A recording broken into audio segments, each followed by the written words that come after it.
through that. But some of the things that you didn't mention that I think are big concerns are when you do have like a mixed family, you would have people that are descendants of you may be a descendant of both slave owner and slave, and should that wash itself out? The other thing that I think is interesting is the very people that are asking for it are also taxpayers, and they're the ones that are going to be funding the reparations itself. So there's so many questions, so many pieces of this that to me just make it illogical. But the first and foremost, if you weren't a slave, don't say that you're owed money. Like the idea of usurping the pain of your ancestors. Look, the world's been a brutal place, and a lot of fucking fucked up shit has happened. That doesn't mean that you're owed something. If that's the case, then everybody's owed something. I think if the faster that we can all accept the fact that the world owes us nothing, the better off we're. I think one of the more decent things on reparations I've seen has been the idea of like the proposed tax break for a certain period of time. I think that wasn't too crazy bad of an idea. I think that one was somewhat decent, but I'd have to hear it fleshed out. But I'm gonna say this. Well, tax break. Okay, go ahead. Yeah, what's up, Sean? So my thing is like this, right?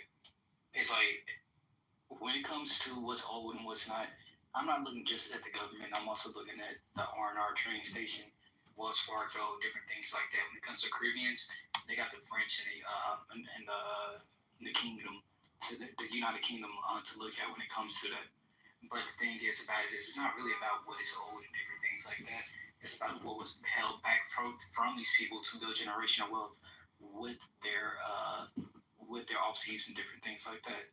Because like I said, like you said, Mojo, some people like to bring up Jim Crow and everything else like that, but let's look at Wells Fargo that purposely denied like we can get loans to build generational wealth and different things like that, or when they did in California, they stayed the South and everything. They couldn't get certain jobs, different things like that.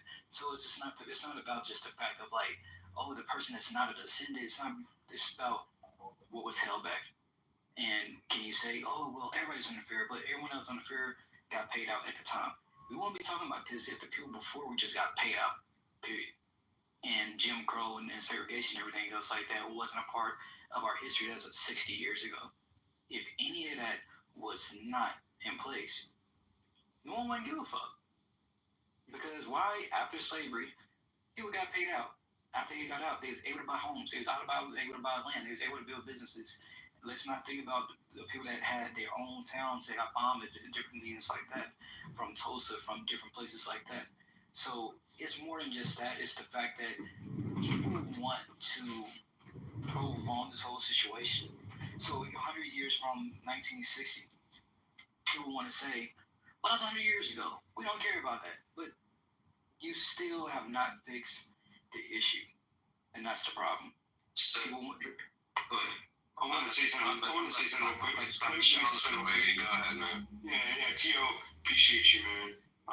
And Mojo, good to be here. And I was just going to say, there was that generation of 40 acres in the wheel, for real. Like my family are homesteaders, 8th generation Americans that immigrated here from Sweden. And when it comes down to just as far as advantages versus disadvantages, that might be an advantage that was given to predominantly white people because black people weren't here early on when that offer was given, and there was definitely just some disproportionate allocations of where you couldn't, even if you had the money to buy a home in a like an area that was predominantly white, you couldn't buy it because you were segregated.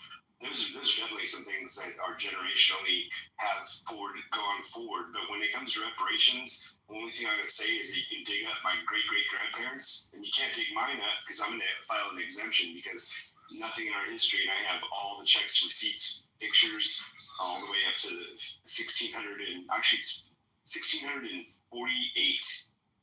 1648 my family goes back to, and I have all of it. We never had slaves in my whole entire family's history. So I'm not giving you shit for reparations. That's a point that people gloss over is just how few people had slaves, and so the idea of like crucifying like all of America when that wasn't the practice for most people. Most people did not have slaves, but that doesn't seem to be that doesn't seem to matter. People like Hakima want everyone to be taxed. It don't matter because it's the government that's paying. Like so, if you, like the immigrants that came over. How does the government get their money? By the people. And how From the people. Can I finish? Let Hakima finish though. Hakima, continue, please. No, I don't. No, not just because you said that. I just have a quick question for you, though, real quick, because I've been listening to Hakima, and again, I'm pro reparations. But Tony, if I heard you correctly, you're saying it's not just the lineage, direct descendants of slavery. It's you mentioned the Wells Fargo thing, modern day redlining, right? Happened during the pandemic. So if you had the power, how would you allocate either funds or what? Again, how do you determine who of the Black community around the whole country, week-old baby to 9-year-old man or woman, is eligible? The same way they did the Indians. How the Indians, even to this day, a baby born, like I said, a newborn and stuff like that is allocated monthly checks and different things like that. Like I said, from people believe the government, cool. Taxpayers don't want to pay it, cool. You still gonna get the same amount of money from all of the businesses and everybody else that they can sue, from the colleges, from the railroads, from the banks, and so on and so on. How would I allocate it? Different things like that. A lot of people that came here that's like. They're African, then they come over here like, I'm African American. You don't have a lot of scammers. Dead ass. And the thing is, lineage. Where did you come from? Bloodline, different things. Like my family comes strictly from Louisiana. Every every year we have a family reunion where our family had to shed it, where they had to where they were slaved at and different things like that. Some people that. And it's not, like I said, it's not just about slaves. Because I know a lot of people, when they bring up reparations, the first thing they think about is slaves. But it's that's just a small piece of what happened and different things like that afterwards and stuff like that. But I would say, but to directly answer your question, to how I'll allocate it is lineage. You feel me? Where your lineage come from, different things like that. If you a half person or half breed, different things like that or whatever. You owe a little something, but you're not really owed nothing because whatever the case can be like, but it would have to go off the lineage. That's how I would do it. Hey, I suppose Hakima, and whether we disagree, hold on a second. Whether I disagree with Hakima or not, I'd like to hear from Hakima because I respect him and I would like to hear what you have to say, Hakima. Please, would you? You shouldn't have to say that. Everybody else can speak without somebody else. I'm just saying, though, I don't want you to quiet yourself. Now you are again. I can't speak. Sean, don't. That's a cop out, man. Sean, don't work. I think it's a cop out, and every time I speak, y'all come up to mic. Like Moose was able to ask a question. Tony answered it for 2 minutes. Nobody interrupted. I said 6 words. 3 people jump off the mic. Then I just started speaking again. Then Sean jump off the mic again. Like how's that a cop out? He was actually passing the ball. Hold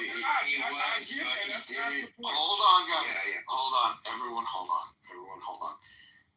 Hakima's right. You guys don't seem to respect the fact that he's speaking. When he speaks, you guys just speak all over him. But I don't know what Hakima wants to adjudicate this. Perhaps we should set up a GoFundMe and we'll call it reparations for Hakima. Go. I'm not doing reparations. That's not my fight at all. Y'all get it.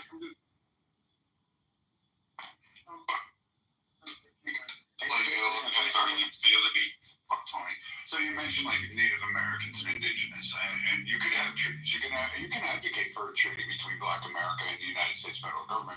I would desperately convince you to look into how those treaties have been maintained. I would suggest you take a very deep dive in how the federal government and its interactions with Native Americans, particularly on reservations, how well life is there. As somebody who has was kind of adopted into one of the tribes in New York and actually lived next to a reservation. I can tell you it's not peaches and cream. I can tell you that this idea that a majority of black people have that Native Americans get reparations, they don't.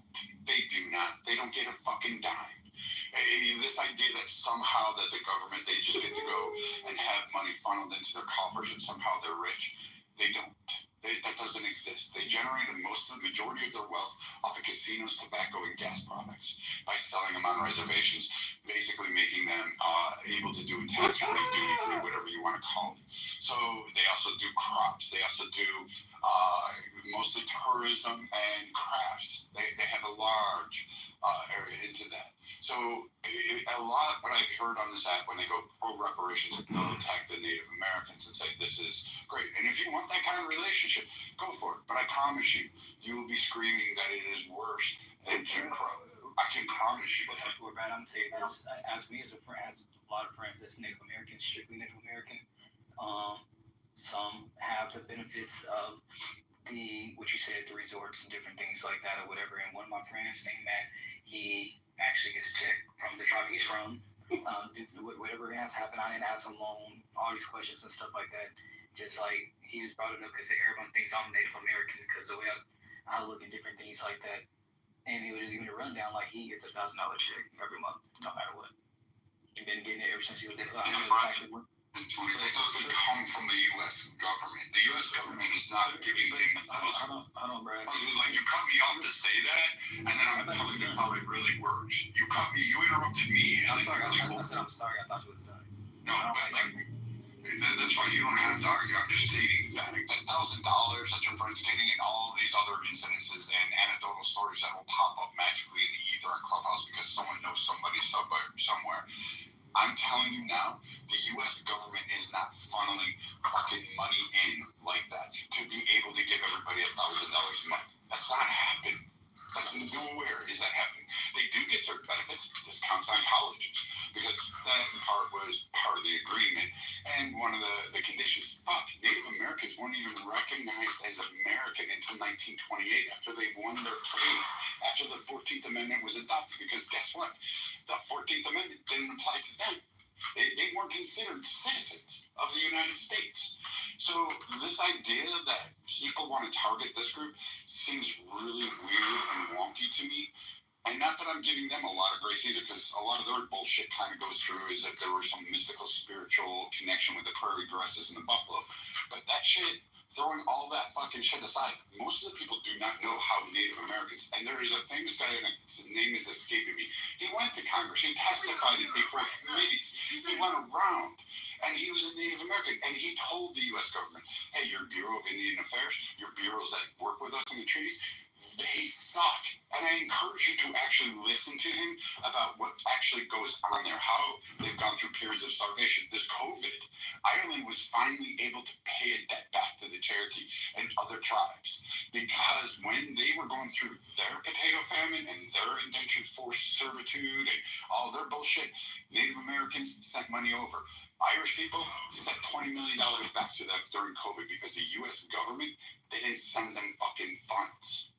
So I encourage you to stop using Native Americans because they will come on this app and tell you you are not what you just don't know what you're talking about with them. No, Brad, I ain't getting into detail about what they get. I know people that get it. Like I'm not one of those ones that do all that negativity and shit like that, right? One, I understand a person like you had to be persuaded to why someone get it. I'm not one of the ones that says you don't have no right, no business on actually saying who are you to say who gets it and who's not. That's not how you get nothing passed. And that's nothing wrong with you. A lot of people in corporations I understand that. Some people like to say, who gives you the right to say no? That's not that's Brad, a person like you, if someone tells you that, you want to say fuck off. You ain't getting shit now. Right or wrong.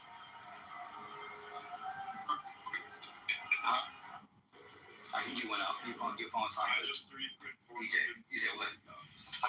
No one can tell me to do anything I don't want to anymore. Yeah, exactly. So the whole point, exactly. So the thing is, you gotta understand if you want a person's defense, you gotta get people on your side to understand the reason why.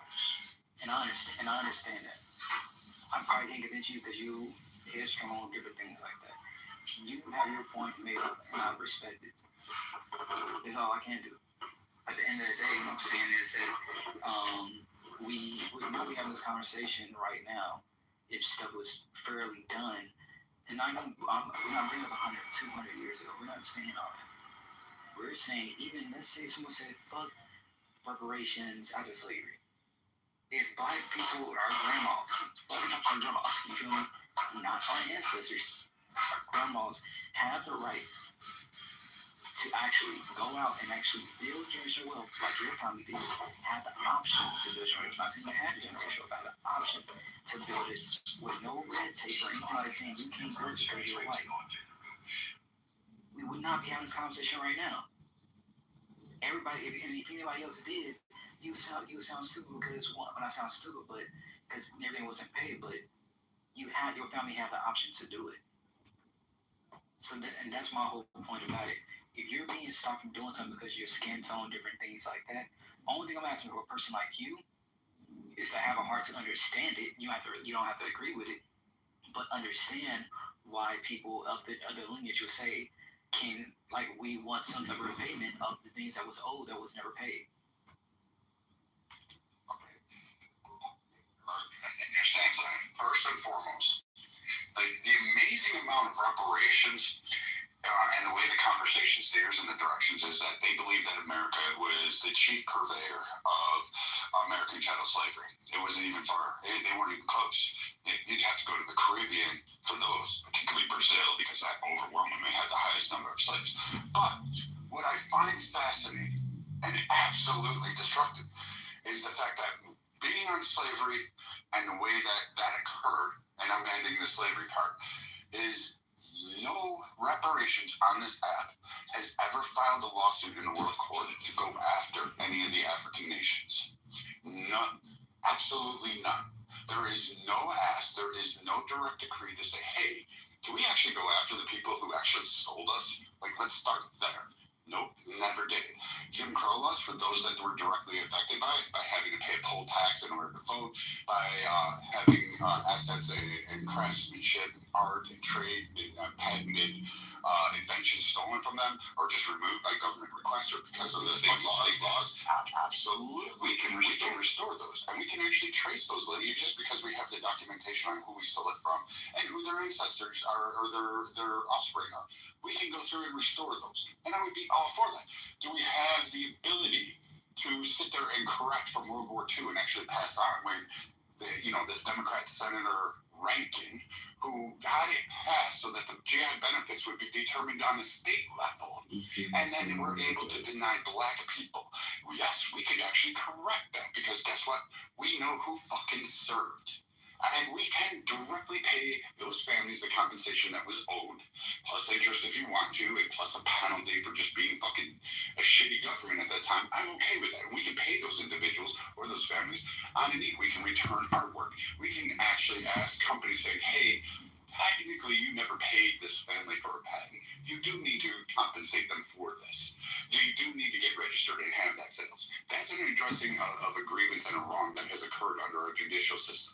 But the blanket idea that black people should just receive a check based on no characteristic other than a point in history and time when a government was shitty to them, and then it's based on their skin color, is absolutely false. Many people who are black today actually, had one very prominent one who was screaming reparations and the black causes that, white people were the greatest oppression. She actually, her family came on the fucking Mayflower and landed on Plymouth Rock. So that's a little hard for a lot of people to swallow. The other factor is the whole, Kima, you complain when people interrupt you. I didn't land yet. And you keep going further and further down this hole and you start looking at it. You can cite the Homestead Act, you can cite redlining, but what black people do when they talk about reparations is they leave off massive other demographics, such as fucking women, half of the nation. You don't account for the Irish, you don't account for the Jewish, you don't account for the Italians, you don't account for the Polish, you don't account for any of the Asians. We literally had an anti-China immigration policy, and we made fucking Jim Crow for Asians, and you never hear Asian people speak about it. You never hear it hit the front lines. You never hear them discuss it. And we did fucking horrific shit to them. We did it to a whole bunch of groups. But black people actually make the misnomer of thinking that they can just go, I'm black, I deserve a check for no other reason, and actually cannot apply any context other than we were slaves and we were forced through Jim Crow. That's the only argument you have, and it's not enough. I just want to say one thing, bro. I just want to say one thing. There's to clear some of Brad to talk about go after the African countries. None of the African countries today existed back then. So to talk about going after Nigeria or Ghana or any of the West African countries, it's impossible because they did not exist back then. Okay, Hikima, to your point, none of the slave owners that owned slaves, the 5% of the population that owned slaves, nobody is alive today. So why wouldn't you go after those? The United States government is still alive. The United States government is still alive. There you go. That didn't even say Hold on, Brad, you might be right, but I'm gonna tell you who was alive is probably still alive. Possibly your grandparents or ancestors or one of your older cousins that watch a hanging. Or skin. The Confederate government does no longer exist. And You know, Tony, yeah. You made some very good arguments, and I understand it. And it's the problem is it's based on some hypotheticals. If we had been given what we should have been given, then we would have been in a better place today. Therefore, we feel that we are owed money. And I get that. That's not a bad argument. However, I like to do math. So if we look at the civil rights and war on poverty programs that began in the 1960s, the general number is $20 trillion was spent on it. Now, ignoring the fact that when those were signed into law, I think it was Lyndon Johnson was surrounded by black people. So clearly these were programs that were made for black people. But as has been argued on Clubhouse many times, well, those benefited mostly white poor women. So if we take that and say, okay, only 13% of the only 13% of that went to black people because black people are 13% of the population. That's still $2.6 trillion. Jewish people got $30 billion after World War II. That was their reparations.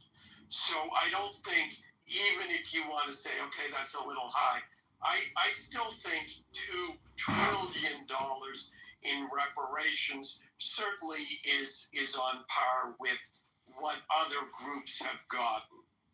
But putting that aside, let's go to the hypothetical and the cost of freedom, what it costs the U.S. government. Let's say hypothetically, at the time of when the southern states seceded from the Union, the North said, hey, you know what? We're good. You want to keep slavery? Go ahead. We're not going to get involved. We're going to split the United States. What would have happened? Hypothetically? Well, hypothetically, I think slavery eventually would have ended. But there's 350,000 white men whose ancestors would have been alive today. How much do black people owe them? And what price are you going to put on that? So I think we can all go into hypotheticals here, but ultimately, the way I view this is simple. At a certain point, correctly so, black people were unfairly treated. But at a certain point, the assistance that comes from other white people through the government in the form of taxes and other legislation has got to end. And I think we are seeing the end of that, and I view the whole discussion of reparations as a desperate attempt to keep that money flowing, and it's got to end. And people are getting tired of it. As a philosophical ending point, I'll say read the book Bleak House by Charles Dickens, and you'll understand the psychology of all of this. So back to what Brad was saying. He said something about the different races and different things like that. I think it was called servitude, slavery, or something like that, or whatever I read it on. A lot of people that came here, they was offered to come to America.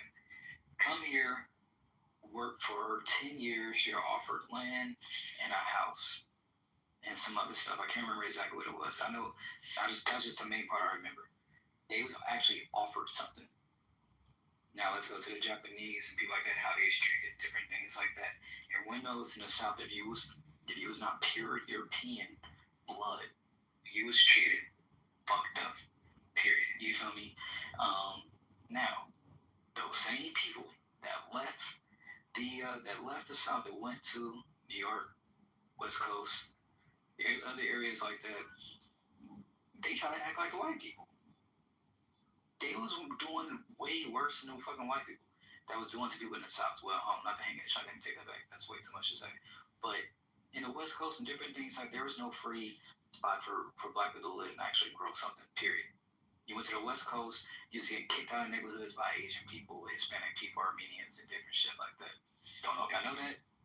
It's still like that to this day.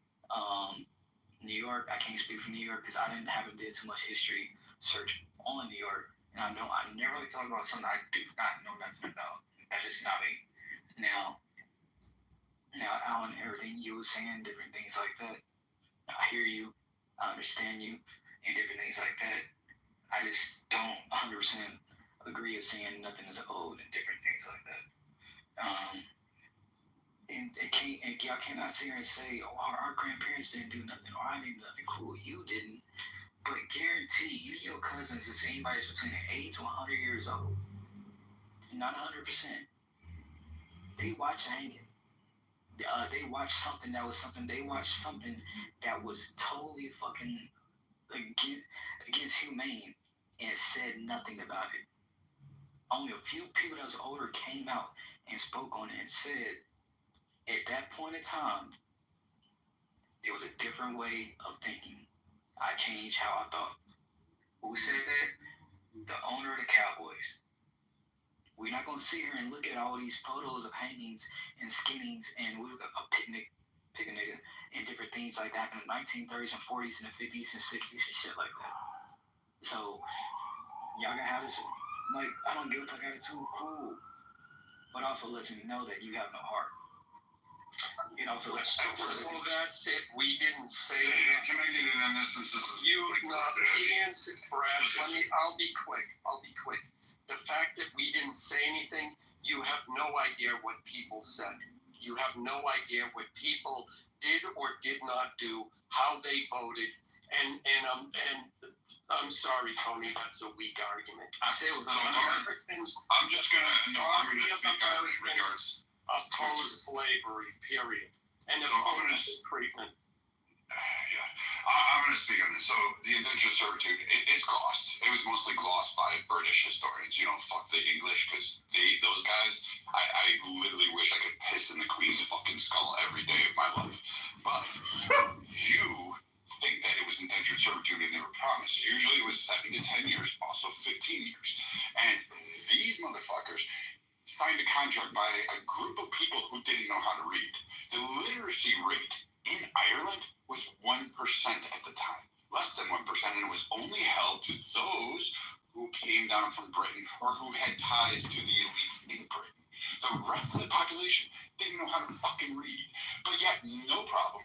We'll go with that they were offered a promise of America. No.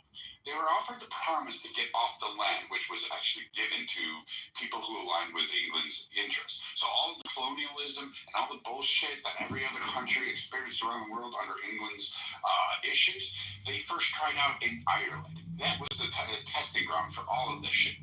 So those Irish people were gathered up. Children were taken to the tune of 500,000 at a time, put on these things called coffin ships. And these little boxes that they were allowed to stand in, which were no bigger than, guess what? A fucking coffin. And then they had to sail the months-long voyage across the North Atlantic, which is fucking precarious in its own right, and go and land in a shore and be fucking treated better. They didn't even know if they were actually going to America, because at the same time, guess what? They were also sent to the Caribbean, which is why you have such deep Irish roots or Irish DNA throughout the Caribbean, because guess what? They had to work in the sun and the sugarcane fields as well. Or they were sent to Australia, or they were sent to the continent of Africa to work under the British Empire. This is why Irish people and Irish DNA is so proliferated around the world, is because they were literally kidnapped and sent around the world. And as far as like the potato famine that people want to bring up, they had a blight of potatoes, but it wasn't the food source that was primarily the cause of it. What was the issue of it was that Britain, when there was plenty of food in Ireland at the time of the potato famine, was actually taking all that food and hoarding it up. So when other nations knew of Ireland's struggles, such as the Native Americans in the United States, Middle Easterns, King of Spain, and they tried to send food stores to Ireland to save starving people because they're on an island, they were blocked by, guess who? The twat waffles, buck-teeth, fucking red coat, fucking wannabe, pompous ass, inbreded cyst of fucking humanity, the English. So those fucking cock waffles were nothing more than just a parasite on it. And yes, they were conquering. They did a lot of conquering shit. Hats off to them for doing it. The redcoats, blah, blah, blah, blah. But you know what? Fuck them. I don't really care if you dropped a nuke and fucking on Princess Diana's grave, I would do a Irish jig. I don't have any love. And then as far as indentured servitude in America, you would actually be found surprised, because it was more of like a weird parole system, that if the Irish indentured servitude was able to meet the terms of their conditions, all the owner had to do was say, well, they owe me a penny, or they owe me a pound extra, or I had to do this, or they violated some other thing, and they just had to make it up. And so these people were indentured servitudes for a lot longer than you'd like to think. And usually they were released when they were well past the age where they could keep up with the younger ones. So yes, black slaves were treated, but so were white people. And I suggest you read a little bit more about what was called white cargo back then and actually understand it. And then you can fast forward to where we have slavery that has existed in history. And you don't hear me crying about it. And as far as redlining goes, that people bring up all the time, again, you forget that women were redlined, Jewish people, Black, Hispanic, Irish, all of these people were redlined. We had a whole demographic of it. We literally have this whole system in place where people are like, nah, we're going to redline whole groups. And banks could do that shit. But the only time that you hear about it is, again, when a black person says, we were redlined. But no other groups are sitting there going, yeah, we were redlined too, but somehow we beat that shit. We just decided to build into that. I don't know, Brad. You realize. Yeah, so again, I didn't cut you off with your rant, so you can. I thought you was on my bad. And when we go to Jim Crow era, I would say anybody directly affected, we owe reparations to.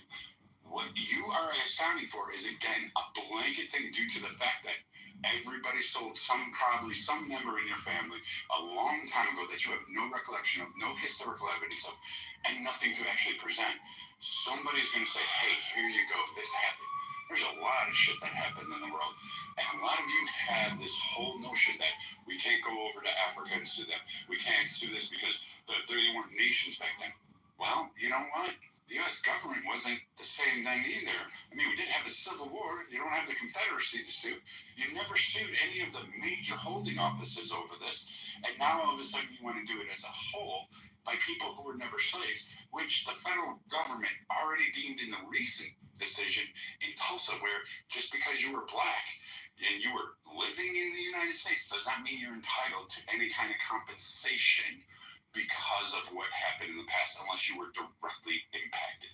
And this needs to be a narrative that is stuck in people's heads. You're not going to get free money. You're not going to find a way to get rich. And you're not going to be able to hustle that way. The best thing I can tell you is go get education, which 22 states offer free college.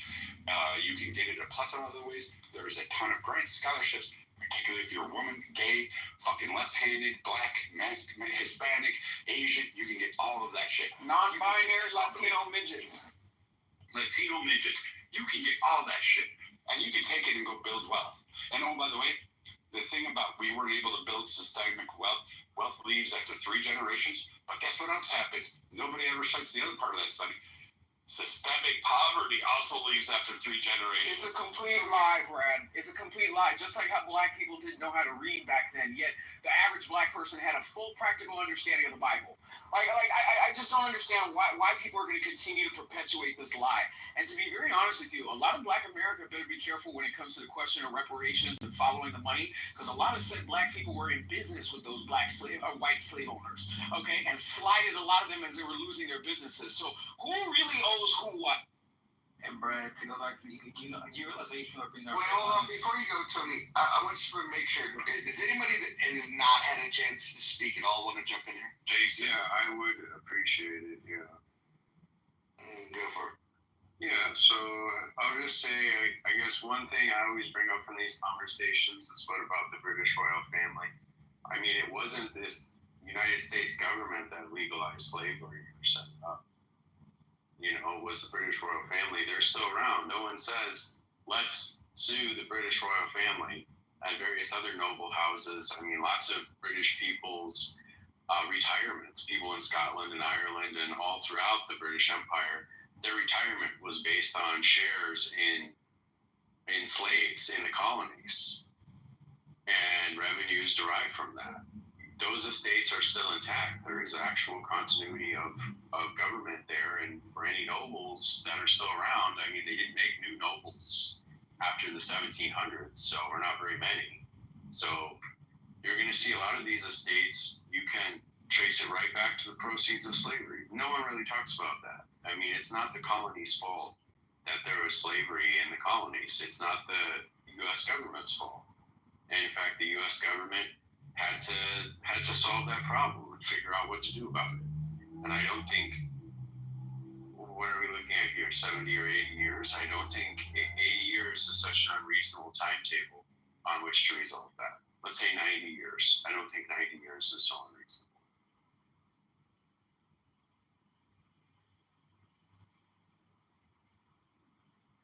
What do you think about that, Tony? I don't know, I got lost. I thought you were just talking right now. You were just talking to me, my bad. I was reading something. I was trying to look up something. And see, what part of America would otherwise be responsible for paying reparations for slavery? You think that people in California should have to pay black people in Mississippi reparations? Well, that's already on the table already. No, that shouldn't be on the table. No, I'm saying, yeah, like California already got some type of. You didn't listen to what he said, Tony. Thank you. 70% of the landmass wasn't even a part of the United States, even after the United States became a country, and they still had slavery. So again, is Black America knocking on the door of Spain? Is Black America knocking on the door of Portugal? Is Black America knocking on the door of Mexico? The deflection is crazy. No, I'm just asking for consistency. And if we're not going to be consistent, then the whole effort is pointless. But one thing, anybody has look, my thing is like this. I'm not going to pick and choose who pays and who's not. Whoever has a big part played in it pays, period. The people from our Caribbean and different things like that, we understand that they have to go through the Queen and shit like that because of things they did. So you think that people in the state of Hawaii, their tax dollars should be used to pay reparation? Can I finish? I said the companies. I said fuck the government. The government don't want to pay up. Fuck it. We can sue the companies that played a big part in that shit. They still live today. They companies are still going to this day. So y'all need. So like, if you want to bring up that, I have a backup. Hold on. I know you can make up new arguments if your previous argument fails. Thanks for admitting that. So to Adam's point, that's being I think overlooked. I just want to hammer it home. So slavery officially ended in 1865, right? So here's the states in the Union that were not states at the time. Colorado added it in 1876. North Dakota, South Dakota, Montana, Washington, all added in 1889. Idaho, Wyoming added in 1890. Utah in 1896, Oklahoma in 1907, New Mexico in 1912, Arizona in 1912, and Alaska and Hawaii in 1959. So, what do you supporters of reparations think about taxpayers' dollars from those states that weren't even part of the union going towards it? Seems to me like a pretty unfair ask, but I'd love to hear your response. You know, someone specifically going to that state saying that, then you're a dummy.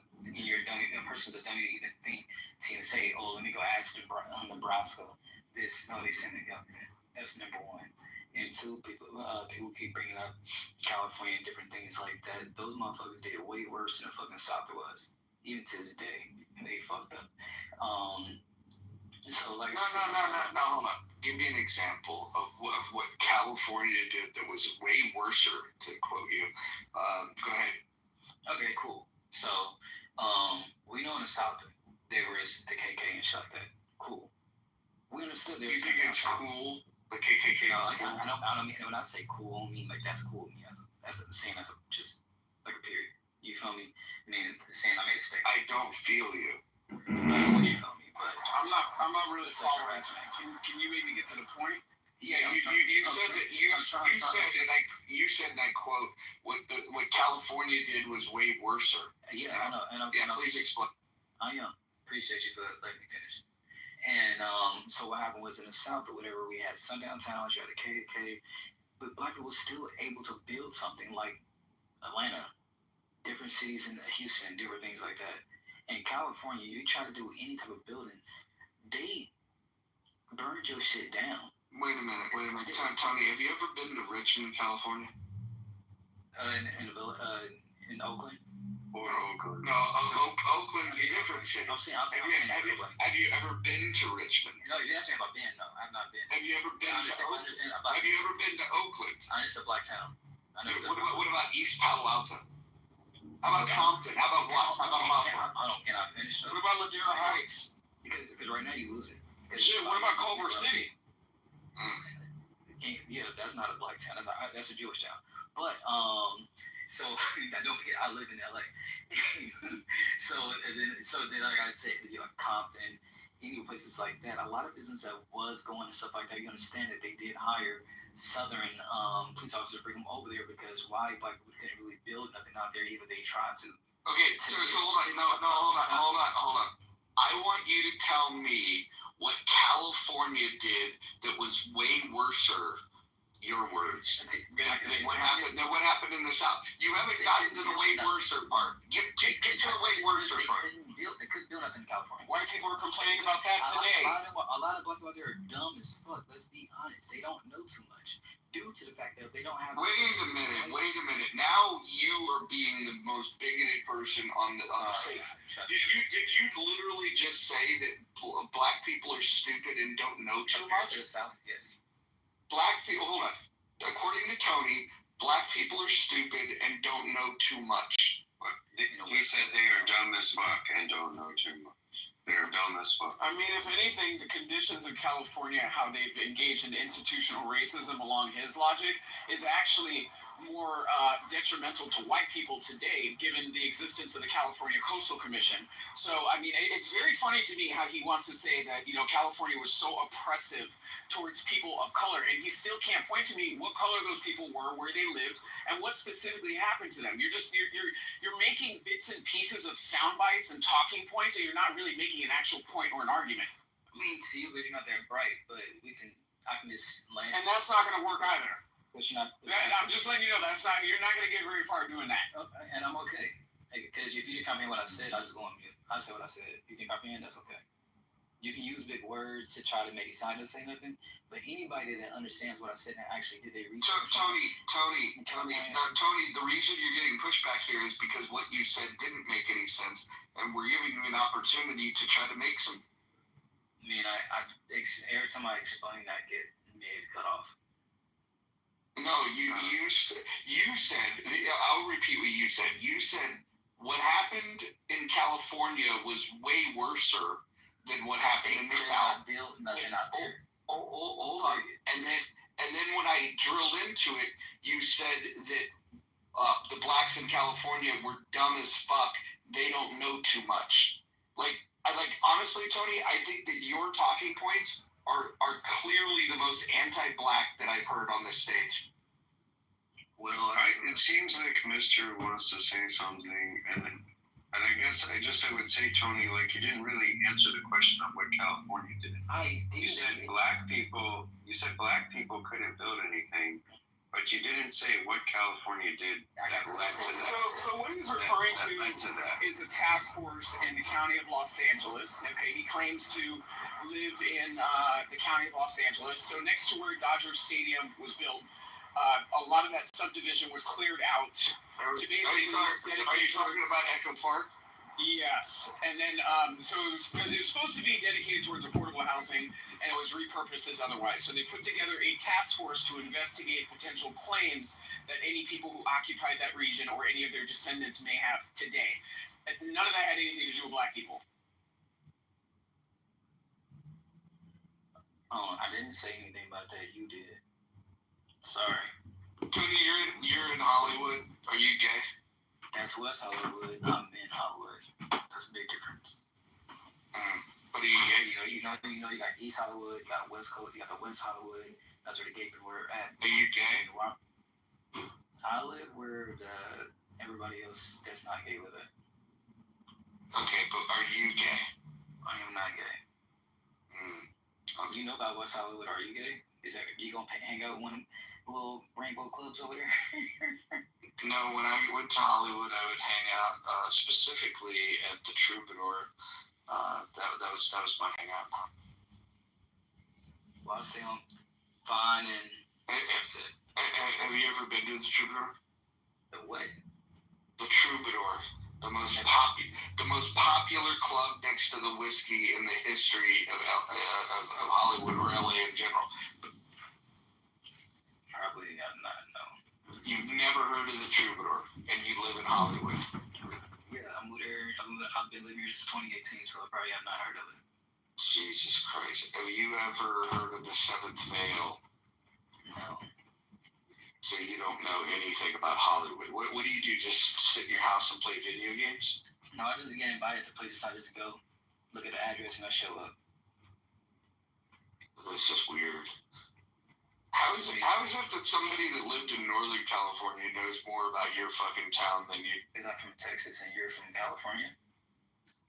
How long have you been in Hollywood? Since 2018.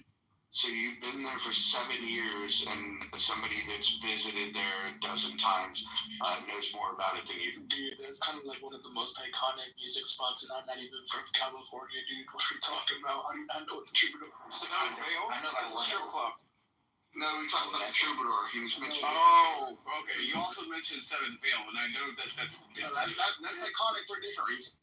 Yeah, Seventh Veil is one of the grimier strip clubs of all time, and the only reason that people might know the name is because Motley Crue sang about it. Do they still have the guitars hanging on the wall at the Troubadour or no?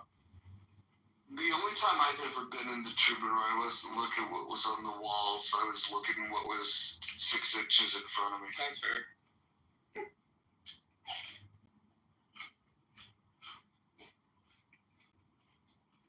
It's fucking wild. It's amazing. Hey, when I answer the question on why I know about the Bible. Hold up. Yes, you can, Kiva. Yes, you can, but I want to answer something from the chat. Harry asked, have you ever been to the Viper Room? I never went into the Viper Room, but I will say that I was in the Hollywood Hills at a party with friends the night that River Phoenix died at the Viper Room. And so there was a chick that came to that party, it was like fucking sun's coming up, and she was just busting out crying, bawling, and I was in Hollywood when River Phoenix passed away. But not at the Viper Room. I wasn't swanky enough for that. At that stage of my life, I was all about well drinks at dive bar. Okay, I Idaho and not California or not some immigrant who just got here in the 1950s. Why is the United States government? Because they legalized slavery, they enforce fucking slave laws, they suppress fucking slave revolts, they stole land from blacks after Reconstruction. You know, not to talk about the redlining and the Jim Crow that happened afterwards, all sanctioned by the United States government. So it ain't about what state you live in. My state didn't do this, the government did. If you don't want to be part of the government, you don't want your taxpayer money to pay for it, then leave the fucking country. But that don't change the fact that the government, United States government, owed the debt, not Mississippi, not Alabama, not Virginia, the United States government. Not Great Britain, not Spain, not fucking Portugal. The United States government owed the debt. The United States government owned slaves? No. Can somebody answer my question? No, it didn't. Okay, so allowing something and being the direct causation of carrying out a traumatic practice are two entirely different things. I don't think the government is responsible for that. Now, if you want to go after those individual slave owners, then I can definitely understand your case. But to go after the federal government for simply allowing something and not owning or engaging in that practice themselves, I feel like that's just inconsistent. You're not really holding the problem accountable. Did you miss the part where I say they suppress slave revolts? So when slaves got out of hand, the United States government sent troops in there and they suppressed the votes of women for a lot longer period of time in American history. Wait, hold on.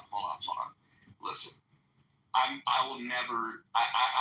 probably the single greatest abolitionist on this app. My favorite founding father is Thomas Paine, who was an abolitionist before it was cool. But in regards to squashing the slave revolt, if the policy is to allow slaves and the slaves are revolting, wouldn't the common sense thing be that they're going to squash the revolt? Well, yes. Who do you think built the White House? But more narrowly, I don't think what Hakima said is factual. The U.S. government didn't allow slavery.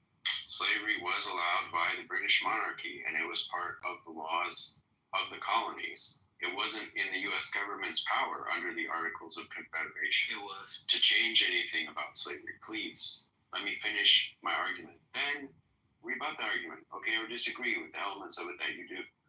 The Articles of Confederation didn't give the government the power to have anything to do with commerce within the colonies. All of the legal codes of the colonies were inherited as they were immediately following the U.S. Revolution. This is what are called the Reception Statutes or statutes in most colonies, and that's why you see the common law continue as it was, and they keep using English law in Pennsylvania and everywhere else. They just kept using the same system of laws. And under that system of laws, slavery was allowed by the British monarchy. Jim Crow was also never the policy of the U.S. government. It was the policy of states. In many cases, we're talking about what are clearly state policies enforced by the states.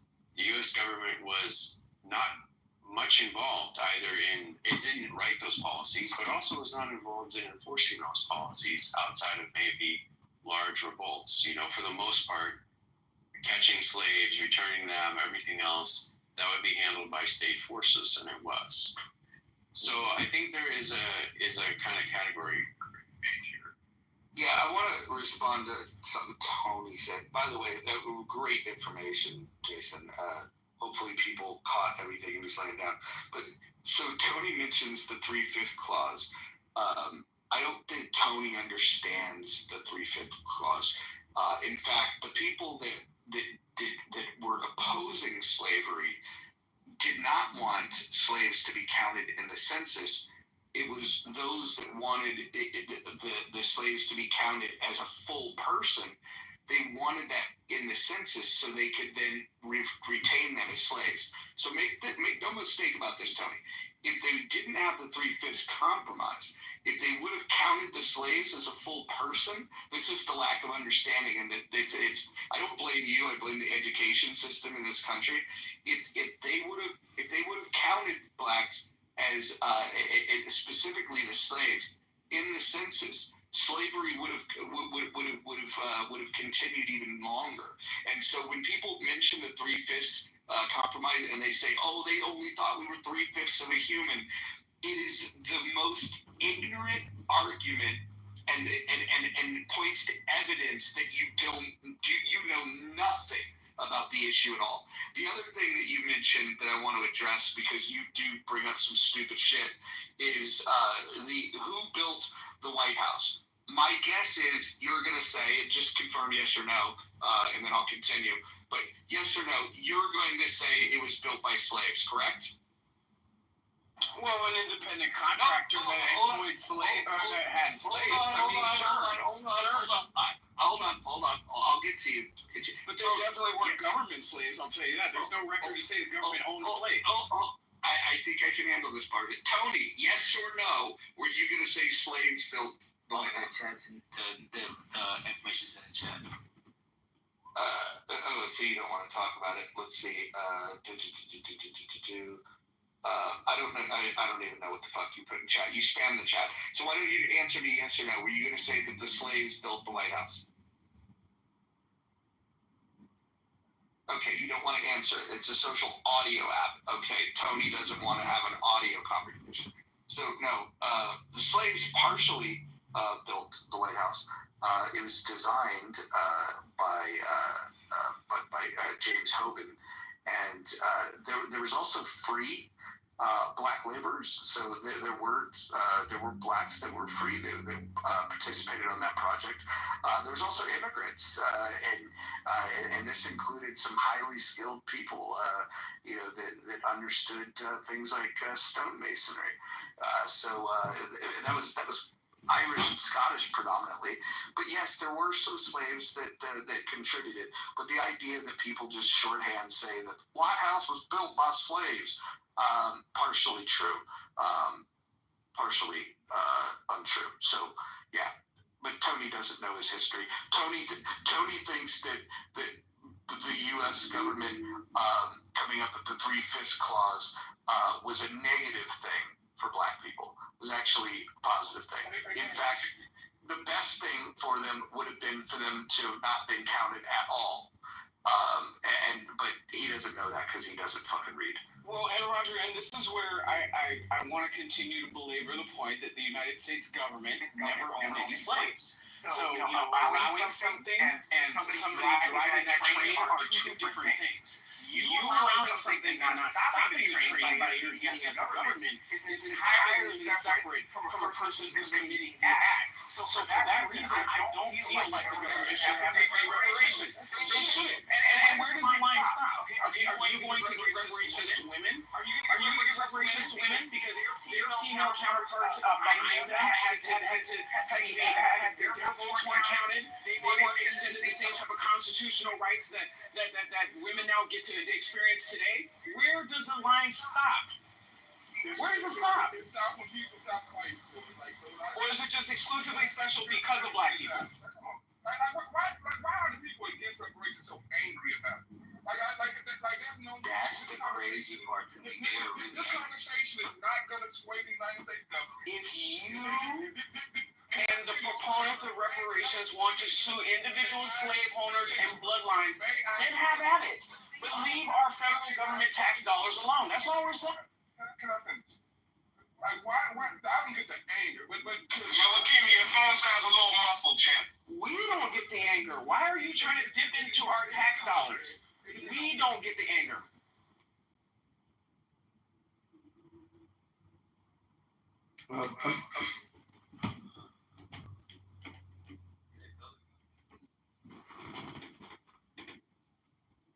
Tony, what do you think about the national debt? If we pay out, and Hakima, if we pay out reparations to African descendants of slaves here in America, what do you think about the federal debt? How much should we increase the federal debt by? 2 trillion, 5 trillion, 10 trillion, 50 trillion? How many trillions would make you happy? Thank you very much for consideration of this question. No trillion, not a single. Wait, hold on. There is a group out there advocating that the debt that's owed is $6 quadrillion, which is 46 or 47 times the global GDP.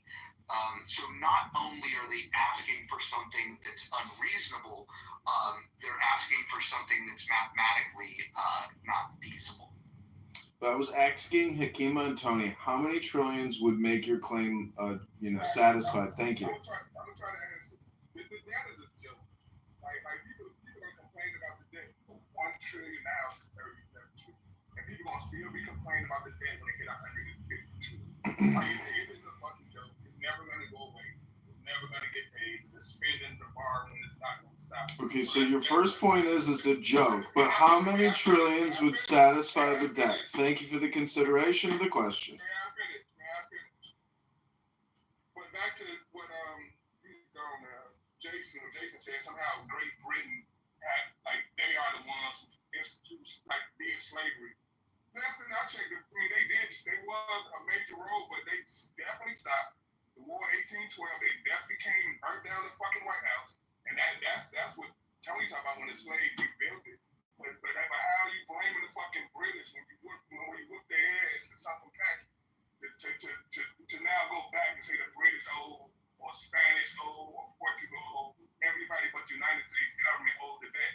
It's just crazy. For him to say that, like, what I said was the truth, that the government didn't suppress slave revolts. They totally did.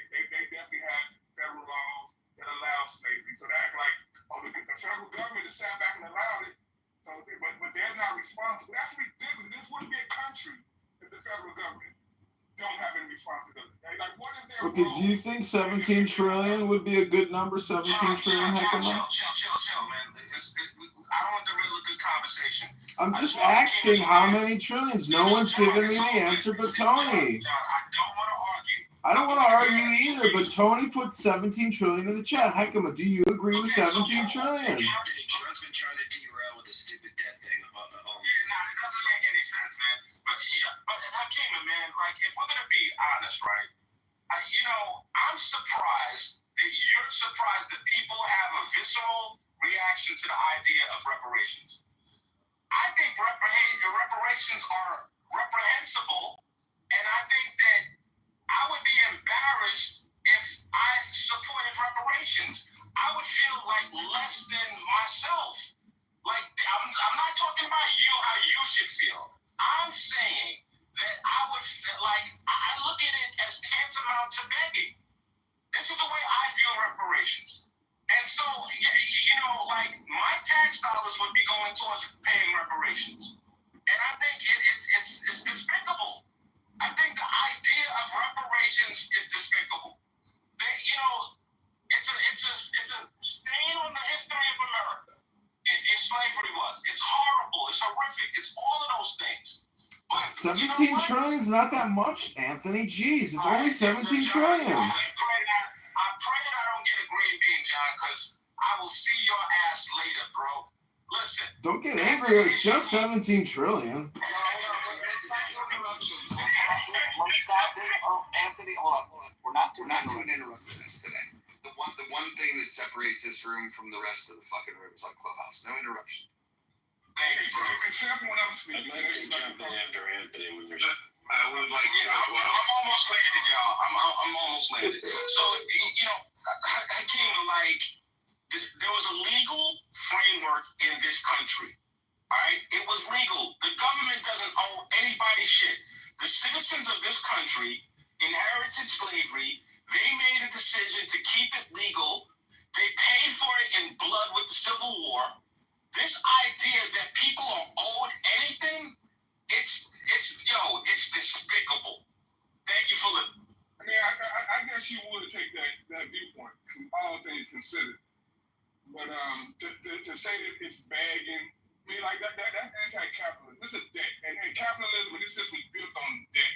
So basically saying that since you guys didn't pay the debt right away, it goes away. Like, let's set that precedent where we just let debt go the fuck away. Just because somebody the person in power refused to pay it.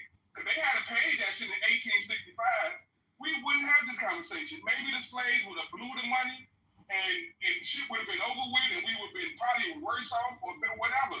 But they should have fucking paid it.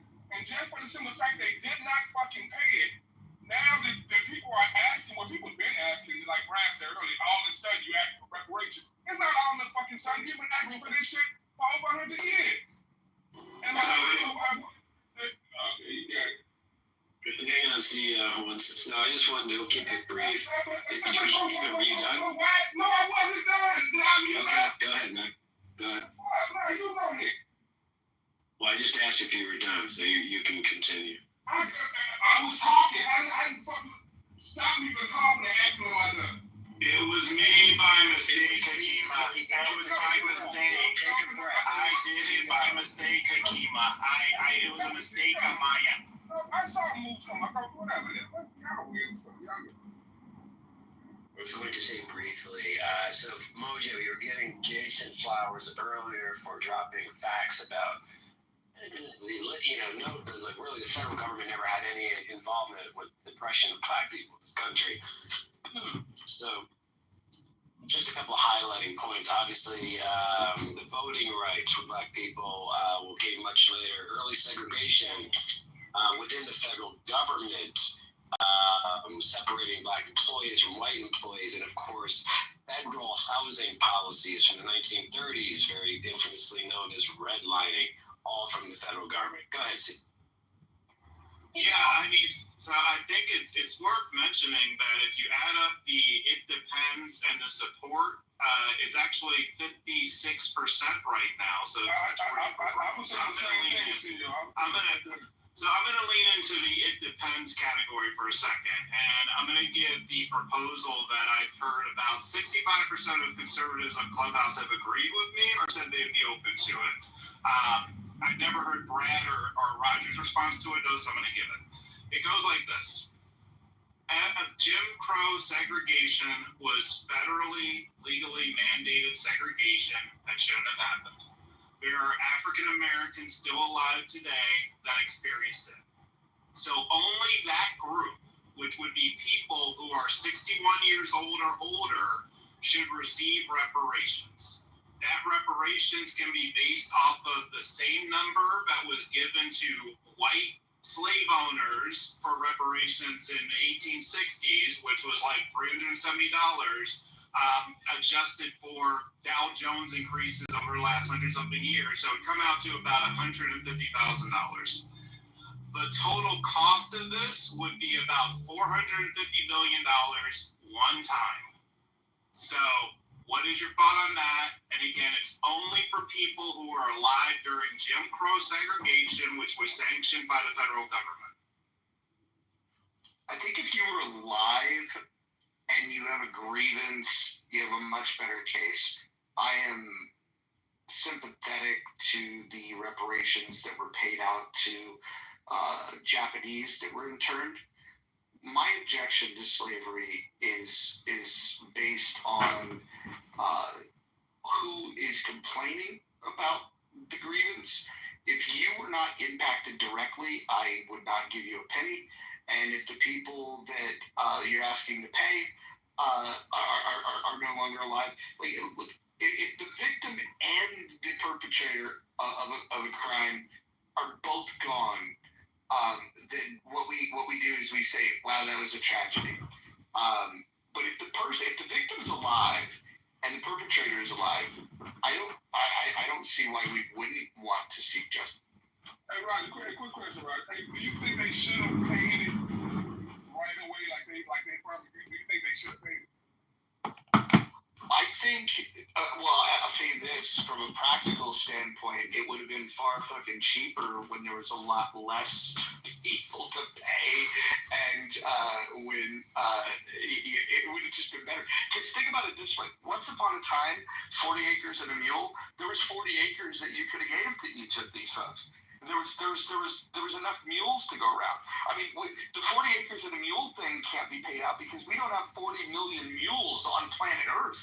Like, the reality is Keep the fucking mule. Okay, great. What do you want? What do you want in replacement of the mule? You want an EBT card? $5,000. Whatever fucking mule costs today. Plus engine. Don't forget the fucking engine. Well, this is the problem. When you start factoring in the interest and you multiply it by 40 million Black Americans, that's where you get this absurd number of $6 quadrillion, which averages out to $151 million for every Black American. You don't multiply by the amount of slaves or the interest is based on the time. No. You're not listening. You're not listening. For somebody who doesn't like being cut off, you just did that to me. So what's fascinating is you didn't listen to what I said. There's a study out there, and there's a group that advocates for this. They calculated the interest based over time. Like they calculated the hours that were not paid for labor based on the average wage, and then they collected interest over all this time. That's how they got to the number, and the number was $6 quadrillion. And then they divide the $6 quadrillion by the 40 million blacks that are in this country today, and that's where they get to the number of 151 million. So I don't know what it was. Look, and if you want to criticize that, don't criticize me. I'm just quoting a group that's advocating for it. Yeah, they're retarded. That's good. Like $6 quadrillion, it don't even exist. Yeah, it's 46 times the global GDP. They might as well give us the sun. Like here's the sun, and it's yours, and you can restrict it from everybody. Why not ask for that at this point? Because like it's to me. Roger, you're diabolical, bro. You know what? We could probably, when we terraform Mars, we could then maybe adjudicate and say that you can get 40 acres of Mars land. We didn't say where the 40 acres was going to be.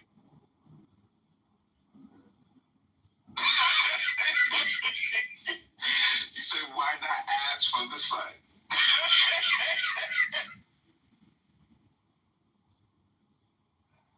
This poll is interesting.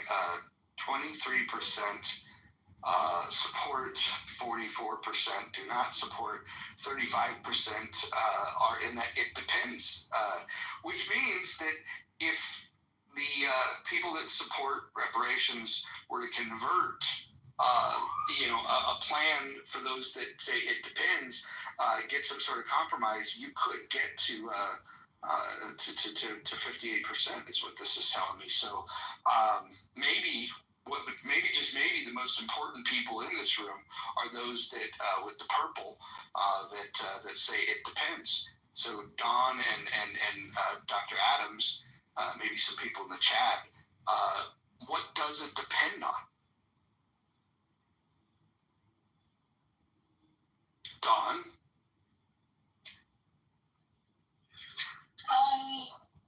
I think that, I don't know, I'm not a reparations expert. I think that there's a lot of factors, and it's just not my expertise. So I don't even get involved in that. That's why I say it depends. I mean, I couldn't even begin to be for or against, or I don't know. Hey, Ms. Lopez, here's a question for you. Do you think a debt is old? Like not to get to the nuance of who owed and from who. Do you think a debt is owed to somebody? Yes, but is this a debt, or is this something horrible that happened to people? I mean, it's both. I would say it's both. I mean, something horrible happened, and it's a repairing of a nation. It should have been done. She just set a bar though. I like that. Wait, I was gonna say this though. Hold on. What do you mean? She just set a bar down. Oh, you don't understand. Roger, that's street vernacular. You know, when somebody says something that's kind of like poetic in a way, the reaction is she set a bar. I think Roger know that part. I think he didn't teach it. I missed it also. I think it's. But no, I agree to what Roger said a second ago, talking about on the people that depends and stuff like that. A lot of people in America is on that in the middle. But the thing is, when people bring up reparations and stuff like that, people want to attack everybody and say you don't have a say so. And if people that depend, they're gonna say fuck you. You gotta convince people. Like people gotta convince others if you want something done. Nothing's gonna always depend on just what you feel. Tony, I think a lot of people gotta wake up on that. Tony, I got a question for you. How many slaves do you think there were brought to America? I have to do my research. I'm not one of you. I'm not. Under 300,000. Yes. I don't know. But one day, if you realize about anything about me, I'll say logical stuff. I'm not one of the people that do say, "Oh, the history said this and the number said this." Okay. I do my research. I do my research. Tony, what does your research say about the amount of slaves that were taken to Brazil? Again, I have to do my research on the exact number. Yeah. I mean, I've always found it fascinating that Brazil, there's 10x the amount of slaves taken to Brazil than there were to the U.S. And for some reason, and I've never ever, and I mean never ever, heard anyone on Clubhouse talk about the reparations that are owed to people in Brazil. I've never heard this. That's because you're not listening to the Caribbean. Tony, I know you think your voice means more than that, but I'm talking. The Caribbean do have a reparation movement going on. That more than likely do include Brazil, and they are, from my understanding, a lot closer to achieving their goals than Black Americans are. Well, the thing is, Mojo, is that a lot of people don't even know about that. They don't know about sugar cane and different things like that. They think only happen in America. That's why you don't really like speaking on it. But a person like me that knows about the Caribbean, things they have in the Caribbean, different things like that. So Tony, on a scale from 1 to 10, one representing that you know nothing about the transatlantic slave trade, and 10 means you're an expert and know everything about it. Where would you put yourself on that scale from 1 to 10? I'm in the middle. I'm not saying I know everything. I'm not a dumbass. A dumbass won't say he knows everything. And a dumbass is the only person that's make it sound they know they talk. So 1 to 10, where do you rate yourself? I said a 5. A 5. Okay, a 5. Interesting. And so I'm not going to bring up articles and say, oh, this article said this in 1858. This, I'm not about to do all that. Were you aware that 10 times the amount of slaves were taken to Brazil than the U.S.? The Queen did that, yes. In Spain. I know a little bit. Actually, no, it was Portugal, so I would give you a 4. Okay, well, give me a 4. I was close. 10 times the amount of slaves were taken to Portugal? No, from Portugal to Brazil. From Portugal. You gotta realize that over 12 million slaves, from what they say, over 12 million slaves were brought from Africa. 300,000 landed in North America, what we call the United States.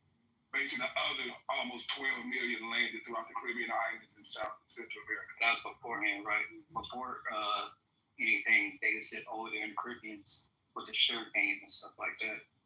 Went back to the Queen to get more votes and different things like they found cotton.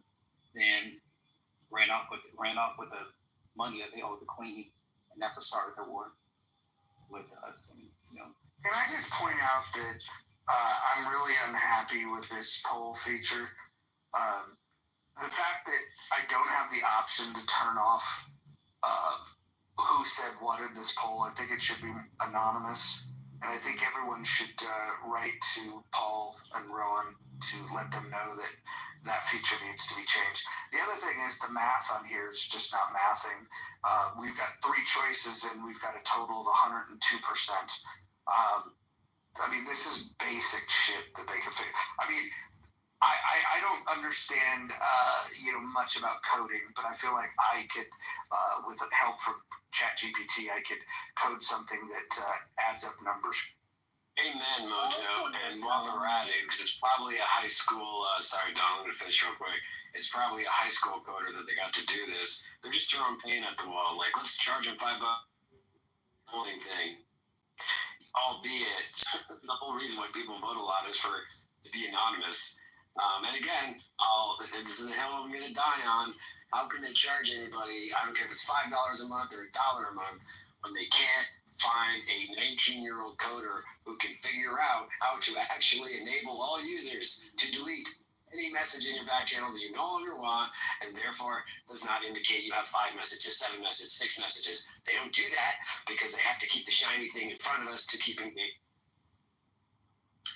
Also, I wanted to add to this, these votes or these polls, they stay on your bio, which I wasn't aware until I looked at my bio. I think you should have the option for deleting them. Right, at least that, right? I think what they're going to do with these polls, I think they rolled this out rather than just a feature to amuse us. I think what they're going to do is they're going to go look at these polls, and then they're going to aggregate some of this information, and they're going to put it together and sell it as market research to people that are interested, especially when it comes to politics. I think like something like this, like a poll on reparations, this won't be the only poll on reparations, but then they can go and search out keywords, and then they can put all of this, for anybody that would want to buy this type of information. Well, market research is expensive, so yes, they will do that, no doubt.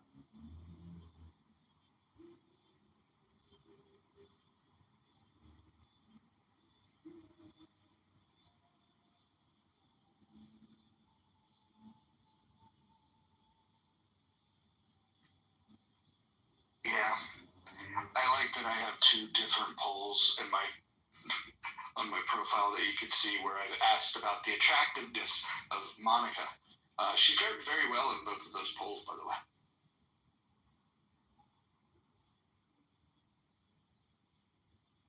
Are we done with reparations? Can we move on? Can we talk about something else? Please. What do you want to talk about, Akima? Shit, we can talk about toenails. I was just trimming my toenails while I was on mute. Good reminder, I have to get a mani-pedi today. I just got Where do you go to get this done? Do you go somewhere fancy? I have nowhere regular, and I don't get them painted or anything. I just like to get, pampered once in a blue moon.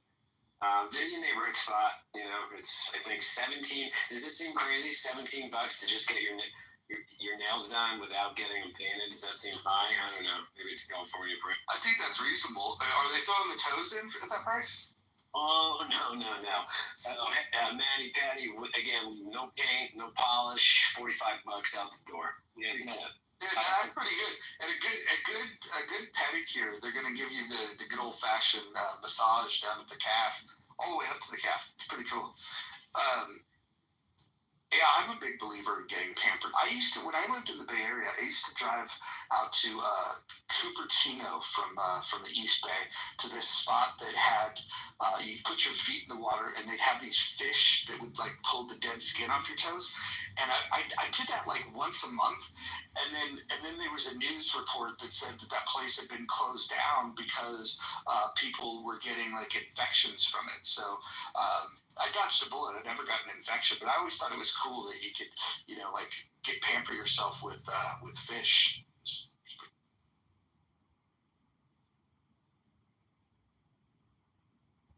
How did it feel?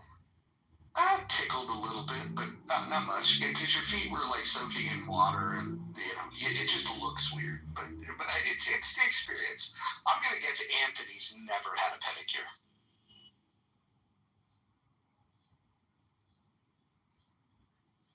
Anthony, have you ever let other people touch your feet? If I had to bet, it would be a definite yes for Anthony. I hope he answered. Hey, I ain't gonna lie to you, I do. I go where I have my motor and stuff like that. Do you allow men to rub your feet? No, we cannot. Robert, do you and Anthony ever get like scalp massages? I mean, assuming if you're bald. I'm not bald. I got hair. I was asking the bald PTRs. On the ball PTR. Oh, okay.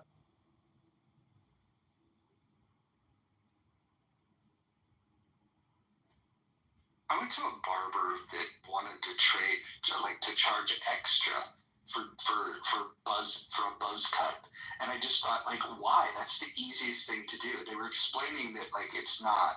In order to make sure you get every hair, it's actually more tedious.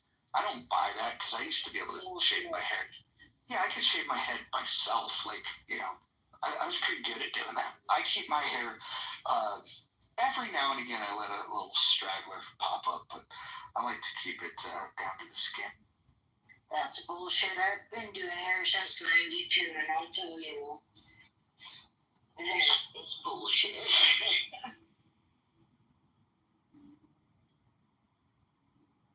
Hey, Rodney, so you're bald in real life? Yeah. I've got a little bit of a problem with the hairline on the top. It's funny. I've got like the hair up front, but I'm developing this like center of the head baldness thing, and it's not bald. It's just thin, and so sometimes I'll grow it out and then just wear hats. But like I just don't like the hairline. Like typically I take it all down. In the wintertime, I might go with like a like a mid skid fade, and let some hair persist on the top just because it keeps you a little warmer. Yeah, I wore a bald head all through the '90s when I was a teen. I wore a bald head, but now I got dreads. I might be going back bald again because my dreads so long that they pulling on my dreads or extending my scalp out, so I might just cut it off. And I can't imagine having a fucking haircut going to the barbershop every week. So it's either dreads or bald. You know, a haircut that took precision is the flat top. I remember doing those. Oh, those take a hot minute, yeah.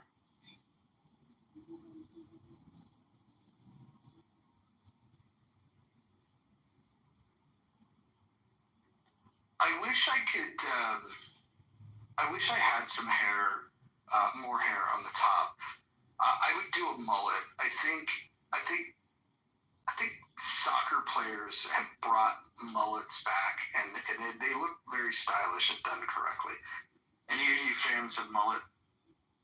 No, I used to cut my ex's hair in a mullet, but the hair in the back was super long to the middle of the back, and the sides were clippered at number 3, and it went into a flat top on the top. It was a really cool cut, and that was a bitchin' haircut because it was styled, but I can't stand it.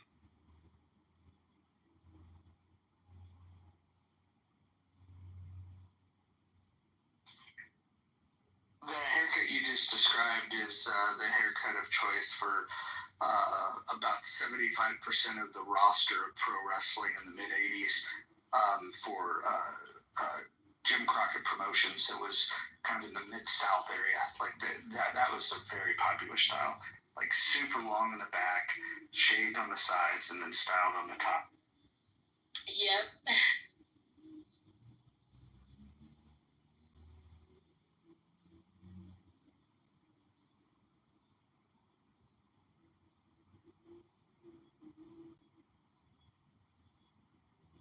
I have some growing tail though. I'm trying to bring that back. That was a big thing when I was younger.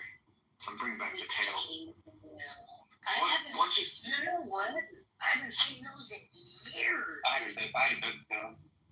Yeah, once it's long enough, I'm gonna braid it and I'm gonna put beads in it. I had that too.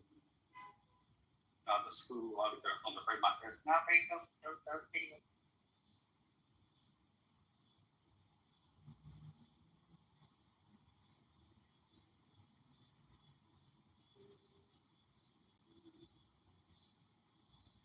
Yeah, I like to close these polls after they get 100 votes, but it's been a slow day on Clubhouse, so I don't know if we're going to get to 100 votes here. those of you in the chat that are not voting, shame on you. Yeah, I think everyone in the chat should vote. And let's see where you're at on that.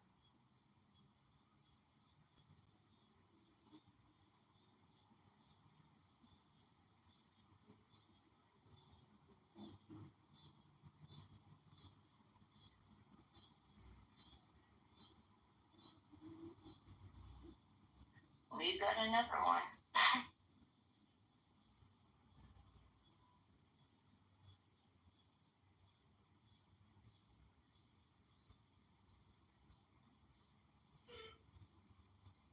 I was surprised to see that the U.S. has paid reparations.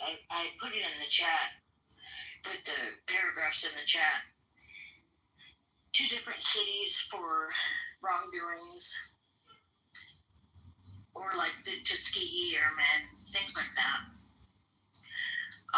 The crimes, but I don't know how this is gonna go. I have no idea. The legalities and the amounts and everything. No idea. I mean, it seems like something that is on the face of it, it's just completely illegitimate, the idea of reparations for slavery. And what it really indicates is like some sentiment against what the law or the government are really supposed to be about. Like, they're not about doing good, okay, or being fair in the most generic sense. There is space for other people in society to do that. They're about addressing wrongs that have some kind of legal basis for addressing those wrongs. And slavery is never going to come under that. You know, it just can never come under that. It's just legal? Both because it was legal and because it was legalized by the government we inherited it from. Okay, if you want to say making it legal was wrong and is the fault of somebody, okay, that's the British king. That's not us. It's it's in the state charters and all that kind of stuff. It's not something the U.S. government did. So you just can't make all Americans pay for something America didn't do, America didn't set up, America didn't do. And that America wound down relatively aggressively. I mean, unwinding slavery in your society is not an easy task. Not a lot of societies have done it. A lot of societies have been destroyed by the attempt to do so. It's not something that, I mean, it's kind of remarkable that the U.S. survived slavery. Because typically what you get with slavery is like, people can't be enslaved forever. They're going to do a revolt and kill everybody and get free. I mean, they can't. How long can they endure that for? You know, so that certainly was a potential outcome. But okay, we unwound it. I mean, what could we have done better here that we didn't do? You know, are you going to say 90? Okay, it could have been 70 years, not 90, but are you going to tell me it could have been 10 years? I mean, is that realistic? It's an argument against reparations for slavery. It's not an argument against reparations for the subsequent Jim Crow and all the things that the government actually did do. Yeah, the governments that did them, yes, you're right. And the state governments did those things. And if we go to the states and we say, look, you did Jim Crow, you got to pay, it's hard for me to say that's wrong. But then, like, okay, Alaska and Hawaii, what they do, you know? So. Well, yeah, I mean, Alaska, Hawaii, but there's 11 other states that, weren't states in 1865. But I appreciate expanding it into things like Jim Crow and other injustices. I think specificity is the most important thing. And I think where this argument usually gets hung up on both sides is the generic argument where, if you just say, oh, a debt is owed, okay, well, you're going to have to break that down. You know, like, who was the victim specifically? Who was the one that violated them? And then who are we proposing we pay it out to? How is it paid out? Who pays up? All that kind of stuff. Those things matter. And I don't think it's unreasonable to say that if you want taxpayers to fund it, because taxpayers are responsible for the country's debt, the state's debt, but we also, as voters, have a right to have a say on what we spend money on. And so I think if you're looking for taxpayer dollars, taxpayers should have a say in this. And this is why I think taxpayers are going to say no. Where I think an easier ask, at least towards the federal government, for anything that you think they might have done wrong, is to go after the 28% of federally owned land. That's just an easier pill to swallow for taxpayers. How do we get back from toenails to reparations? What the fuck is going on around? Well, we've got 50 votes so far, and so far the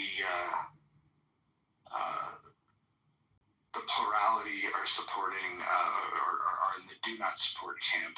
I don't feel that way. But you do have 60%. Well, right now it's 42% say do not support, so that's a plurality.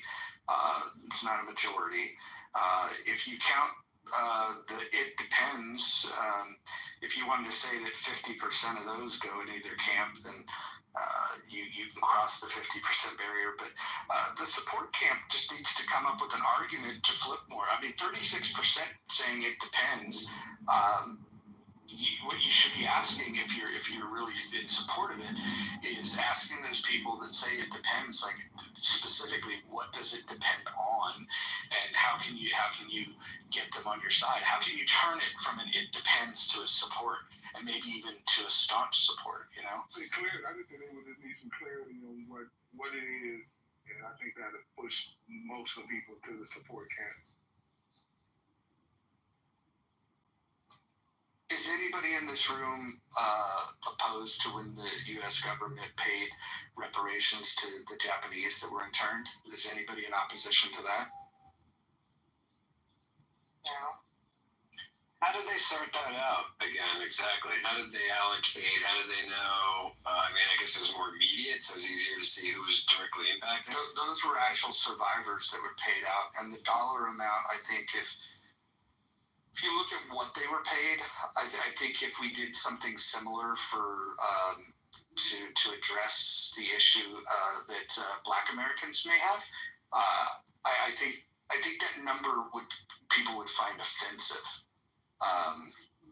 They'd still probably vote in support of it, but this is one of the questions I always have is like, does the issue go away afterwards? Like, what do we do? Do we then say, okay, we're in a post-racist America, the debt has been paid, and that everything is great, and how do you put a dollar amount on that? You know, like, I always find it weird, even in cases where, like, you know, if somebody was, you know, killed, you know, and there's a restitution that's owed for that. How do you come up with a dollar amount?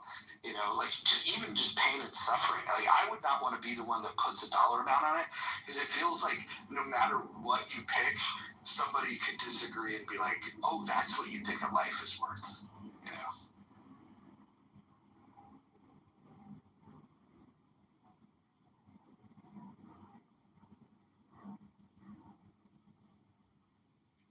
I mean, it won't go away, even with Japanese people, right?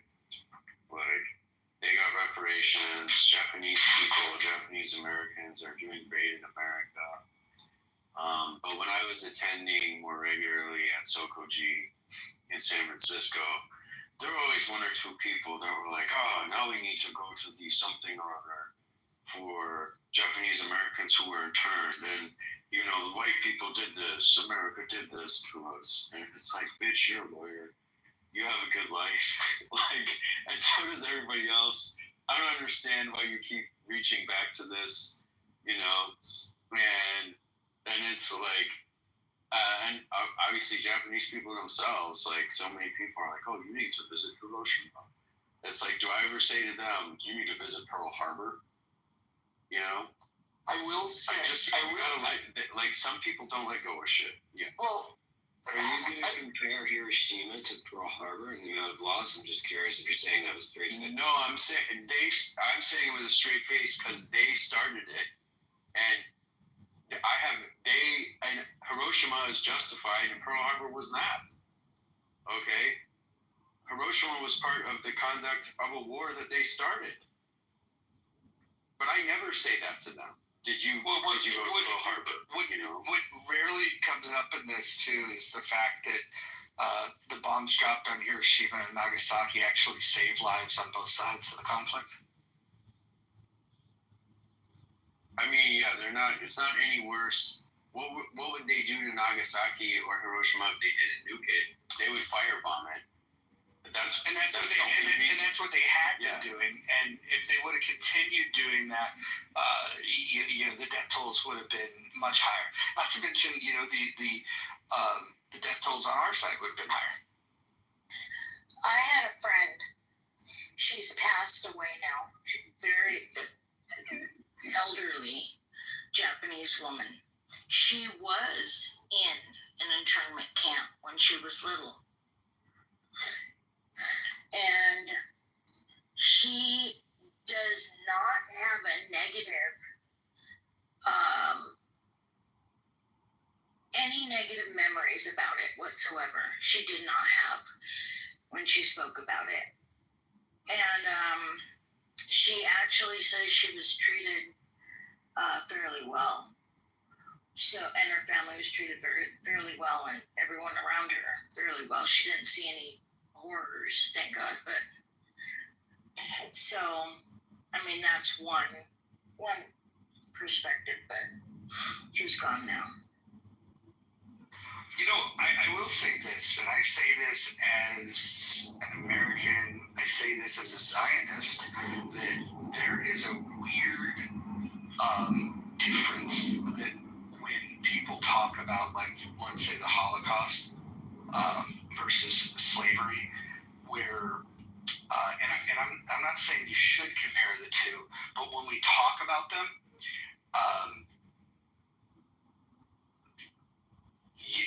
you're allowed to talk about, like, questioning, the thought of reparations for slavery. Like, I talk about it all the time. If I were to talk about, hey, I don't know if the Germans should have given reparations to the Jews. If I were to say that, I would be skewered for that.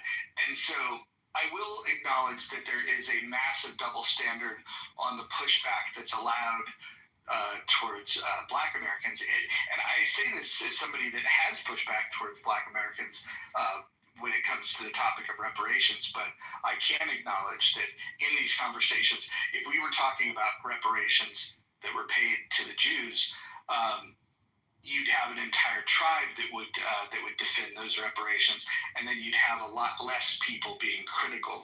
And so I don't know exactly what that means, other than at least in America, there's more. People feel free to speak up against a Black grievance rather than a Jewish grievance.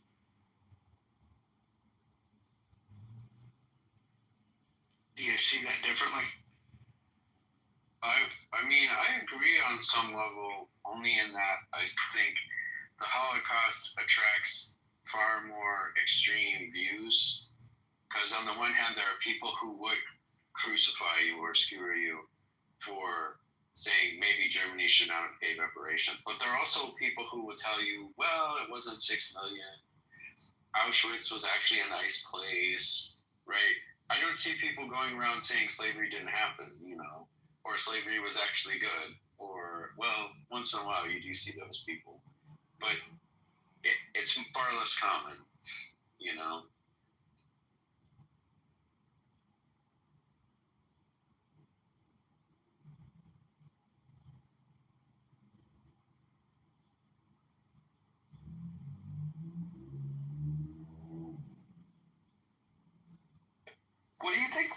blowback would be in modern day Germany if they hadn't paid reparations. Wow. What would they even think about that? Maybe now, because of Gaza, there would be a strong contingent because of the pro-Islamism basically in Europe. There would be a strong contingent opposing reparations to Israel. Or they would try to put earmarks on the condition. You know, a public apology goes a long way. I'll just say that. Does it though? I believe it does. For some it is. For some it's meaningful, right? Recognition. For some it's just like, fuck, they could have just said that.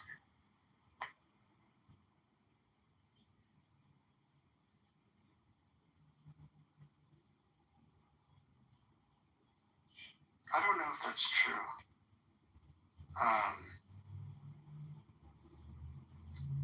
So I'm looking this up. So Bill Clinton expressed regret over slavery and America's role in the transatlantic slave. There's just quotes. Going back to a time before we were even a nation, European Americans received the fruits of the slave trade, and we were wrong for that. George W. Bush said, one of the greatest crimes in history and a sin. Barack Obama says he acknowledged slavery and racism many times during his presidency. He did not issue a formal apology, though. I don't know, like, do you accept what Bill Clinton said as an apology, or what George Bush said? Because they're not. No. They never said the words "I'm sorry," but they're acknowledging that it was wrong. No. I mean a separate public apology addressing the situation, right? Addressing it in full. The recognition of it all. Yes, some Congress people did that. Did they? Yeah, and it wouldn't matter. I mean, when Tony is saying, we wouldn't be having this conversation if people had been made whole or whatever. We would be, because people in democracy from time to time get it in their heads to vote themselves some kind of benefits from the public coffers, you know? You're going to have these ideas, and they're going to be bad, and you have to oppose them. And there's nothing we can do to make this go away.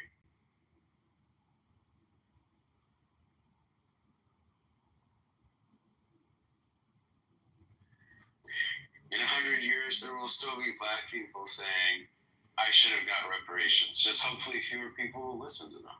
You know, there will still be white guys in the middle of nowhere in America talking about how we've got to kick all the non-whites out. But hopefully fewer people will listen to them, you know, because none of this is going away. In a few hundred years, there will be no one left that is white or black without being mixed. Everyone's going to be mixed in a few hundred years. Climate change will wipe out humans, and we're going to be replaced by AI. I mean, everyone is pretty mixed now. People don't. I don't know if people will move all over the country in such a way that there will be still relatively distinct populations. In particular, in more rural parts of the country, you have people who are super white, and you have people who are very black, and going back a long ways.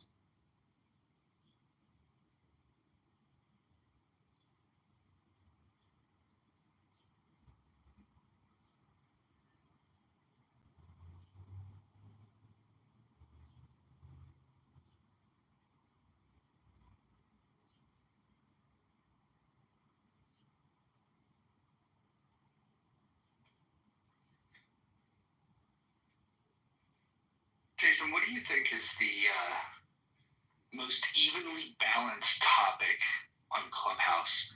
If you were trying to index for getting people in a room where the conversation would be equally balanced, is there a conversation that exists like that?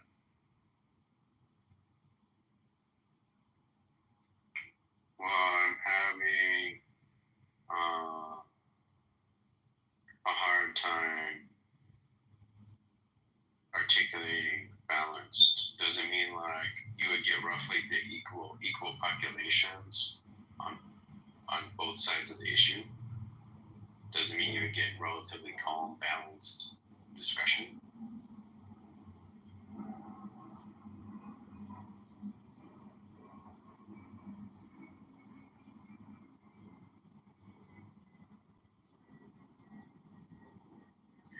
One thing that lots of people can agree on is they want to see the Epstein files. This is true, but I think the reason why people want to see it is pretty bizarre. Like, a lot of people want to see it because they're hoping that there's something super incriminating against the politician or celebrity that they don't like. What I don't hear, like what I hear more is that they want it revealed so then they can say, oh, so and so was on the logs, so and so went to the island, and then try to infer that they were participating in these crimes. What I'm not hearing a lot of is an effort to really figure out the entire network that allowed for this to happen, where they're finding these young women or men, and maybe ending the entire criminal syndicate that allowed for that to happen, because we can't possibly believe that Epstein did this in a bubble, right? And the fact that there were so many rich, powerful people associated with Epstein, I think it's going to be difficult to get prosecutions, but I think it's worthwhile to do that. And I wish that people were at least thinking about the victims that were here. But it sounds like what they're more interested in is being able to fucking make a movie later on down the line on, can you believe that President so-and-so or this captain of industry did these things. Like zero focus from what I've seen on the victims themselves.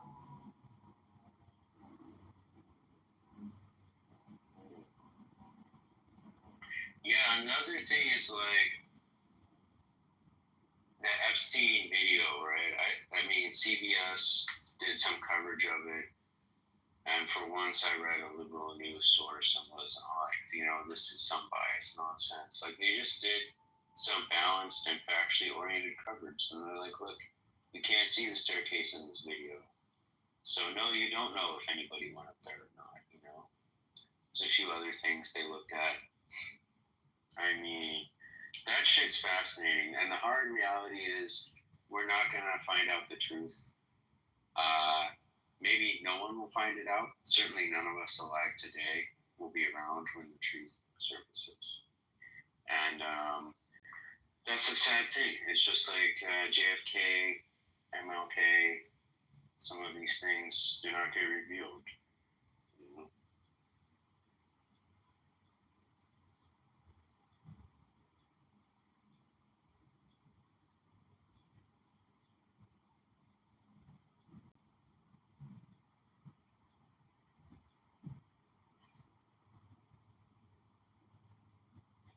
Guys, I'm gonna get going here. We'll talk later. Okay, have a good day. Have a good day. Ciao. Ralph Lauren and Gianni Versace, all of our great fashion icons of yesteryear, presented us with beauty. We wanted to look at beautiful people, man or woman. We didn't care if they were gay or straight or gender benders. We want to see beautiful people because beautiful people inspire us to want to be beautiful and go out and shop. We don't want to see fat asses. We don't want their identities and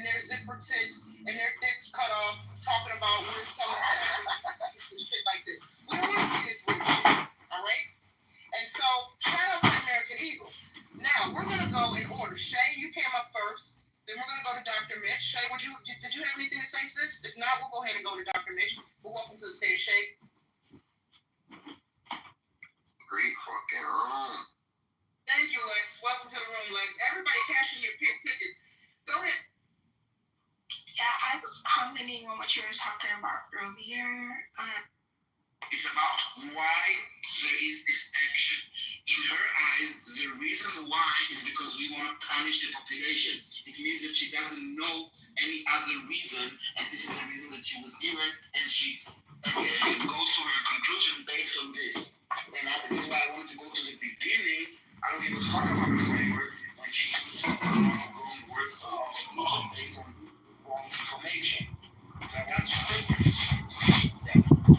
That's why I'm telling you, like, it's not about whether she has the information or not. I mean, I defend Israel not based off all of the documents. But it's crazy. But someone, punishment is about intention. It's like the word murder. If somebody is dead and you call it murder, and I call it an accident of self-defense, then it's not about the framework. It is there are facts. That's what I'm trying to explain to you. No, it's not facts. If I don't want to know it is about facts. It is about facts. Guys, I'm sorry. It is about facts. If I go and I stab you in the street, or if I go and I stab you in the street, hold on. If you love it, the way you're trying to say it. Let me just finish one sentence. And then you're going to say, I care about if I stabbed you because I saw you in the street and I hate you, it is murder, okay? It's not self-defense. So, and calling it self-defense without. So, yeah, so one, Venus, the negative, so I want us to be harder, but based on my conversations with her, she does not believe in the concept of states or rule of law in the same way that you do. She's working from a fundamentally different place of punishment, of law and order, of statehood, of rights, of individual rights, of collective rights, of land ownership. And the words that you are using, while yes, they do mean something, they have a different reality to the way that she views the world should be. It's just like the way a communist views the world versus the way a person who believes in a republic state views the world. Those are two different things. That's not too far. So you're not like far. I'm going way too far. Because the word, guys, please, no, you are over complicating a very simple thing, okay? Let me finish. I understand, I heard you, and what can I do? I disagree with you, and I do think that you are overcomplicating and you're adding way more layers than needed. When you talk about the word murder, meaning that I killed you and then a criminal and death, I don't give a fuck if you're a libertarian or a Democrat or a Republican, whatever.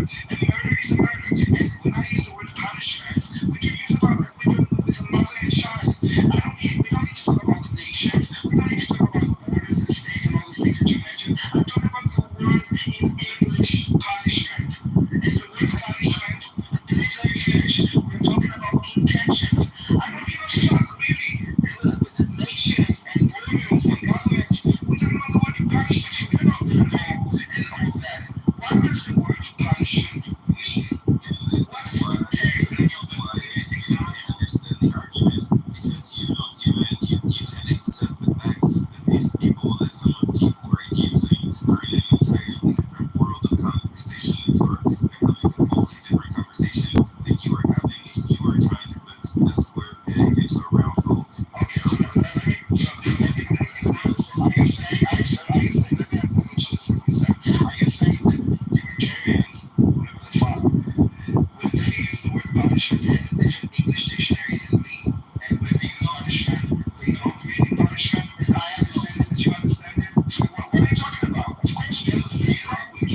And the word punishment is talking about intention. When I punish you, there is a reason why I'm punishing you. And that is the intention. If I'm just beating you up, you wouldn't call it punishment, okay? There is a reason why we have this word. I'm not talking, guys, I'm not sure what you're talking about. I'm talking about English, not frameworks, not word politics. So the word punishment, like a mother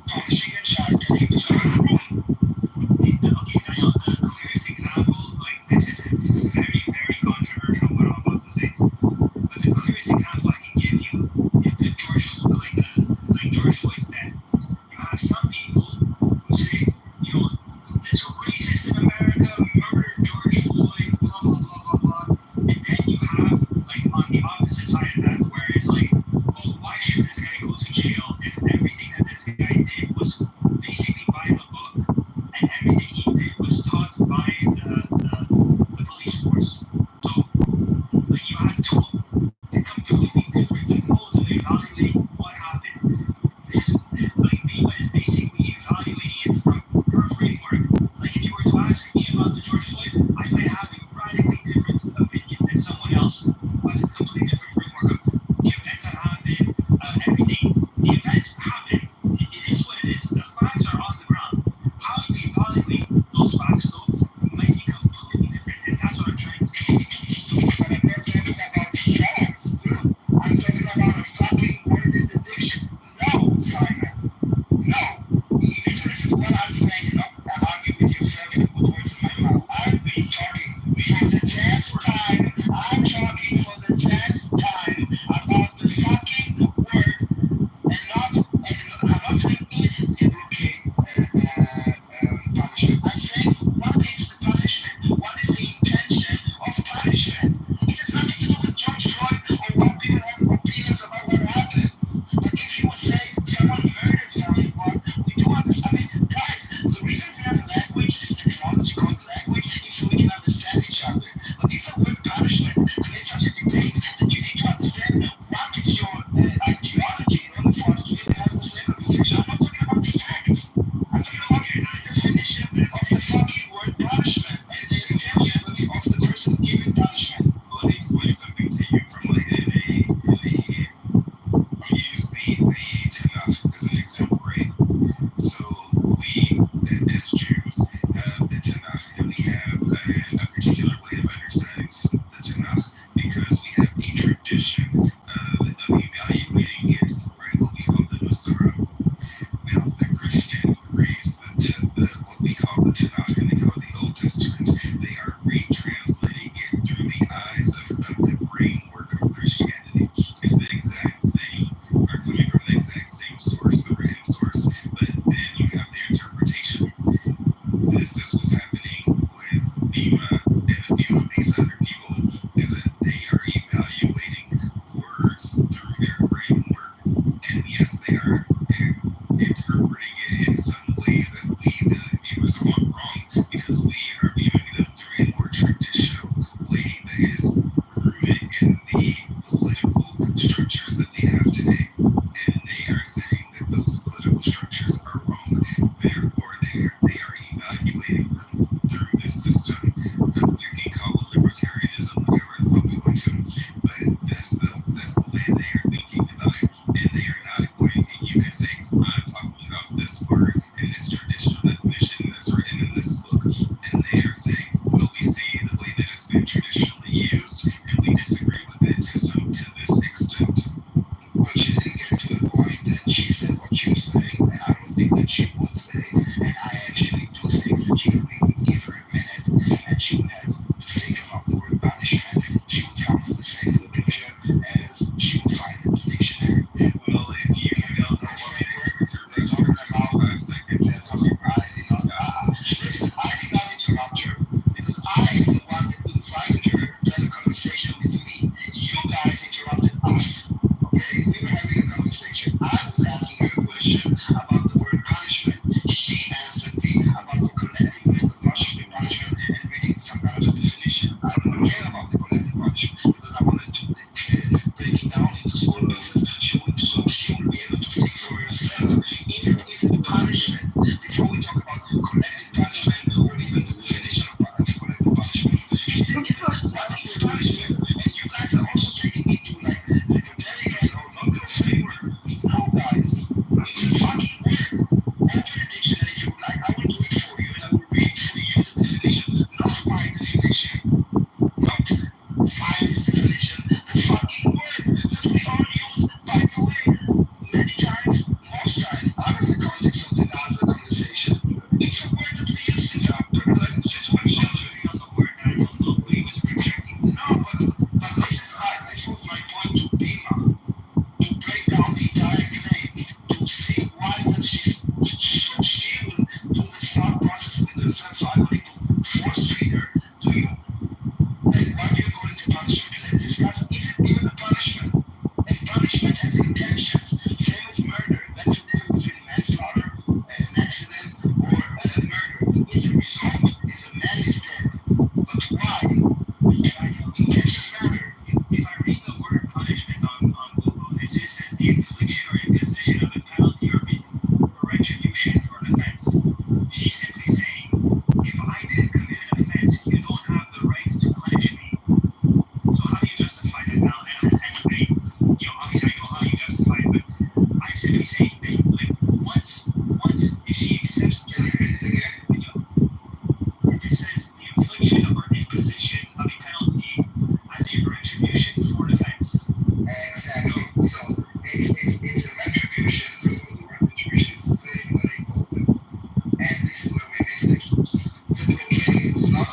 retribution for anything that happened. It was a blockade. It's for things that will happen. The retribution was against those that committed those crimes, and they are either in jail or dead. That is a retribution. What you're talking about is consequences. I'm simply saying that I'm simply saying if she operates from the framework that a state cannot punish me for the sins of other people, I mean, I technically agree with all of that, but I operate from the framework of that's completely irrelevant when you have nothing to do within that state, and my state is at war with your state. Like all of that goes to that's completely irrelevant when it comes to states. But she doesn't operate under that framework, so that's what you have to kind of go with, not bickering over like what's the punishment or not. So And I disagree with you because I don't think the state it matters right now. I think the word matters. And I don't think I understand that this is where you are talking. This is not what I'm talking about, and I will stop talking about because you seem to not understand what I'm talking about. I don't care about this thing. I'm talking about the word punishment, and I already said 5 or 6 times that it's the same with a woman and child. There is no state that you need to have or be a libertarian to understand what is punishing when a mother punishes her child. This is what I'm talking about. Because you agree that you actually argue with me that she cannot handle it because she has a different framework to understand the word punishment, and I don't accept it. Sorry, guys. that's not what I said. We agree with you. We are telling you that she does not agree with you. And just because we understand her differently than you do does not mean that we agree with her. Yeah, well, I mean, I understand what you're saying for the 6th time, and again, I don't agree with you. I don't think that you have her chance, and I think that I don't think that she's so stupid or so like narrow-minded, and I do think that she will stop for 10 seconds and look for the word and maybe just like break it down. Maybe she will come to a conclusion to understand what the word punishment is. Forget about collecting or state or nations or people. I don't care about it because I'm not talking about the collective part. I'm talking about the punishment part. And I'm saying it for the 8th time, and if it didn't go through by now, then I'm giving up. I did not interrupt her one time when she spoke. I did not say one word while she was on stage except for let her finish what she had to say because other people kept interrupting her. So, I mean, she's still in the room if she would like to come on stage. I would actually be interested to know if I represented her position well or not. I mean, if she's there, if she wants to come up, she can. Yes, anybody who interrupts her is getting put down in Instagram. I don't care who it is. Yes. The treatment of Miss Females has, in my opinion, is absolutely disgusting. And everybody should be ashamed of themselves. They might invited you up. Are you here? No. Jesus. Okay, thanks guys. Sorry, I had a big break. I know it gets frustrating, and I get frustrated sometimes. Daniel, I apologize. I don't articulate myself well, but if you just give me a few seconds, sometimes I know it's really difficult, but I usually think that I can explain myself. If not, maybe you could guide me, but I apologize. I'll work on that. I have been working on it. You didn't hear me in the beginning when I first No, came I'm on here. sorry. I meant to put like a thumbs up and give a smile. I think to put a smile. So I understand that you're caught up on the word punishment, but it doesn't matter. It's not. I'm not using it as a normative thing. I'm using it as just a descriptive element of what has happened, right? It doesn't matter the intent. The intent doesn't matter. It's what's actually happening, and that's what collective punishment, like the state says, it's specifically what they use it for. They use it in the case that you said to protect themselves. You had mentioned something. You said it very clearly, and I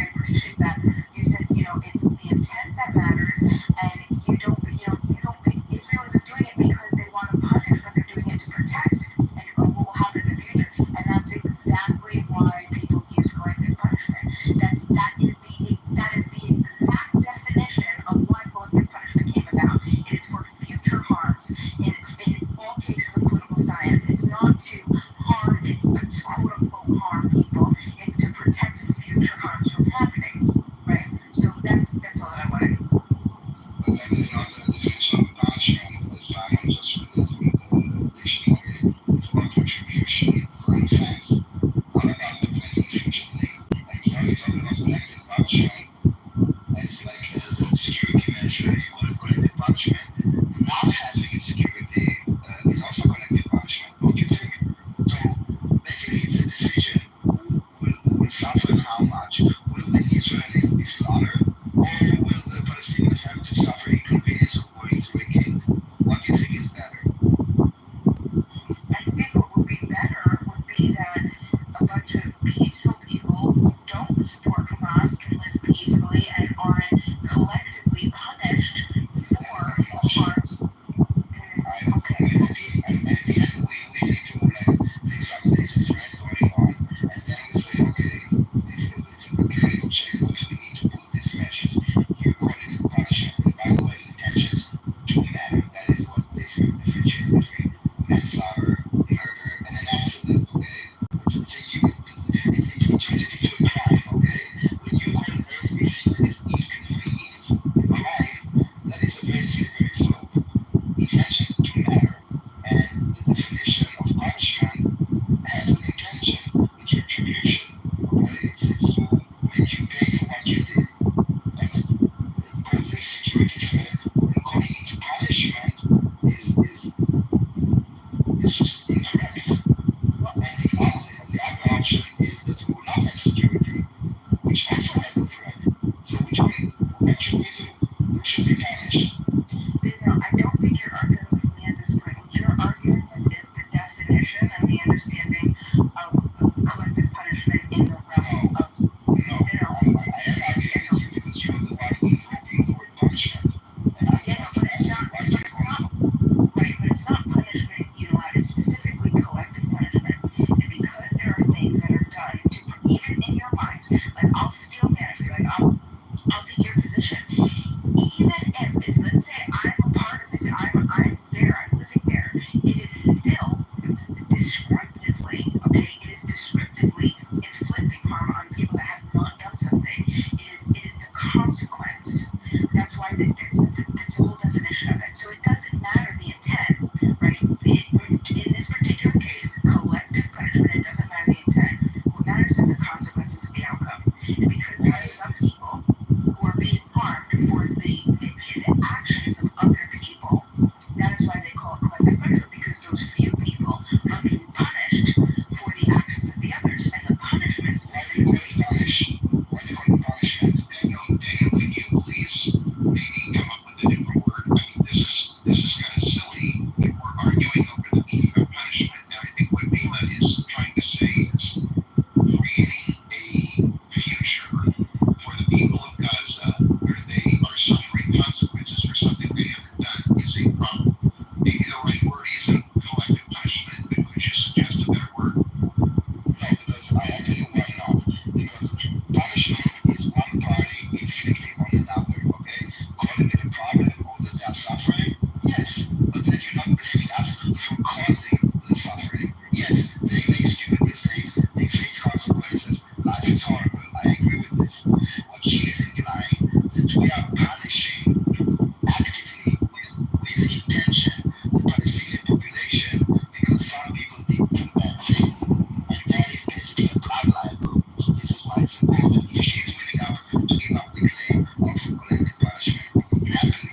And enjoy this big forecast that we all share. We have all have our own thoughts on it. She didn't convince me. She tried to explain why punishment is uncomfortable to use as punishment. No, Daniel, here, let me give you an example, okay? I happen to love pit bulls. Pit bulls are one of my, it's a thing for me. A lot of people don't love pit bulls. People, They're little dogs. They're little dogs. They can be very pit bulls saved my life, changed my life forever. So I have an affinity for pit bulls. A lot of people don't like pit bulls. So now imagine I have 10 pit bulls and I bring them to the dog park with a bunch of other dogs, okay? And they're all playing. One of my pit bull, let's say two of my 10 pit bulls gets in a fight with the other dogs and they start beating them up. They attack them. My 2 pit bulls attack them. But then I take all 10 of my pit bulls and I say, oh, sorry, we all gotta go. Nobody can play anymore because 2 of you proved to be bad and did something bad. I'm gonna take all 10 of you now, and now we all have to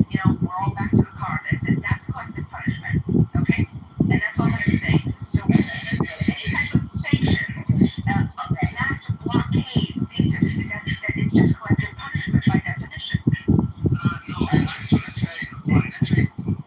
say you have, I don't know what you said, people, but let's say pit bulls. So do you know pit bulls? There's a dog, there's a pit bull terrier, pit bull to me. Okay. So let's say there were a few instances of pit bulls that were biting other dogs in this dog park. And then after it happened, yes, those dogs were like barred for life. But then they said, listen, pit bulls needs to come with a muzzle. Would you consider this a punishment for all pit bulls? And I want to ask you on top of this, hold on. What if we don't so-called punish the pit bulls? What about the rest of the dogs that are being slaughtered by those pit bulls like every week one dog gets killed? So what is your solution? Not to impose any ban?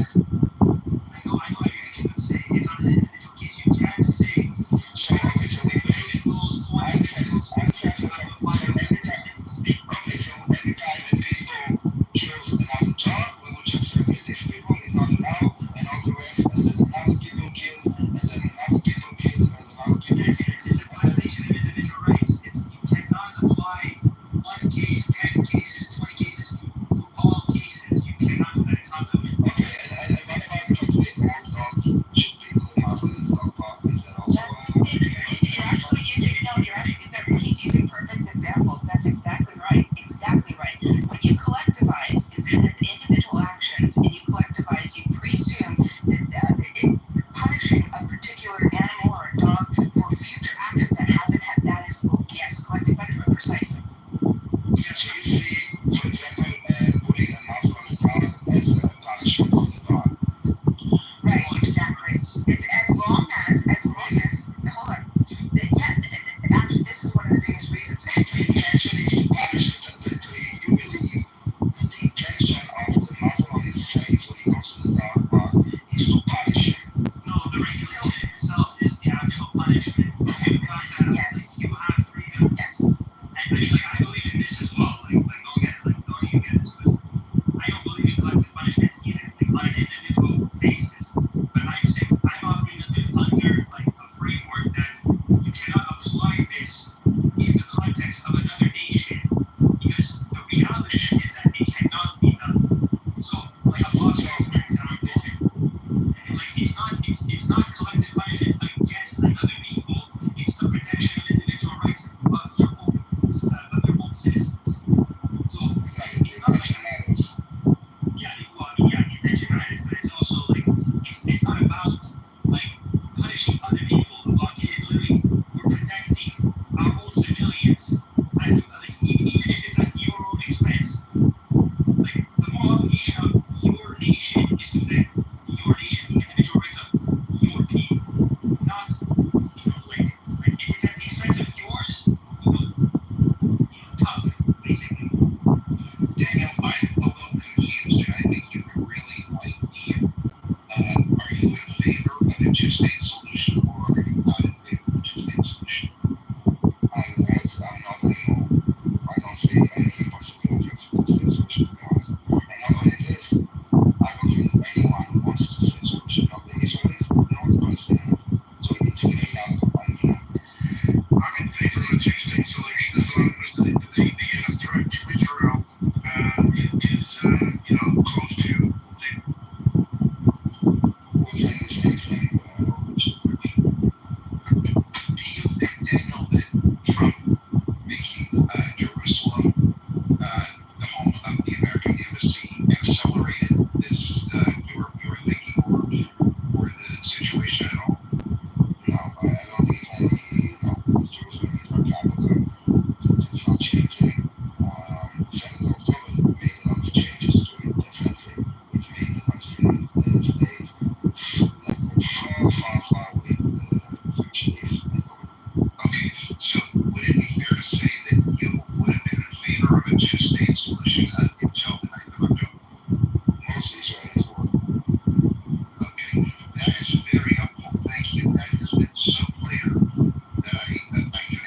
So like this is one of the reasons why they kind of hate each other.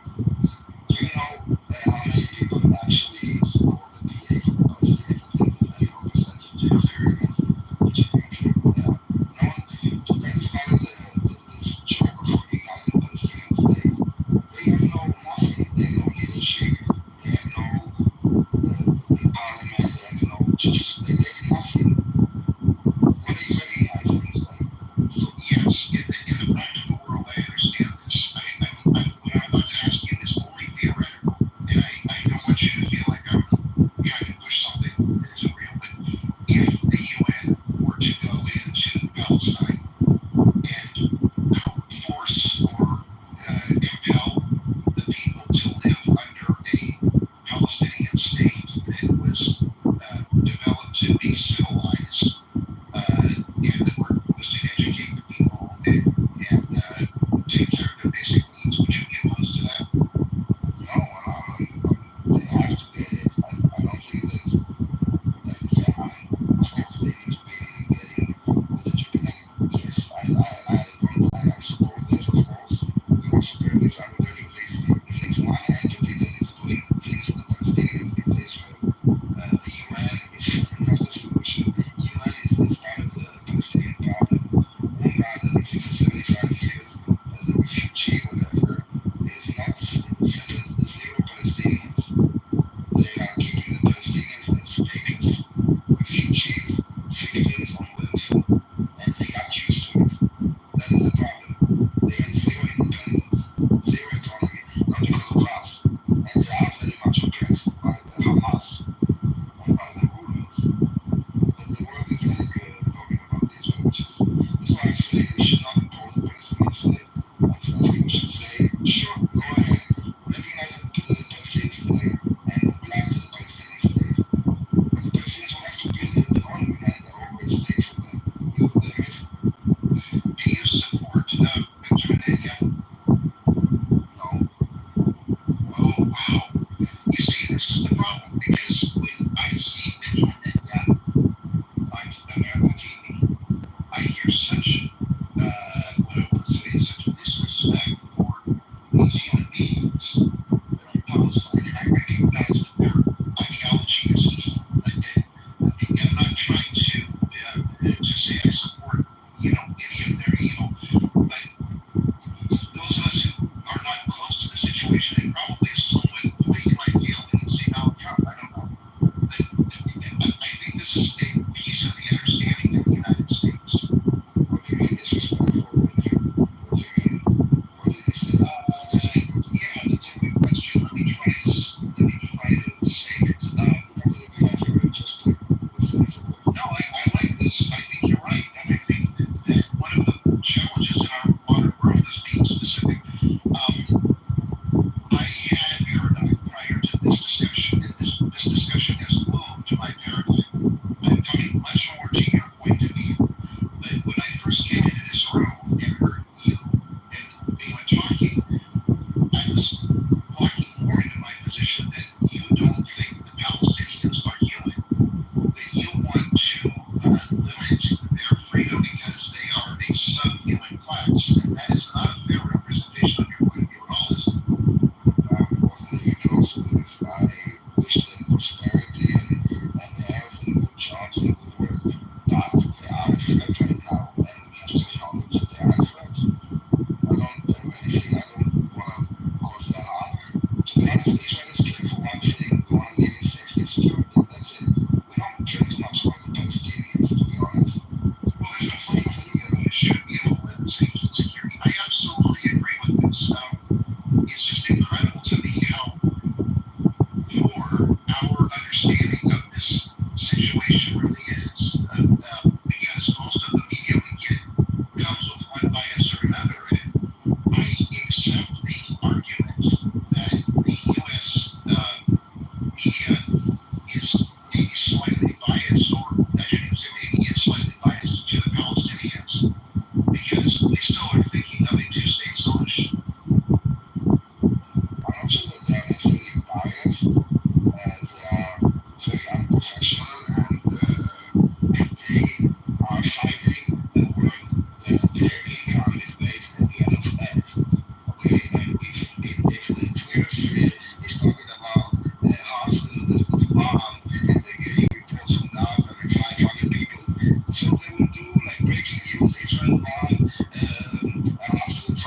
people die. They didn't check anything, but they don't have time. They need to come out, be fast, to be ready for it. That is the problem that the mainstream media is having, that they kind of lost. They don't have the time anymore to fact check. They need to announce today how many people died today and what happened today, and getting the information from Gaza.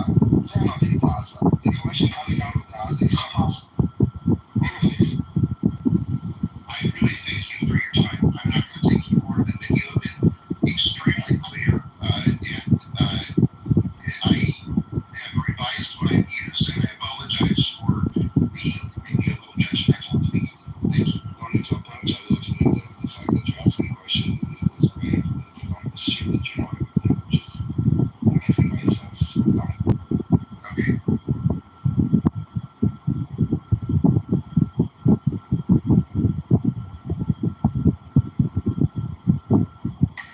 I have a question about leadership in West Bank. What, why is there no leadership? Are they being suppressed? Are there no young men who oppose Hamas? There's no elections, etc. I don't even know how the system works there. They've been going to elections for 20 years. Yeah, what happens in this 20 years of this 4-year term? So there've been no elections. That's not part of their government to have elections. No, it is. They just don't do it. Yes. They just don't do it. They were elected for 4-year terms. For 4-year term. It's now on the 20th year. And the reason that they say it is because East Jerusalem is not part of the President Authority. And until the people in the East Jerusalem can vote, they will not vote in elections. Oh. What do you think of that? What is in East Jerusalem? What is it a part of? It's part of Israel, obviously. Okay, so they oppose the borders. Basically, it's an excuse to stay in power. Let's be honest. Okay, you can have election because Gaza is separated from the West Bank, and they manage. Okay, they have two different governments, and they could have elections in the West Bank and in Gaza if they only wanted to. But it's corrupt leadership, and the entire world is silent about it. Not only this, they reward them with a place in the UN and all, and now recognition of what?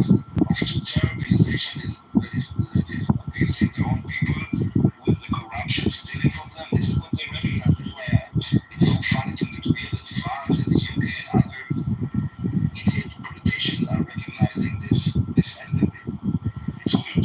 If they really wanted to vote, they could create an app that would allow them to vote. Yeah, also. Or they can just have them mail in a ballot, but they don't. They say as long as this territory is not ours, recognized as ours, then we want to allow people to vote, and therefore we won't have elections.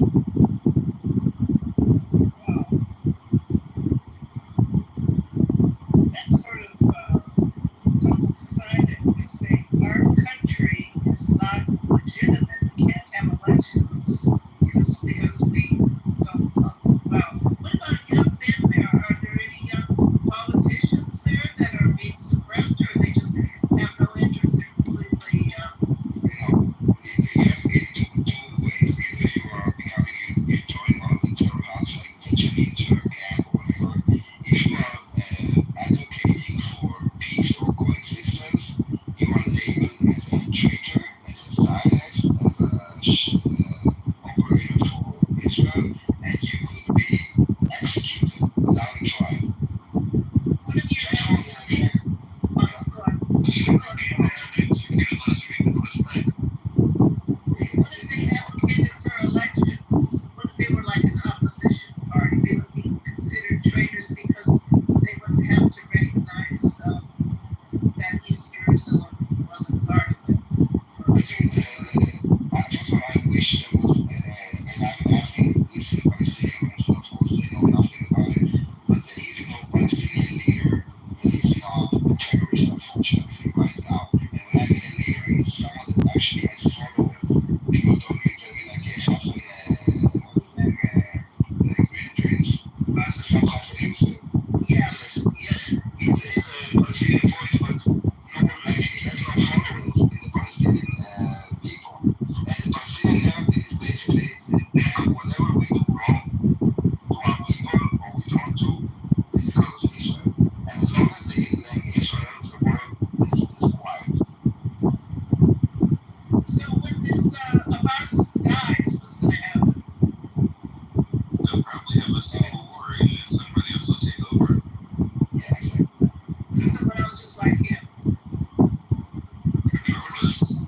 Could be worse. He didn't actually It would kill probably be by force. It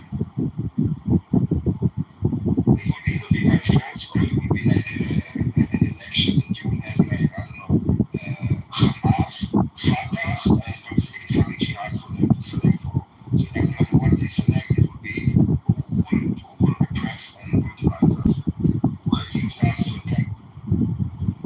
Americans, people in America really don't understand the politics and the struggles of the Middle East, and they don't. I mean, I don't want to blame it on being Arab or Muslim or anything like that, but there is a history and a culture that existed in that part of the world that Americans don't understand, and it's not like America in the same way. It's like, I mean, in many ways they resent the West for like bringing them these nation states, but and forcing them on them. But really, if you think about it, how many of the countries surrounding Israel actually had elections that didn't end up in somebody dying?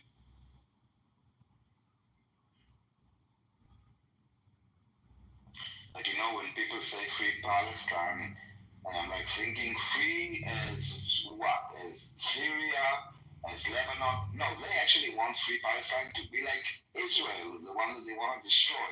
The only prosperous place in the Middle East without natural resources is Israel. The only democracy, the only place that you can have freedom of speech, freedom of religion, freedom of protest, freedom of opposition. That's the only place. And the entire world is focused on us.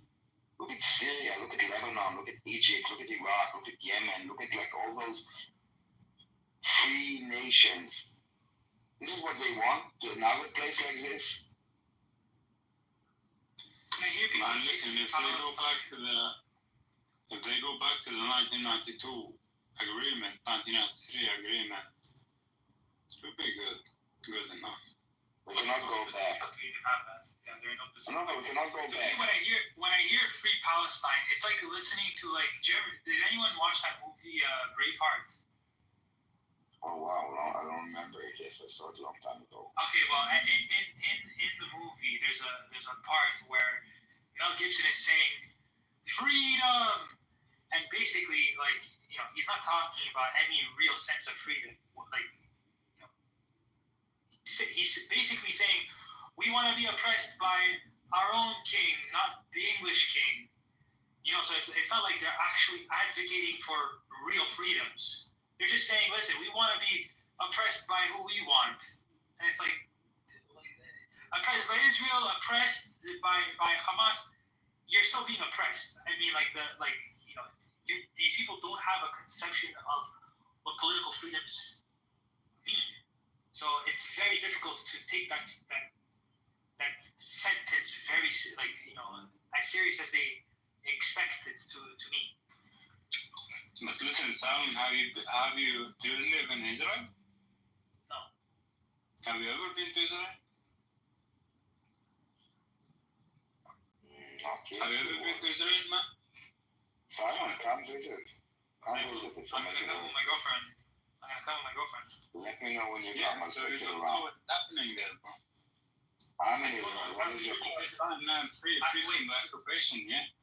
I'm in Israel. What is your question? What? What if I said it's wrong instead of just telling me I haven't been to Israel?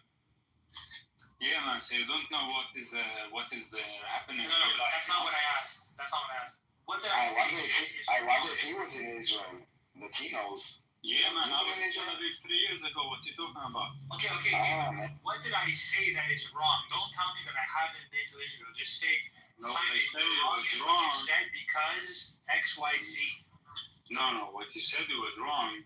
When you hear free Palestine, it's like hearing like free what? You mean? Like Mel Gibson when he said like freedom, but freedom for what? You know?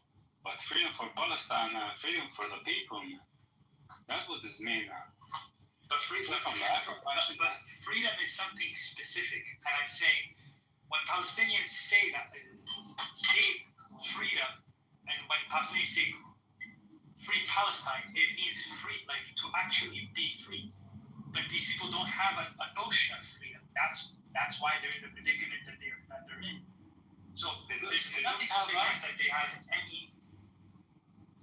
no concept of what freedom is. So because they've been occupied for fucking 75 years, man. So why Oh my God! Let's do a quick history. 75 years ago, who controlled Gaza? No, I'm not talking about Gaza. We're talking about Palestine. Palestine is Gaza. West Bank. What? Okay, so I'm asking you about Gaza. Who occupied? There was a different. Hello. I asked a question. You said that there's an occupation for 75 years. So 75. You know what? 70 years ago, who occupied Gaza? 7 years ago, who occupied Gaza? Yes, you said that there's occupation of 75 years, right? So I'm asking you.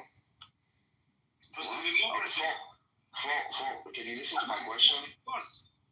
No, Hamas. You want this answer? Wow. Hamas. Can you hold on? Hamas was created in 1988, okay? And you said that Palestine has been occupied for 75 years, right? Yeah. I'm asking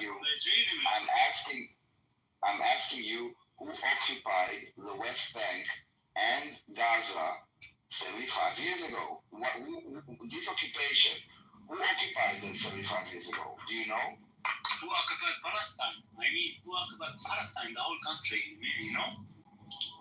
Even that premise is wrong. The British. Before that, it was the British. No, I'm trying to say. Wait. Are you trying to say that Gaza West Bank is up on Palestine? No, you don't know what you said. Palestine, of course. That's what I'm saying. Okay, so I will West Bank in Gaza, 75 years ago. From Haifa to Yafa to Jerusalem. Listen, so he's not talking about.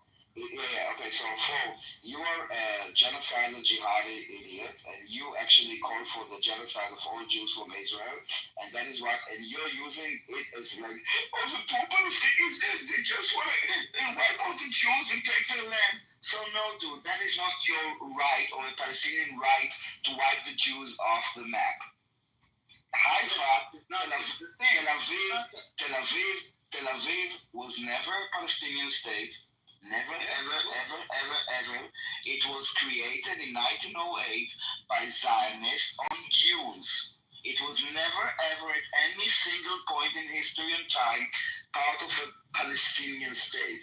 And 75 years ago, and 75 years ago, I will say this because I don't think that I want to spend my time because you are very, very uninformed. But just so you know, 75 years ago, there was a war, and during that war, Egypt conquered Gaza and occupied it until 1967, and Jordan conquered the West Bank and occupied it. So the occupation that you're talking about that started 75 years ago was Arabs conquering Arabs, not Jews. You want to bet? I'm not going to have a conversation and I'm not going to have a discussion about this. Samson, if you would like to play with the food, enjoy it. This is too low level for me. No, listen. There was not. Is anyone interested? The fucking gypsy. Simon, Sam, George. What's next? Flat, right? We live on the moon. Yeah. I don't have energy for this. I would engage. Yeah. I mean, there was so many logical fallacies. You're wrong because you didn't go to Israel. Okay. I mean, this is something. Yes, I go to Israel. Are you crazy? Like what the No, I'm saying that was your position. That's what your argument was to me. You're not telling me that I'm wrong because of any actual argument. You just tell me, well, yeah, no, it's Israel, so I say you're you wrong. are wrong because like saying free Palestine, you feel like this does not mean a thing for you. But this mean a lot of things like for a lot of people. Nothing. It just means that they want to vote for their own oppression. Which is the case. I mean, they did that in 2007. I mean, like you already have a nation that is relatively free by today's standards, and rather than actually be free and prosperous under a nation that protects individual rights, they voted against, they voted the complete opposite of what Israel stood for, and they suffered as a result of that. So it's like I don't. And of course, in every occupation, you got to have a resistance now. Occupation, no, but it's not a normal thing. Like when Germany was trying to take over France. You're not oppressed. This isn't the oppression Olympics. In World War II, when they have in a war, and Germany was trying to take over France, you know what France did? They resisted.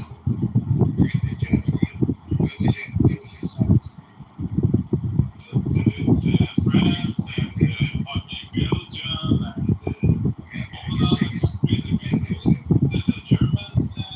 Do you really think you're France? Germany sucks. You're Germany.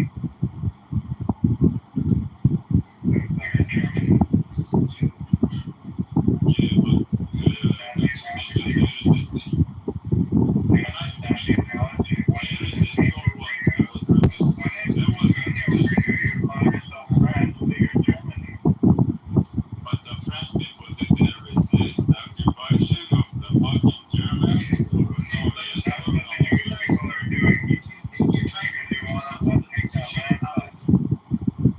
You're not France in this scenario, bro. You're literally Germany.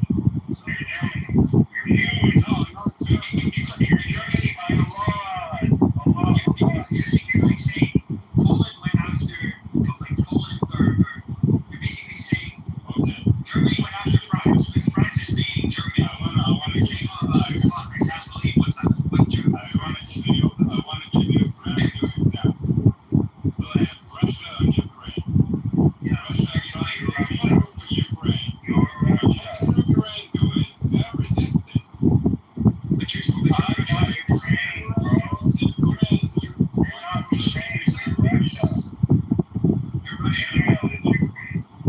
It's like saying always been Ukraine. And you're not fucking politics.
the sea is again? Is the name of the sea? See, you're advocating on these people. You want to take an eraser, you want to take the map.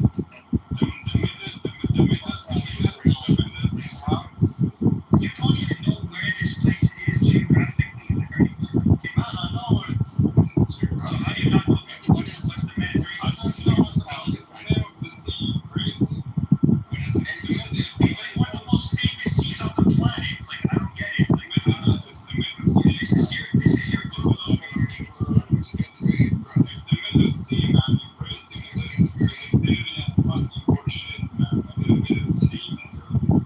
Mediterranean Sea, yes. And you know what river it is at least? From Mars.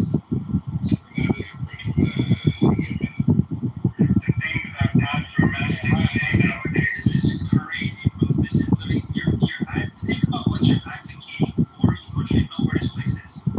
Listen, last Can you tell me where I can say Can you tell me where it's already have a Palestinian state. It's called Syria, Jordan, Lebanon.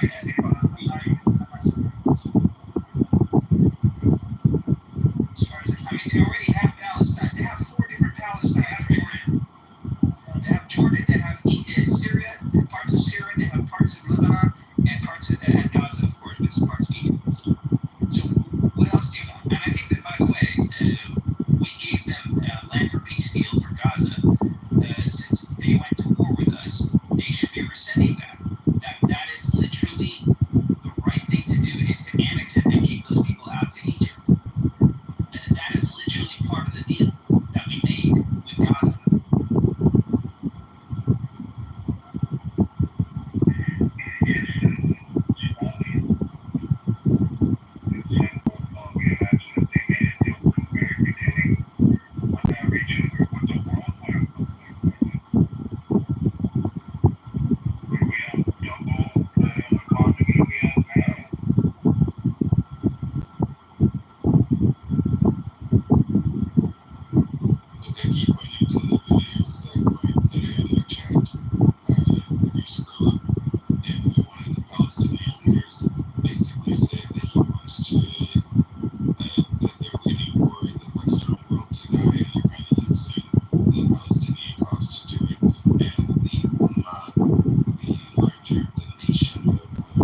here it is. And Imam Abu Hanifa said, there is no punishment for the one who marries his mother, who gave birth to him, his daughter, his sister, his grandmother, his paternal aunt, his maternal aunt, his brother's daughter, and his sister's daughter, knowing that they were forbidden to him, and having intercourse with all of them. And the child is for him, and he must pay dowry, and only ta'zir is applied on him besides the 40. This is the saying of Sufyan al-Thawri.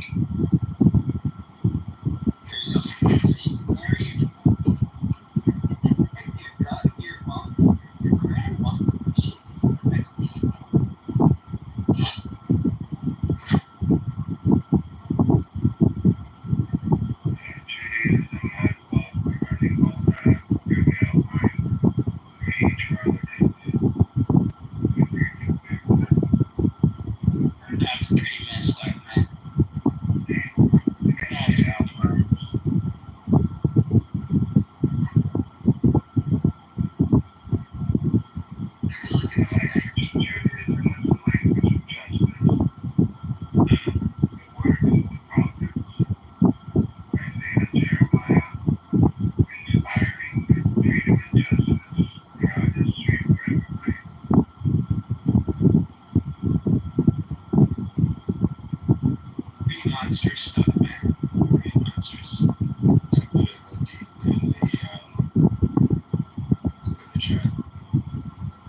is the whiteness. So like there's different hadith that says, hey, I'm looking for Muhammad. It's like, do you know where he is? And then some guy points like, yeah, that white man over there. and then Umar, one of the rightly guided caliphs, actually puts a fatwa saying if anyone calls Muhammad a black man, he will be killed. Literally. So this is after his death.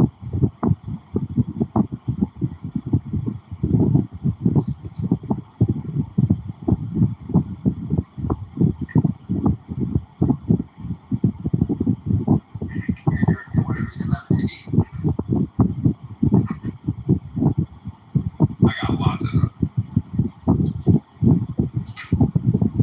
Sure. Okay. Yeah. Wonderful. Insanity happening here. Let me look at my No genociding of dogs. I heard everything you fucking were saying. Well, I'm trying to give you a little bit of what you gave me that for. I heard everything you guys said. I just said let the dog out. I know you have 3 dogs. Who is I Sam? heard everything. Who, me? Yes. I'm a friend. Of whom? Ally. I'm a friend of everybody. I'm a friend of Daniel's and Yakov's. He's cool. He's an ally. Alright. He's like Switzerland. That sounded so fun. That sounded I'm like watching you, Sam. I'm watching you, like George. Sounded like what? Simon? Say it. The leftists, they're LGBT allies. Hi. Oh, please, Simon.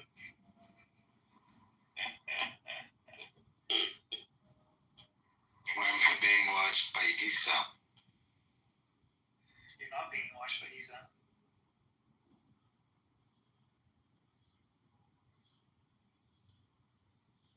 I got kicked out of these rooms. I don't know what happens. How did you get kicked out? Yeah, I don't know. My app just shut down. Did you guys get down?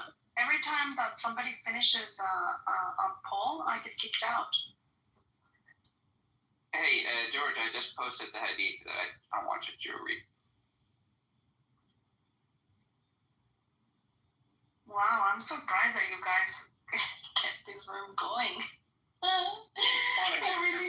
It never lasts. That's the reason why I just opened the other room. Is there one where he slept with another man, or is that just a mistranslate? No, he slept with another man with his wife included. Like he was. Just a regular Can you put the reference on the chat, please? It's on my picture profile. I'll bring it up right now. Yeah, I know, but can you put so I can copy and paste it? Was he a top or the bottom? So this is from so if you look at my picture profile right now, it's from Mustadrak al-Sahihain, volume 3, page 410. Okay, and it says the messenger sent for me on a cold morning, so I came to him, and he was under his quilt with one of his wives. So he let me under the quilt, and we became 3. And is this one of the strong hadiths, or is it a weaker hadith? I even have the chain for you for that. So yeah, I wanted to check this because I thought this was like so far-fetched. I needed to do a bit of research, but because I speak Arabic, I actually went and found the PDF file, and for the Shamila, which is a link of all the PDF sources for all the books. So and if you look at over here on my page, it goes through all the isnad in Arabic and says Hadathana Abu al-Abbas, Muhammad bin Yaqub. So these are all the people on the chain of link. And right at the end, and the green highlighted part, it says Hada hadith Sahih al-Isnad, which means that this is a Sahih hadith grading. This is the most authentic grading that you can get. Like this is as good as gold. Oh, that's a strong hadith. Very strong hadith. Very, very strong hadith. So Muhammad had a 3 son. Is that in the link you posted? No, that's on my picture profile. The link that I posted is another hadith that I wanted either but George's not here now. But I mean, if you'd like, Simon, would you like to read it? It's kind of funny. I can't right now. I'm in the middle of doing something. Okay, I'll read it for you guys because it's involved Jews. I thought it was funny. Sahih Bukhari 3399, narrated by Abu Hurairah, the father of the cats, by the way. The Prophet said, "Were it not for Beni Israel, which means the Jews, meat would not decay, and were it not for Eve, no woman would ever betray her husband." So because my food get rotten is because of you guys. And because women are unfaithful to their husband is because of you. So you make sense of that. Actually, everything that is wrong with their life, they blame on Jews. So it's been going on since. There's they even had like a Jew mouse test. Sorry, did you know about the Jew mouse test? Like apparently in Islam, Muhammad believed that there were some mice who became Jews, so he wasn't sure whether to hit it or get it out of the house. So he would put like a kosher and non-kosher milk to see which one he would drink. I read about that 2 days ago. And then if he finds out it's a Jew, it won't kill it. And if it's a non-Jew, then it will kill it. What are we talking about? It's like some question of Islam is predicated on Jews. Why Islam is gay? Yeah, but what were you guys talking about before I came in the room? I have a question for Simon. We're talking about hadiths and stuff, like funny stuff about Simon, are you there? Yeah, I'm here. We spoke about Judaism, but they changed the topic once you went in. Yeah, what's up? Yeah, why am I blocked? Why you have me blocked? I don't know yet. I don't have you blocked. I don't have anybody blocked. I never had anybody blocked. Alright. Yeah, British said you couldn't come in the room. I'm following. Hold on, son. British told me that you said you couldn't come in the room. And I said that was very strange because nobody in that room had you blocked. And Simon is retarded. He doesn't block anyone. Yeah, He's just a retarded child. Yeah, I'm actually following this. I don't know. Okay, I followed you back. That was weird. I just followed him back. That was weird then. Yeah, I don't know why. I think somebody else had me blocked and then they undid it. I guess they didn't want to say. It was just British. I predicted it may have been fish because he was in his feelings. No, that's the reason why it was weird. And I told him to send you the link. Yeah, I couldn't access. But it's alright. I followed Jimmy like a few days ago when he was mod with when we had like that big room or whatever 2 days ago, yesterday, whatever it was. I followed him. It was a big room. In the itty-bitty that we were all there. Yeah. Alright, all love. That's it. Yeah. Simon is not drama. He's just retarded. He's a normal retard. You say you never come to my rooms. Yeah, Phoenix, because we are surrounded by Muslims and then they report me and then I get banned for a week. Because she's a woman. Well, tell me who to kick out and I will. I'll even put you in mod. No, thank you. But yeah, I don't know. I got reported the other day by a couple of Muslims and I got banned for a week. Yeah, I was banned for 24 hours last week because there was a Muslim room. I kid you not. They had their room name was the benefits of marrying children, and so I made a counter room, and I swear to God, I just made a counter room saying the harms of marrying children, and I got banned. Yeah, because they must block people. And I appealed it, but it was 24 hours, but I appealed it, and then I came back. Of course, you know the thing. What you have to do is when they go after you, you go after their profit. That's how you get them. Yeah, well, that's how I got banned. If you want to really get into their head, you have to go after their profit. I know, and that's how I got banned. So once you go after their profit, they behave so much. And so now they've awakened the beast. All right. Yeah, so now they're gonna get. Now I'm gonna go after the profit. So they hate that I am a pedophile. You hate what is it? Minor attracted people. No, I don't care, but it's just that, yeah. Sometimes, honestly, I just don't want to talk with Muslims. They're retarded. I mean, I talk with them, like you, for example, I like you, I am, and the people that are smart, you know, but otherwise it's just like a lot of all the people who hate Islam are smart. Thank you, I appreciate that. Yeah, but it's mostly like, I mean, my friends are some Jewish people, and so we end up always talking about Israel and stuff with Palestine, and that's how Muslims come in the room. But it's not that I actually look for Muslims. Yeah, well, I have to say, I have from my father's side, my family's Muslim, and I'm the one who left Islam. May I ask you, Phoenix? I don't know if I asked you this before. How did you come to the realization that Islam was an evil ideology? How did you wake up to that, being a Muslim and being raised like that? Well, my situation was a bit unique because, so I had this coffee shop, I ran it to the ground, and the next thing was for me to take my father's trade.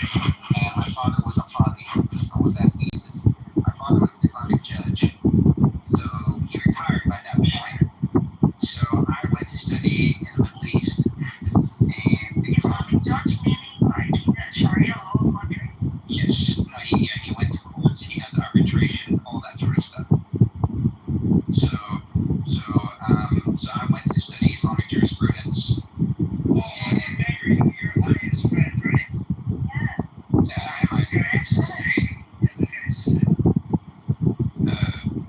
I am. I hope you mean, and I'm not sure, but yeah. And so what happened was that once I started to go into Islamic jurisprudence, and I brushed on my Arabic again, and I mastered the Arabic language in about a year. And I realized there was some really problematic stuff in the Islamic jurisprudence, and basically, if you know what Islamic jurisprudence is, they basically have dumbed it down for anybody into do's and don'ts. So they derived everything from the Quran, they derived everything from the Prophet's life, the Hadith, and the Sunnah, and his biographies, and have turned it into do's and don'ts in every single topic.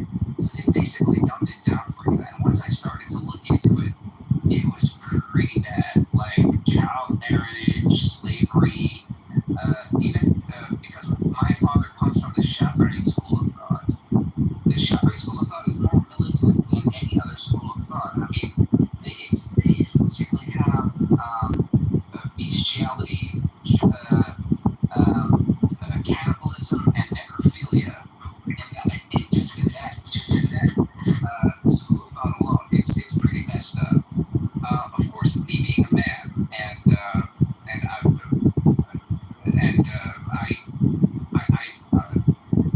I wasn't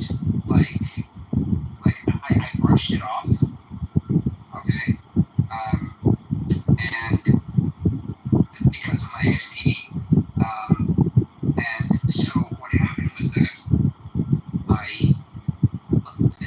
the thing started to hit me hard and put me in an awkward position was when I started to actually sit behind a judge in order to learn in the courtroom. And once I saw him when he presided on some of the most disgusting, the most vulgar things that I've ever seen, I actually saw a farmer. He had like 8 women, and if you know in the Muslim world, if you have like a lot of women, you're gonna be getting a lot of dowry money. So that means you can be coup cash. And he married this 3-year-old girl to this 38-year-old man, right? And the 38-year-old man was being pushed to marry his daughter. And the 38-year-old was like, I don't know, man, I want to have sex with my girl on my wedding night. And I don't know if I can do it for you. And because there's an Islamic tradition where Aisha was Muhammad's child was actually fattened up. Yeah, she was fattened up. No, but she was fattened up. She was fattened up in order to take the penetration. So that's why around 9 years old she got penetrated, because she was fattened up to the point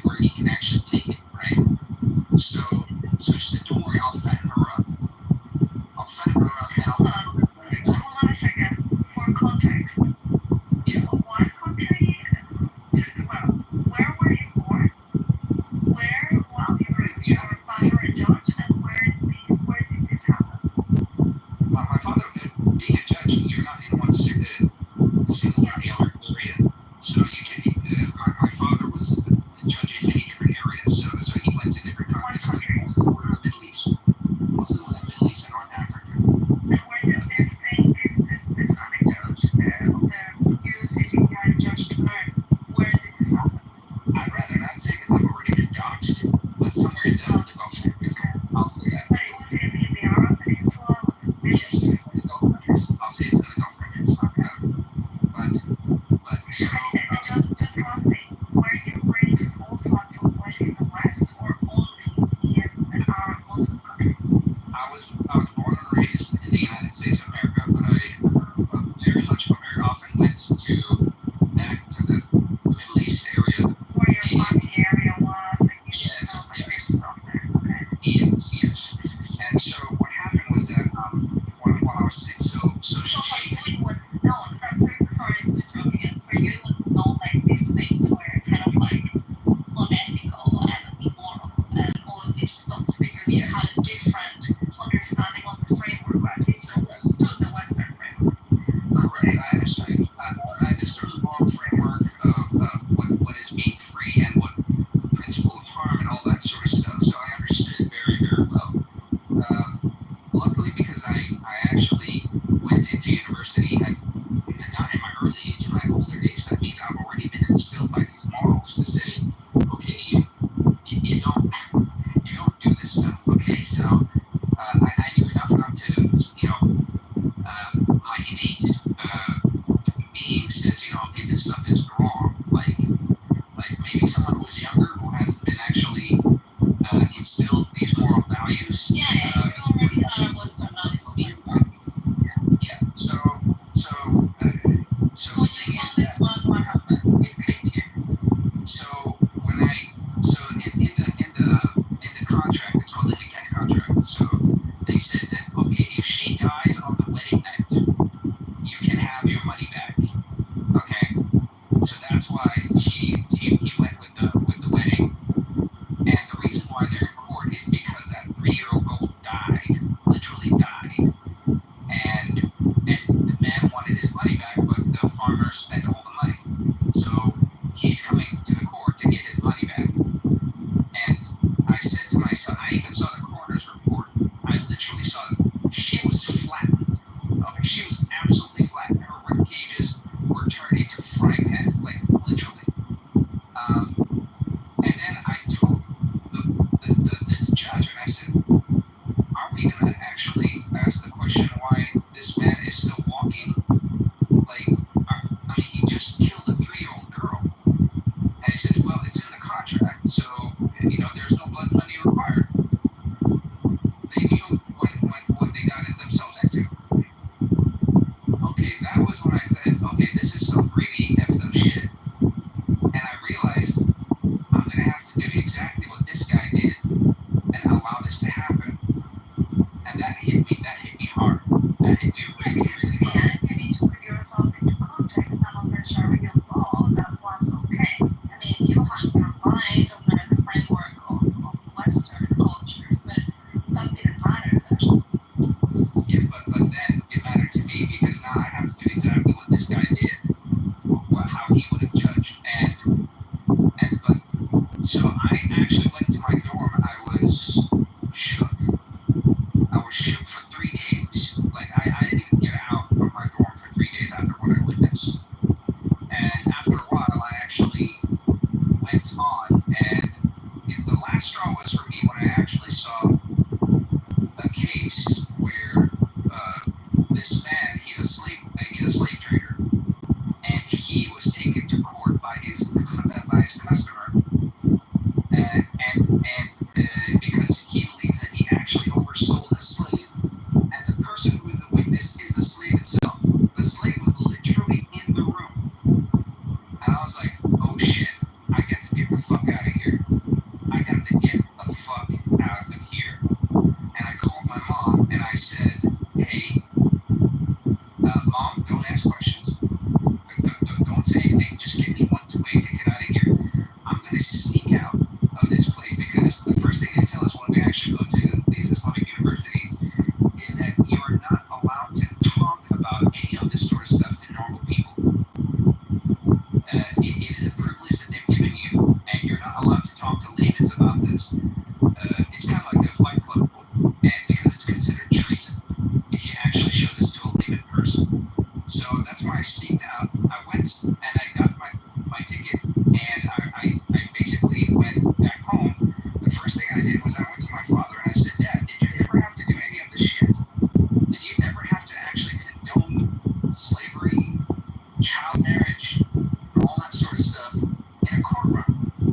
he was quiet because he knew if I answered it, I would be really, really, really angry with him. And I was already angry with him anyways for making me put me through this, knowing full well that this was the case. And she was hoping that I would bend my mold towards the way that he thought. And so I punched him in the face. I literally did that. That was the first time I ever actually raised my hand on my father. And I didn't see my father for 2.5 years. And until I met him at one of my family members' funerals. And I told him straight up, and I said, Dad, if you want me back into your house. How old were you when you punched him in the face? That was about 7 years ago. How old were you back then? 7 years ago, I was about 31. And and I said to myself, and I told him straight up, I'm not a Muslim anymore. If you want me back in the house, you have to accept the fact. And I said, if I accept that fact, my own family member is going to disown me. He's like, well, you got to make a choice. You got to make a choice, either me or your family. And after a while, he actually chose me. But now my family, his family, basically my extended family from my father's side, is coming after me. And they're saying that my blood is halal, which means that I'm ready to be killed by them. And it's okay. I know a few. Well, I don't know. Like that sounds like a great story. But under the tradition of Islam, I mean, you don't really get to tell your dad, oh, why did you lie to me? No, he was compliant. He was being a good Muslim. He was actually acting according. That's what he told us. Yeah, but he was acting according to law. So in theory, you did have no right to actually talk like that to your dad or demand from him any explanation or even any for him to let him off choosing you or choosing the dog. Because the one the wrong there was you. So my question is, if this actually happened, how is it that you made it out without punishment? I mean, you went against Sharia law and you went against tradition and you went against the book, the Quran. So how is it that they kicked you out? Because the protected bed goes on the land? Yeah, I was in America, so it's different. Okay, I get that. But still, in a family environment, like how will your dad, quote unquote, choose you? Choose me. I don't know what that means. Did he just stop being a judge? No, yeah, exactly. He was already retired by that. His He was already retired by that. whole career was attached to Sharia law. So how would he be okay with taking your side instead of taking the side of the meaning of his whole life? Oh yeah, yeah. I didn't tell you the full story, but after a couple of years, he decided to leave Islam himself as well. So. Let's go. Okay. So my mom is a Catholic, and she converted from my dad, so she went back to Catholicism. Are they still together?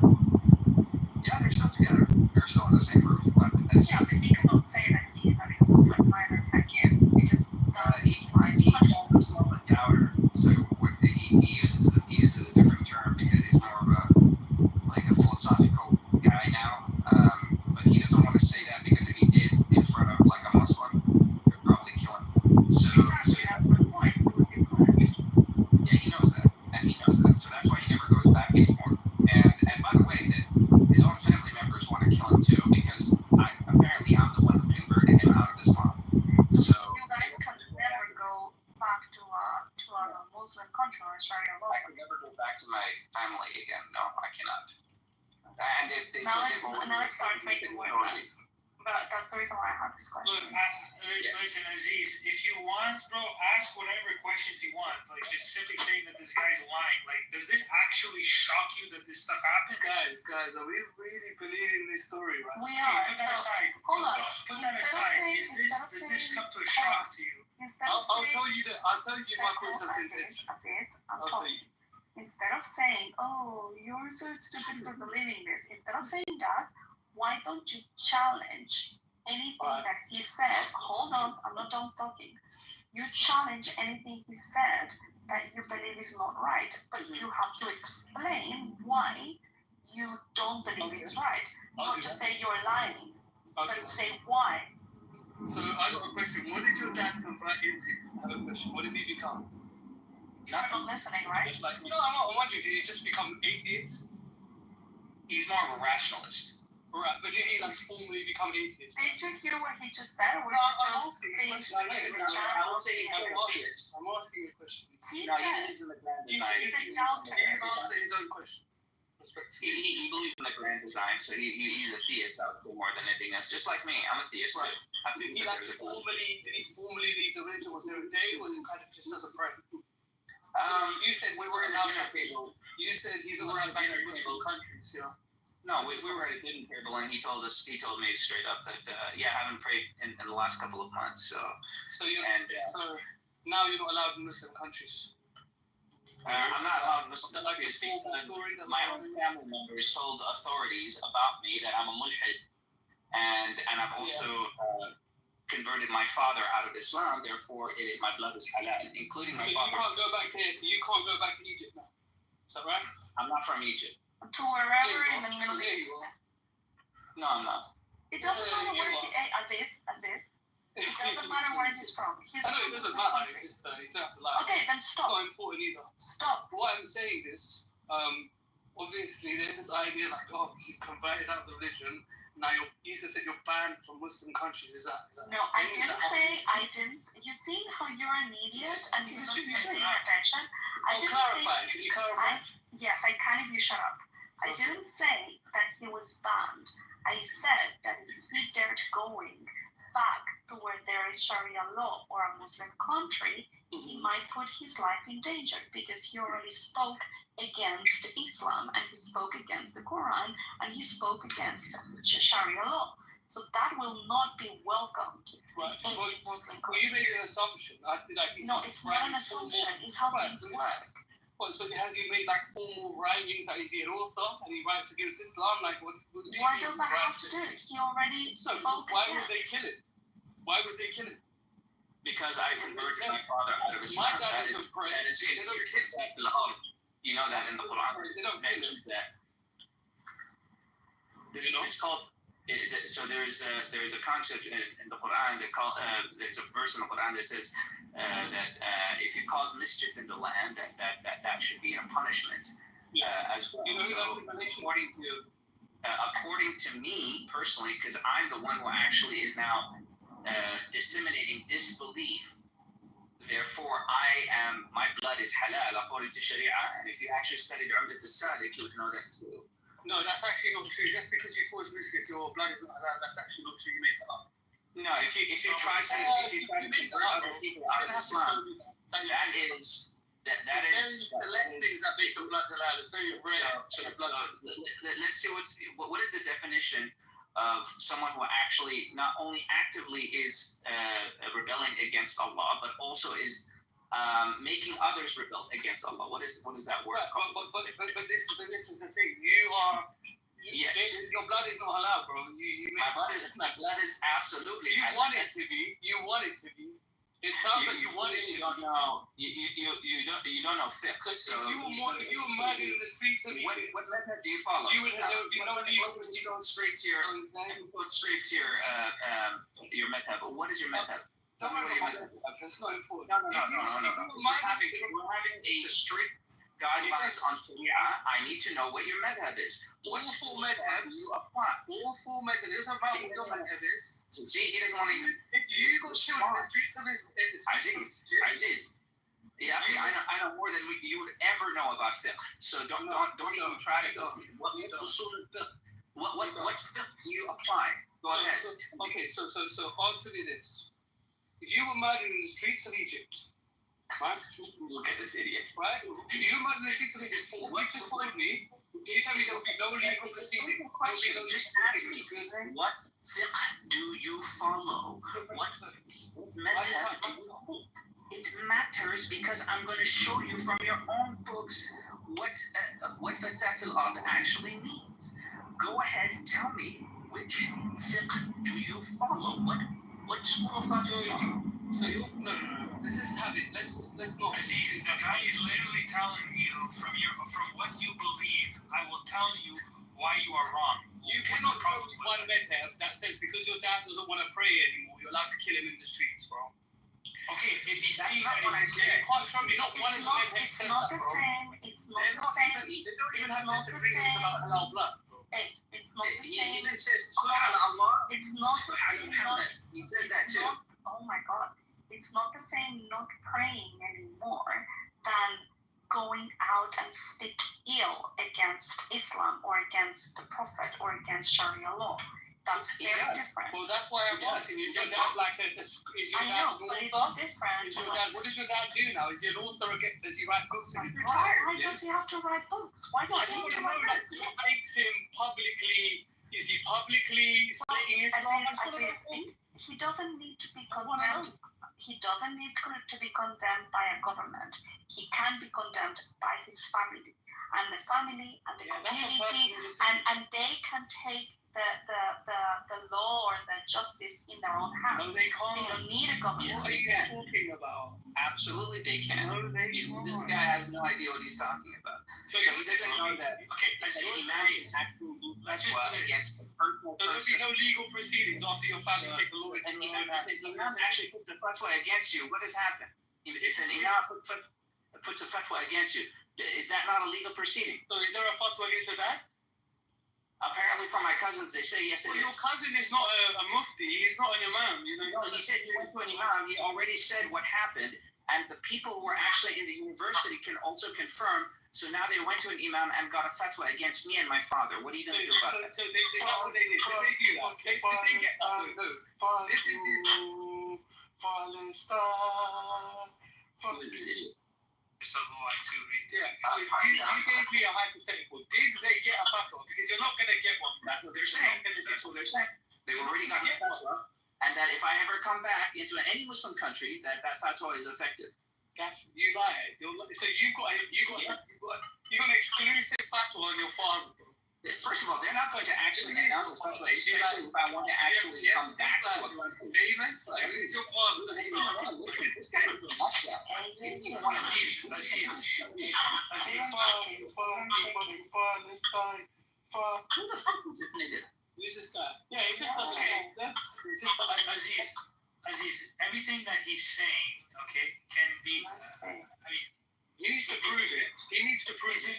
Is it that? I mean, he's not going to dox himself to prove something. I'm not going to dox myself. I'm not stupid. But Aziz, does this sound so out of the ordinary to you that this, like, stuff like this could happen?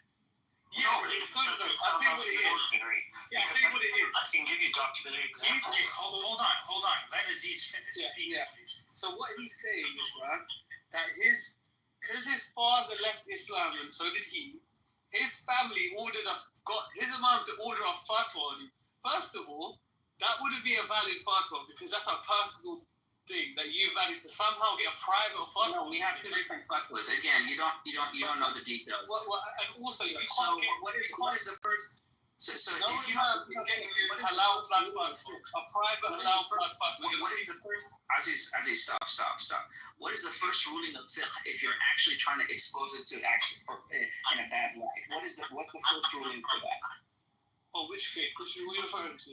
Any fiqh, any Islamic jurisprudence. If I actually were to say to give it to a layman to read in order to expose what it says, what is the ruling and punishment for that? For what? What the hell is wrong with this guy?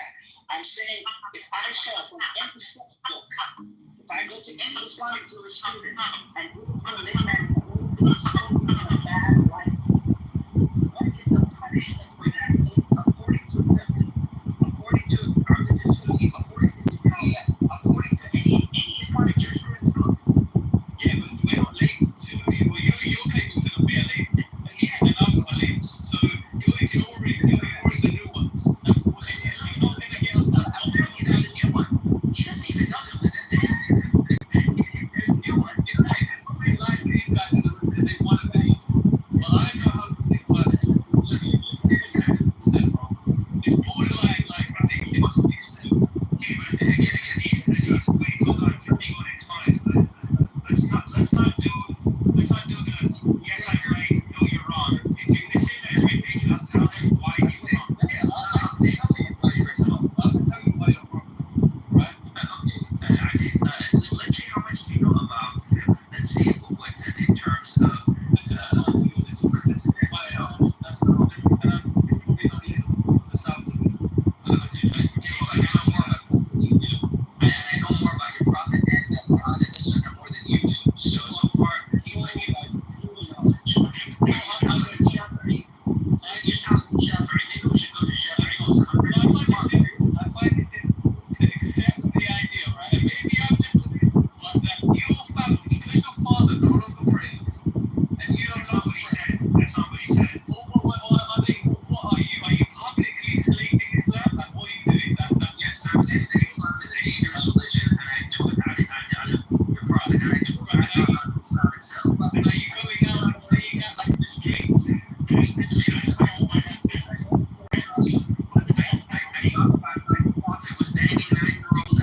do get it. Like, I do get what you're saying. Now, like, it looks obviously like an outspoken anti-Islam.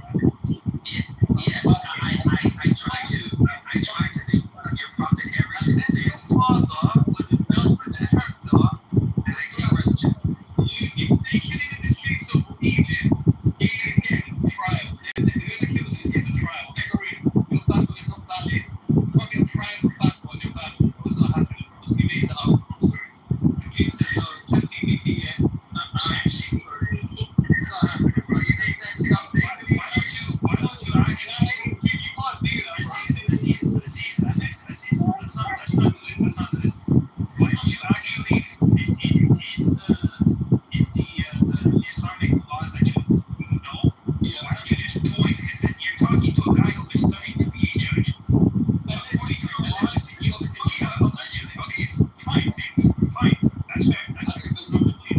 I can even show you If you want to prove him wrong, why don't you tell him, listen, according to this law and that policy, this is why you're wrong and you don't have a private fatwa on your head. Why don't you do that rather than just say, I don't believe you, I don't believe your story, I don't believe anything. Yeah, I don't believe in touching the father. Because he accuses other people. John, hold on. Okay, why do you say that? Okay, fine. You don't have to believe literally anything, but why don't you tell him exactly what it was that you think that he's not telling the truth about it? Why is it? You have it. I don't know. He asked you what school of thought that you have. You said it's irrelevant. And he's saying, according to your school of thought, I could show you exactly why you're wrong. Regardless of your method, you cannot get a private fatwa to order the death of your father and make the blood allow without legal proceedings. What's in a private In one Muslim country, unless you're MBS. Unless you're MBS, It was a private fatwa. you cannot do that. Private fatwa. It was a private fatwa. That's your private fatwa. It was from the Chief Justice Ministers. It was from a Chief Justice Minister. Your father must be a detractor of the state, bro. Yeah, because my father is a Fine, enemy of the state as well. Your father was a detractor. He probably did treason, bro. No, he said his father was a judge. Right, he probably be a corrupt Supreme Court judge, he could be a corrupt judge, but there's no Allegations. I'm using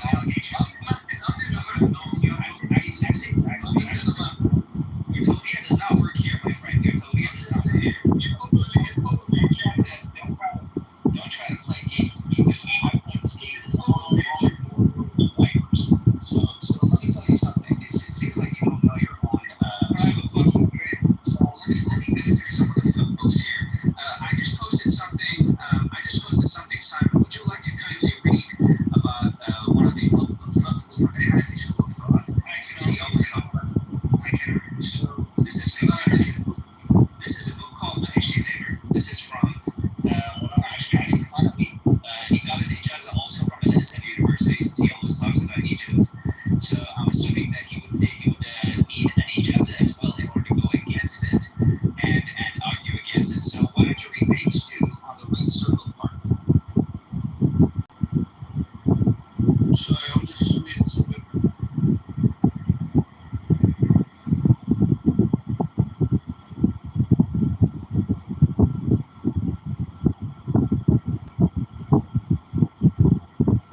And just for people who don't know. Right, so I've got the Islamic jurisprudence here. Just a completely shattering of reality that we're trying to push to these people. I've got all the legal structures in place. I'll read it out to you guys in case you don't know. It's talking about the permissibility of making blood halal based on speaking badly on Islam or rejecting the faith. There are no means to perform a private fund. I've asked ChatGPT, this is all the sources here, this is facts. Don't hate me, don't hate the messenger. It says it here. But please take this seriously with the conditions. It says it here. You cannot prescribe the death penalty without legal proceedings. So if you're walking the streets, you cannot kill him. No one can kill your father. The state will do it. And if they haven't ordered it, they don't that actually gave the fatwa. Again, it was the Chief Justice Minister that actually gave the fatwa on Black Lives Matter. So what happened? What you're saying is your dad was a judge, and a Chief Justice Minister ordered a fatwa on his death. That was it. And me as well. So it was both of us. Yeah, I mean, you still want to know if you're still in the chip. Well, I'm just saying, like, this doesn't make sense for all three. It just doesn't add up, bro. Yeah, it doesn't add up. So here's something. So since he actually wants to bring up like actual fifth books, I'm actually reading you the fifth book. I'm even quoting the reference of the fifth book. I'm not actually going to chat GPT to do that. So they are this is actually one from the Hanafi school by Maulana Ash'ari Hanawi. They're actually moving courts of systems. I had to actually study this. They included translations for this, but I had to learn it in Arabic. This is one of the books that I had to actually study. If you go to page 2, it tells you about not the Indian aspect, but the more like how it's actually when it comes to many rules and stuff like that. Right, but I just don't want to go into that because we did that with the Judaism and we did that with Catholic Church the other day. I just don't want to do that, bro. I want to go down that avenue. I just don't want to go down that avenue, bro. It's not what Catholic Church and it's not what it's all about. And you don't even, bro. I want to just run my spiritual thing and I don't want to go that road. I want to go that Judaism, we don't have this in Judaism. It's trying to stay focused. Trying to stay focused. We've seen the Lord. I don't know why people engage. I don't even know why people on Clubhouse still engage with you. But they choose. They can do this. But stay. Keep your rhetoric to yourself if you can, as much as you can, please.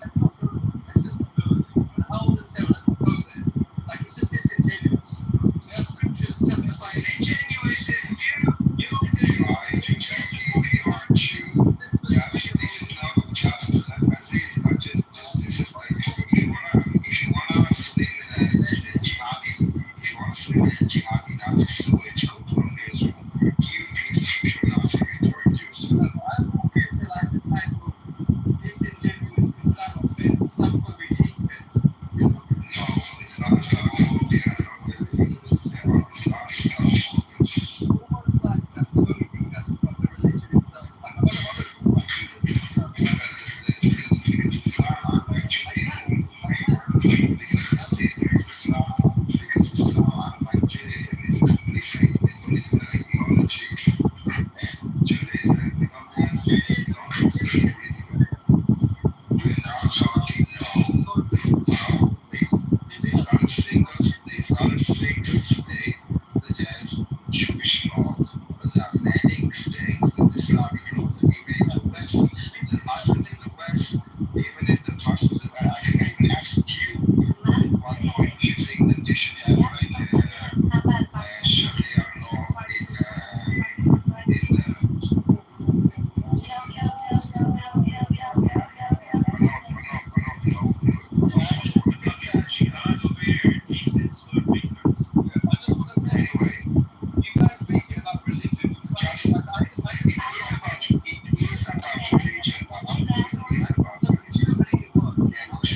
Let's figure out what Abu Hanifa says. But you want to kill me because of your religion, that is my problem. Since you brought it up, what Abu Hanifa says about being married. So this is basically one of the You also don't believe in God, you believe in Satan or whatever you believe in. So you're all in a position. And to be honest, I don't care about what you believe. Just stay the fuck out of the way of our way and don't kill Jews. That is all I'm asking. Don't kill Jews. Don't spread hate of Jews. Don't spread denial of Jews. It's very basic, simple things that I'm asking of you. And it is about religion. Your people from your religion that are taking dominance in all the top terror organizations that are screaming Allah Akbar. And unfortunately, your religion has been weaponized to do awful, awful things. And people like you, let me finish. And people like you, the so-called moderate Muslims, are being silent while your religion is being used to commit awful crimes. So yes, it's not about me, it's about your funded ISIS. You are ISIS. You understand? You are ISIS. Aziz, we are not funding ISIS. We are not funding anyone. Qatar funded Hamas. Okay, why am I gonna have so I'm not engaging with you here. So there's actually documented cases about this. So as an example, you can have a fatwa. I know what happened religious discussion. No, You can have a fatwa. You're not contributing anything, so you're not being listening anyway. Okay, you can have a fatwa that rulings and you're calling Congress at the time without. Can I respond to him before we move on? So this is from this book. This is from his own Islamic jurisprudence book. This is from Imam Abu Hanifa, which is one of the guys who actually started the Hanafi school of thought. So this is as big as it gets. Imam Abu Hanifa says, Ibn Hazm says that there is no punishment for the one who married his mother, who gave birth to him, his daughter, his sister, his grandmother, his paternal aunt, his maternal aunt, his brother's daughter, and his sister's daughter, knowing that they were forbidden to him. This is from a scholar who was pretty much the greatest scholar that ever lived from all the four schools of thought, with the exception of Imam al-Ghazali. But yeah, this is the guy that they actually, this is what we call fiqh. It's all dumbed down for you to the point that you just have to accept what it says. So it's very explicit that you can actually marry your own mother in the Hanafi school of thought.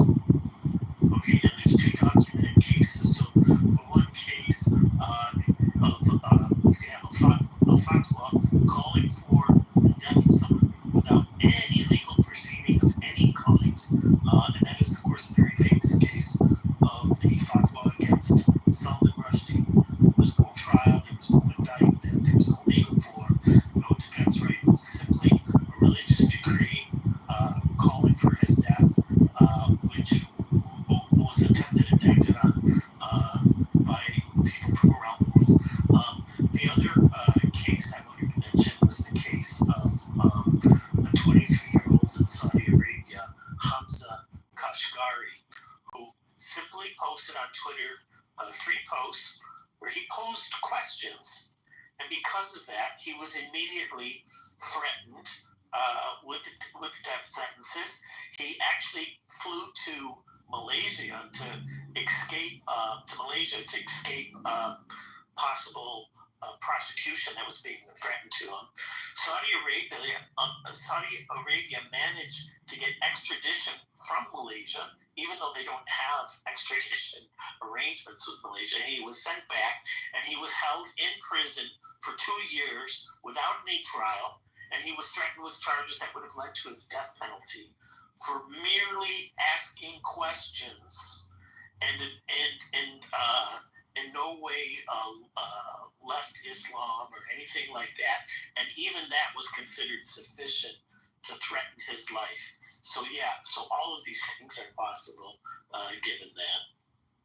And for anyone that doesn't believe that Muslim countries, or some Muslim countries I should say, do not permit child marriages to adults.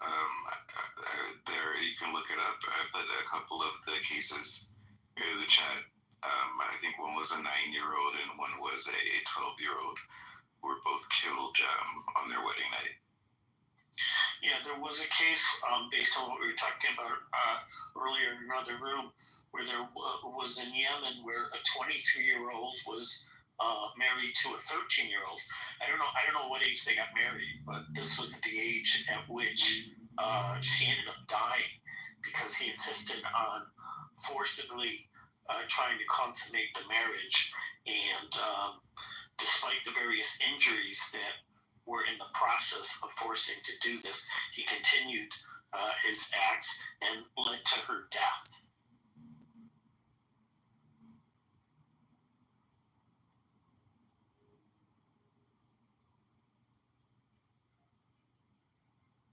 By the way, I have another one over here. If you guys look at my picture profile.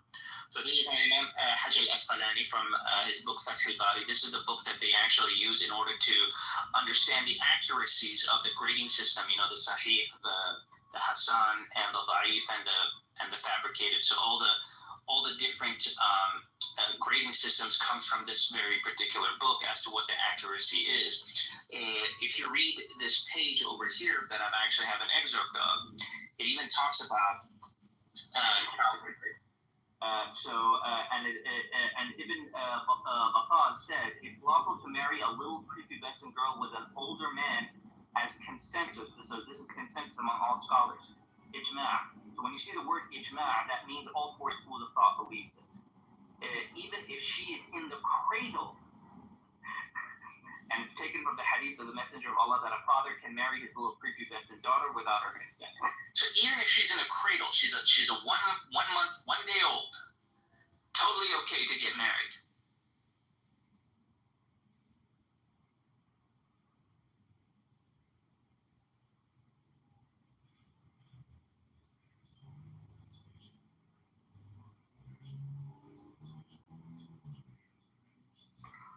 I think there's technical problems with the room. Did anyone hear what I just said? We heard you. I think that people are just sort of in shock. Yeah, so this is the stuff that we have to learn in Islamic University. I mean, I can go into down the cannibalism route. It gets funny, like, if you don't take it seriously, but people do take it seriously, and it doesn't get funny in those countries. But now I can probably talk about it, and if you want, I can go down that route. Well, there's YouTube videos you can watch where public stations in some Middle East countries discuss this and are giving advice or religious rulings to people, and they discuss this idea of marriage at any age, that there's no lower limit of any kind. You know, a few months ago, I came across the book called Law. I think it was called Law of the Desert. It's about Bedouins and Bedouin law and how it was developed. And I think all of these legal systems, whether they be sort of Judaism or in Islam and Bedouin law, kind of developed. And I think that this is sort of the reality of the foundation of law, right? Because you have a set of moral realities, and you have a bunch of cultures that people interact with, and some of them get legislated and kept in through society because it's a part of like popular culture, and then some things get thrown out. Actually, I find legal development pretty interesting, but I think it's part of the same sort of thing.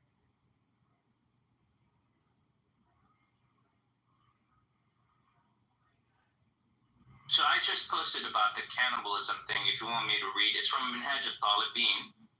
This is a book by the Shafi'i school of thought. So this is Imam Nawawi's work, and he's a giant scholar when it comes to the Shafi'i school of thought. In case of urgency, one may even eat a human corpse or kill an apostate or an infidel not subject to Muslim authority in order to eat him. But one may never kill for this purpose an infidel subject of a Muslim prince, or an infidel minor, not so subject, nor an infidel who has obtained a safe conduct. And then it says, a person suffering from hunger who finds a corpse and at the same time eatables not forbidden but belonging to another should, according to our school, eat the corpse rather than taking eatables that do not belong to him. No, I look back at it, it's pretty funny. So guys, don't steal if you're hungry. Just eat another corpse. Yeah, it's crazy. You know how strict Judaism is about avoiding death and avoiding improperly slaughtered animals and getting the blood out of food. If you're a Cohen, you actually can't go to a family member's funeral. Yeah, but however, if life is at stake, then those rules don't apply. No, the idea is that it's just so, it's like the idea is that God came up with those laws, and then Christianity, and then Islam, and it's, went from this to this.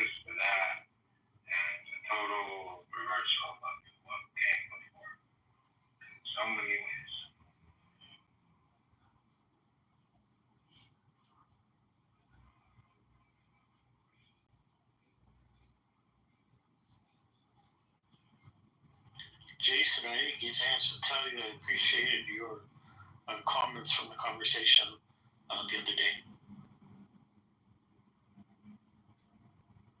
Yeah, I remember the last room we were in. But vaguely, I haven't seen you for a while. Actually. Yeah, it was just like a couple of days ago, within the last couple of days, when we were talking about what were we talking about? What I appreciated, it was a pro-life abortion discussion, and I liked how you're able to agree with people who are taking the opposing position, based on whatever the actual principles being discussed, which a lot of people have difficulty doing.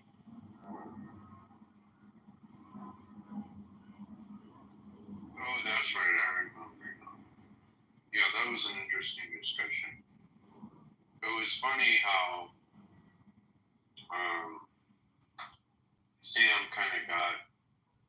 Sam actually kind of accepted the line of questioning I gave. Yeah, that's the outcome.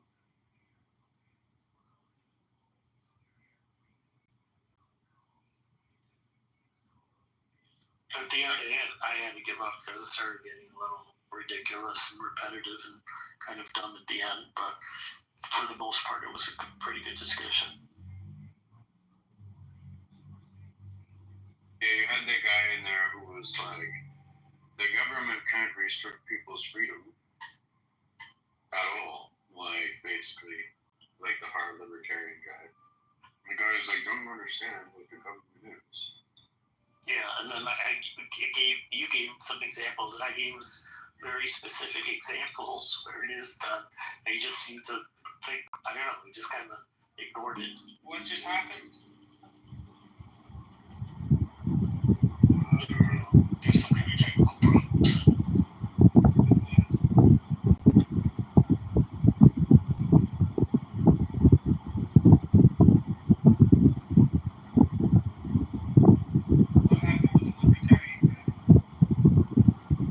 It's just a very long discussion. He was a libertarian, but he was not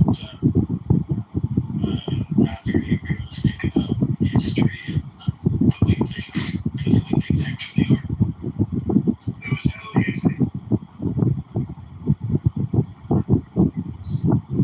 You were there for my conversation with Elliot. Actually, was it the one with the law isn't philosophical? Yeah, and then Elliot was really advancing social contract theory. Saying, well, like this is toward the end, and I think you're a unicorn by then, but I'm like, well, dude, if you try to find a time that occurred or something, would you follow up on those ideas and say, like, okay, it doesn't look like a contract? Generally, it doesn't, And I said, well, let's talk about next time. Sam was actually saying we wanted to do it, so I didn't try to treat it in great detail. But asked the discussion why not so real. Social contract being something different. Tell me more about that. What's your belief in social contract theory? I think it's an easy way to completely invade individuals. It completely escapes like the reality of either you believe in the concept of individual rights or you believe in social contract theory, where we're basically like you can just vote on literally anything as long as it's and the justification you can give is, well, because we just vote on it, it's acceptable.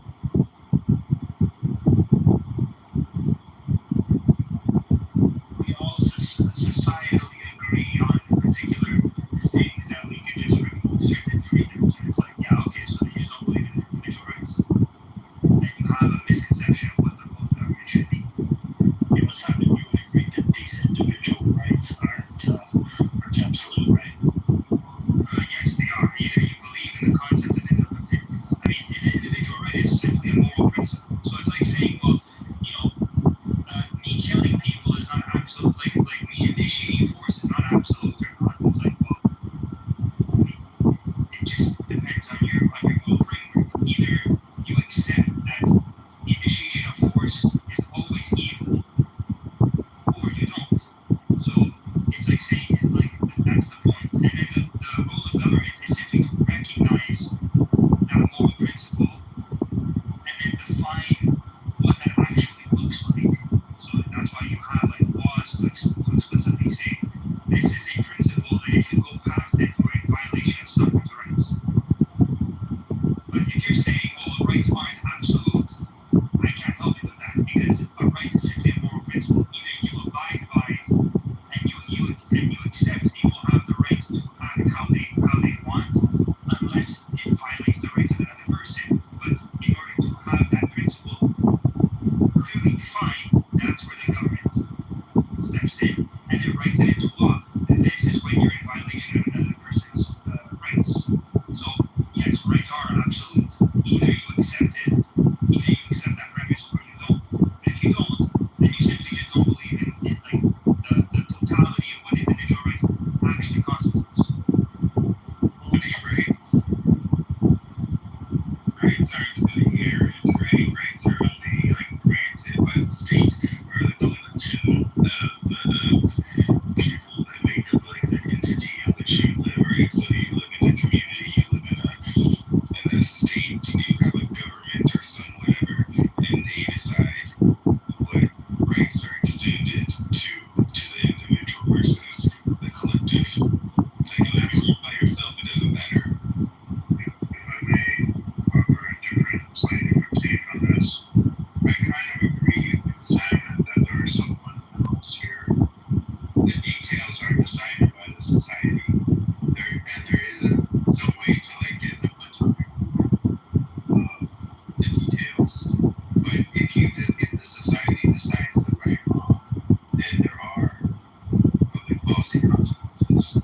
And there are visible like stoppages and screw-ups and infelicities in the way the government works. So there is natural law. I think this is the natural law position, the position of the people in diverse time and Smith's time, the position of the people who embody classical liberalism. There is an order to this. There are policies that if you make them, they're not going to work out. You can't just make any policy you want because the collective says they want it. And that is governed by things outside of what people want. And we need to want to know those things and want to conform to those things. And that's what brings you around to concepts of natural rights. There are things we can embody in public policy and things we can't. There are people we can give certain powers to, and there are people who shouldn't have those powers. And that is shown in the workings of it and in our experience of that. Well, Jason, I agree with you that there are limits to what collective can do versus individuals' rights or natural rights, whatever you want to call them. On the other hand, those rights are not absolute. And that's the problem, is that collective can impinge on those rights. So it's a very simple example. Most people accept that individuals have a right to property. But that right to property isn't absolute, because you have the state has the power of eminent domain and can force you to sell that property. This is a contradiction.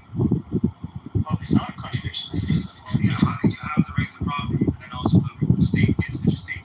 because you assume that these rights are somehow absolute and they can't. I'm not saying they're absolute. That's what I'm saying. I never said that they're absolute. I'm saying if you accept contradictions, then you just contradict the idea of It's not a contradiction. It's a question of selling the domain. You have a right to property. You have a right to property. as long as you don't, as long as I don't be voted away.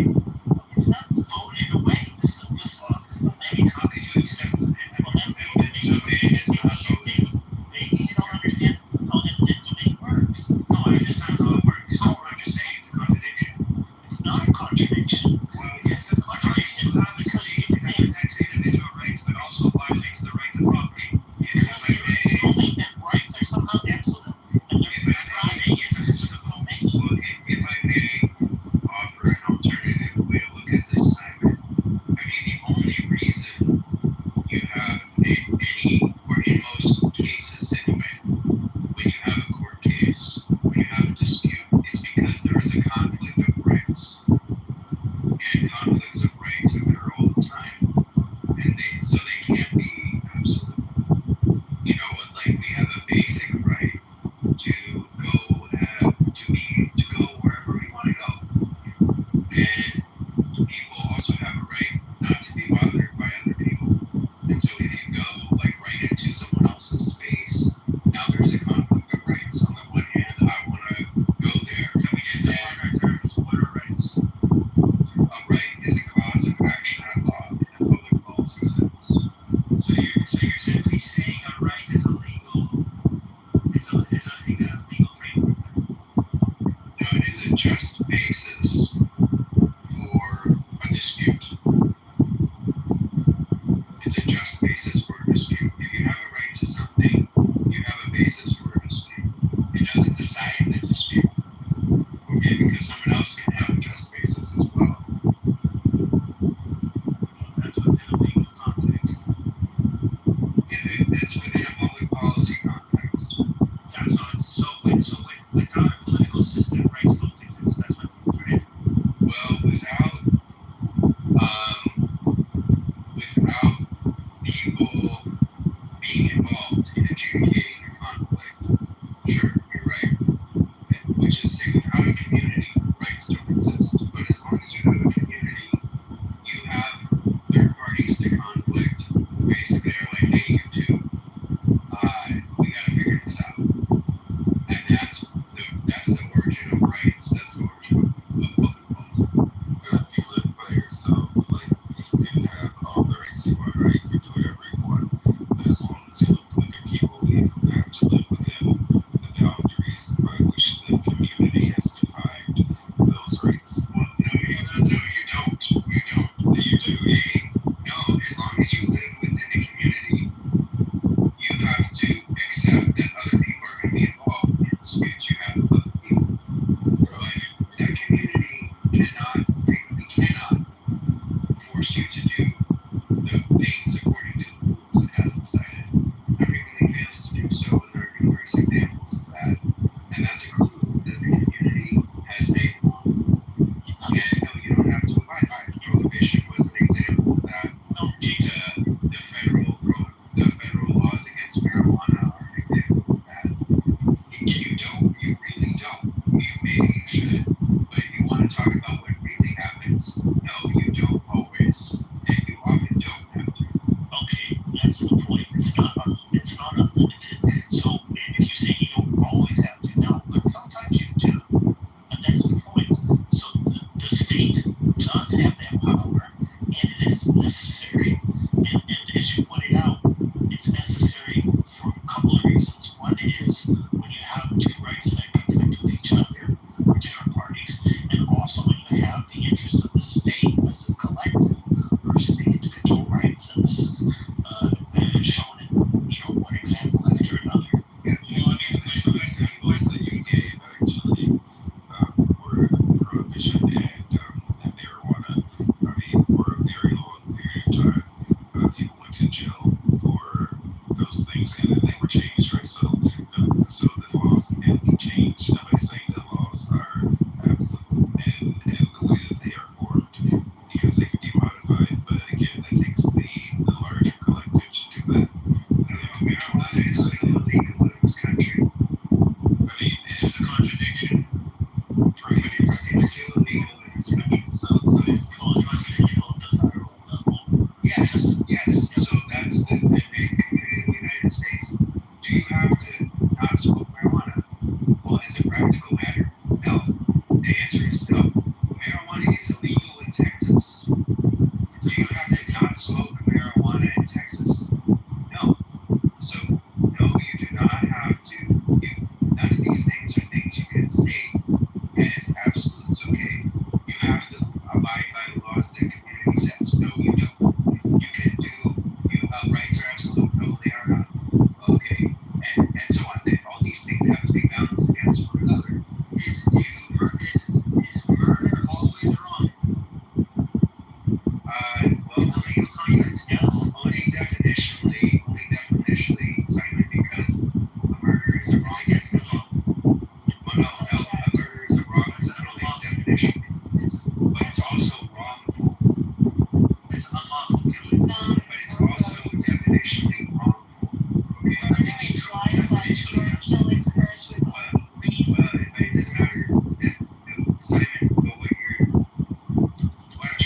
cited, is that's in the definition of murder, that it's wrong. That you did a wrong to someone by killing them. Well, killing is not inherently wrong. I mean, but a murder is not the same word as killing. So you want to use the way you should. Murder. That's but that doesn't make any sense because it's in the definition. My question was simply: is murder always wrong? By definition, it is always wrong. Yeah. Yes, it's absolute. Yes, so absolute. It's an absolute. It's always wrong. My point is that rights are absolute. So anything that contradicts a right would be just that. It's a contradiction. Your rights are absolute. People can have contradictory views on rights, but it doesn't mean that it isn't absolute. It just means that you have a contradictory view and justification to violate that right. No, of course, it's not true. But we're getting not absolute. All the rights have limits, and those limits mean that they're not absolute. They don't. Okay, so if we just vote each other, if we vote away to murder each other, kill each other, does that make it justified? No. See, Simon, this is where you're making the nexus. I didn't say that the rights go away simply by voting against them. So certain rights can't be taken away just by voting against them. Why? But rights have limits. The limits do not imply that they can be taken away simply by voting against them. Okay, well, what's the principle stopping? I gave you an example already of eminent domain. What are these universal rights that you espouse? Like, where do they come from? It's a moral principle. It's a moral principle. Either you uphold the principle of individual rights or you don't.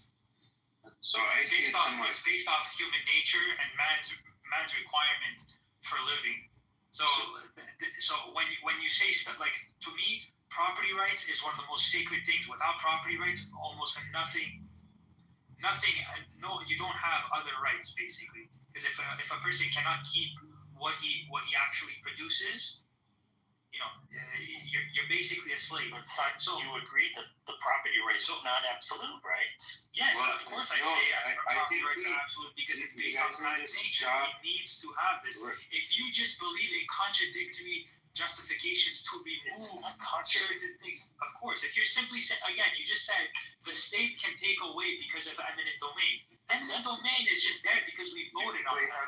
If you vote away eminent domain, it goes away. Sam asked a good question earlier that I would like to address, okay?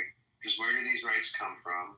And in classical liberalism, we have a different idea about where they come from, right? Which is that you try different things, and it turns out certain arrangements of rights actually work.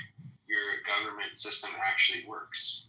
And certain arrangements lead to chaos, okay? And things that you don't want in your society.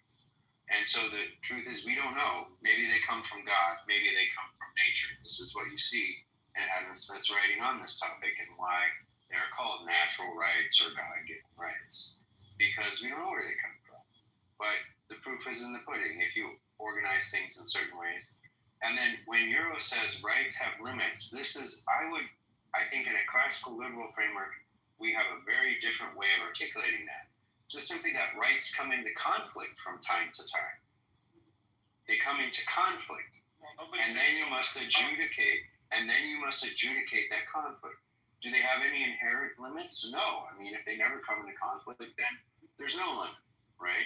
But they do come into conflict, and then you must adjudicate the conflict. Well, I mean, that's the whole point of the legal system. The point is that all of the laws are supposed to define what your freedom of actions are based off of individual rights. So, for example, your property rights, your property, the law says if you take someone's property without their consent, you're stealing. The principle is if your freedom of action intervenes in someone else's freedom, which is it includes their property, then now you are in violation of a person's rights. Now you can bring in the courts an adjudicator to adjudicate the situation. Now that's the principle of every law. Every law is supposed to be based off of individual rights. So when you say individual rights are not absolute, it's like, well, what do you mean? The entire legal system and framework is based off of this. So what would that actually mean, and what would be like there is no legal framework anywhere in this planet where rights are absolute. Rights are always limited. I didn't say that they are. But he's asking what that means. To an example, He's asking what that means. What does it mean that rights are not absolute? It means precise they operate in certain domains, and that they have limits, and they do not apply beyond those limits. So you have a right to property is a good example, but you can lose that right to property through several different means. So one of them, I already stated, eminent domain. I mean, there's also adverse. Hold on. You're not losing the right. It's just eminent domain itself contradicts property rights. So you're just saying it doesn't. But I'm simply saying that eminent domain absolutely contradicts property. Let's set it aside. You can't keep like hitting the same button over and over again and trying to get a different result. A little flexibility will help. A little flexibility will help, using different words and using different examples. So, Simon, another way you can lose your right to property is harmful use of the property. If you use your, we'll have a second to ask your question. I'll have a second. If you use your property in a way that is harmful to others, it can be taken from you.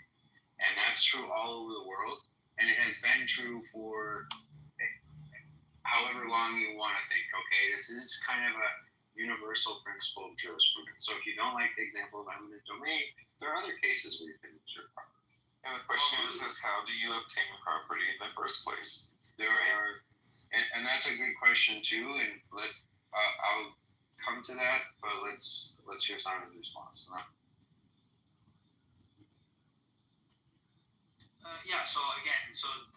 So the fact if you're saying that you violate someone's right, you don't lose your right to property. You simply just have some sort of. I mean, give me an instance of that actually happening, because I don't know. Like, you have a gun and then it's taken away, for example, or like what? Like, give me an actual. You own a house and you own land, and the government wants to build a highway. No.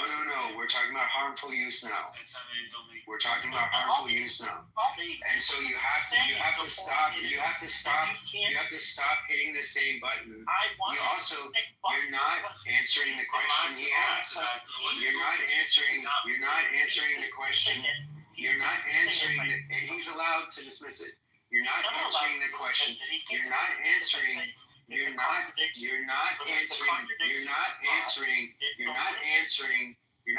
the question he asked. He said, okay, what's an example of harmful use? Okay, leading to the loss of your property. Right. You need to answer that if you want to speak to his question. And if you don't, then let someone else answer his question. His question was providing an example, and I'm giving an example of harmful use. Okay? No, it doesn't. And that's what this question is about. No, don't go back to eminent domain. Okay, don't do it. Don't do it. Do not hit the same button over and over again, either of you. All right? So unconstructive. Okay, that's fine. So harmful. So what's an example of harmful use? Okay, an example of losing your property from harmful use is you are driving drunk, you hit a building with your car, and your car is taken from you for a period of time. You forfeited your rights. Yes. It's not the fact that you lose your rights or if someone votes your rights away. That's just a clear example. I never said voted away. I said just let him finish what he's saying. Why don't you just stop talking and let me finish the Because you're saying we know that. We know it. If you murder someone, you forfeit your rights and you go to jail. Right. That's the whole point. Okay, so right? So you don't think that's a case of a person losing their property rights? And I'm not sure what we would call that. Okay, I'm not sure what we would call that. I'm not sure what we would call that, but that at least clarifies something for me. But Sam wanted to say something, and maybe we can go to Sam's topic and then come back to that. I like Jason's example, but I think the idea if you can forfeit your rights, then I think inherently that means that rights are not universal, right? Like in many cases, you don't regain those rights back. Just to give an example, but you had a new topic. You had a new, more specific topic instead of hitting the safe button. Oh, I'm sorry. Like obtain property in the first place, right? That was my question. Okay, so one way you can obtain property is someone else gives it to you. Right, so you agree that means grant property, right? Yeah, you can grant your property. And if there's a conflict between that property, then it goes to be adjudicated. Like who's the disputing the ownership? Yeah, like two people think that people gave it to them. Is that the conflict you're talking about? Yes, or someone believes that they inherited it or were granted it, the person who previously owned it said that was either a mistake or a misunderstanding. Okay. Yeah, and then it will be adjudicated. Okay, in the sense. Yeah. That doesn't really contradict anything I've been saying. No, the question is like property ownership, right? So if we use houses, for example, or something that we can identify something is transferable by contract, the fact that you is transferred over by contract and that it has to be recognized by the state or a collection of people to identify whose property it belongs to, so that there's not an issue, right? Like that means that the body of recognition can also be a body of relocation. Like they can be in charge of it if they decide to. If they so deem it, it can be reassigned. Yeah. That's not really getting to like the heart of what I'm actually talking about. So that means that you don't actually have right to your own property as long as the society says that you don't have the right to that. That's exactly what I'm saying. I'm saying if you don't believe in property rights and you just come into my house and steal everything, well, then I don't have rights, do I? A right is a moral principle. Either you live by those principles or you don't. That's why, for example, socialists or communists, like, they don't mind destroying property because they don't have because they don't think that property is inherent to someone's life, I mean, essentially, they don't believe in the concept of property rights, so they don't care if destruction and all that different stuff. That's why they don't mind giving away everything to the state, right? So if you don't believe in that principle, if you don't uphold that principle, then you don't have it. That's why in America you have some semblance of property rights. In North Korea you don't, because those people don't believe in property rights, so they don't have property rights. So listen, Simon, I do actually agree with you on the principle, and this is why I actually believe that or come to the belief, I should say, that this is sort of a cultural thing, right? So morality is a cultural phenomenon, and every society has its own cultural, moral, social framework. So by that idea, that means that it's not a universal principle, right? Like at least your concept of these rights are not a universal concept. They are particular to a particular culture and probably a place. Well, in the application, I'm saying like the principle of property rights is true for all human beings. That's why if you look at North Korea versus America, North Korea is a shithole. But if you apply that principle to North Korea, you will see basically South Korea. So I'm strictly talking about like based off of human nature, based off human the requirements of man. Property rights is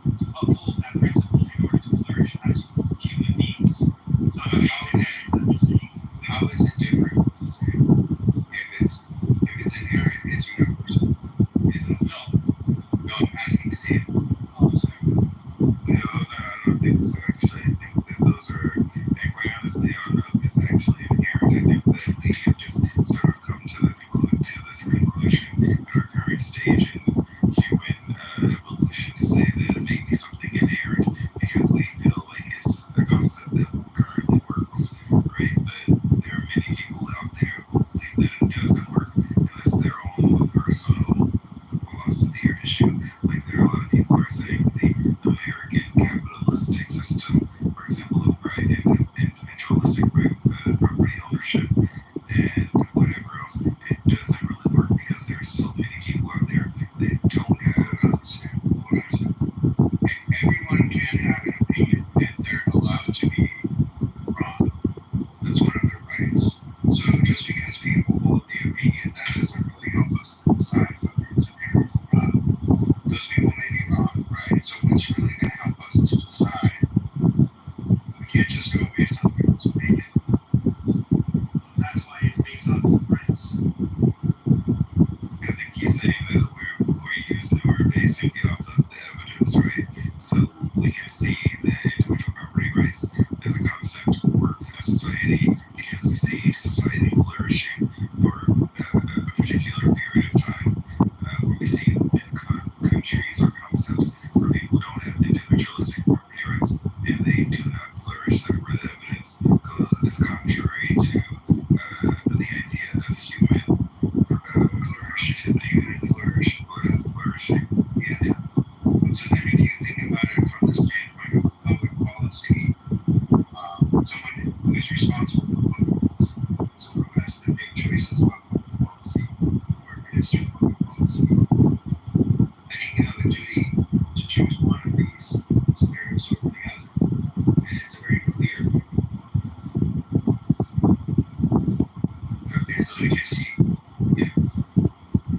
So I can accept your premise, but I can also say that okay, so but does that mean that it is what scientists calling an inherent right? Or at least I think that's what it's calling. An inherent right. It's 3 a.m. Sorry, 4 a.m. I didn't realize how late it was. If he keeps saying he doesn't want to use that word. No, but it's because I'm not saying it's an attribute of a human. I'm saying based off human nature, property rights is a principle that you should uphold as a moral virtue.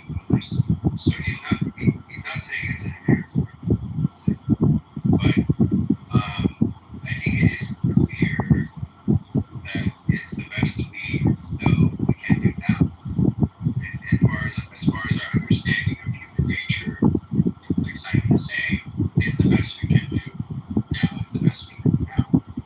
And shouldn't we try to do the best that we know now? I mean, yeah, it's the idea, but I think what Euro is saying is that like naturally in society when you have like a collection of people, that is not something that and I'm not saying trying to contradict what you're saying. I'm saying what I think I understand Euro to be saying, which I think I may agree with, is that when you have like a collection of 100 people or whatever, then the rights that you have are something that is only extended by virtue of the whatever the majority of the people are that establish the system. Down to what I said earlier, it's basically the vote.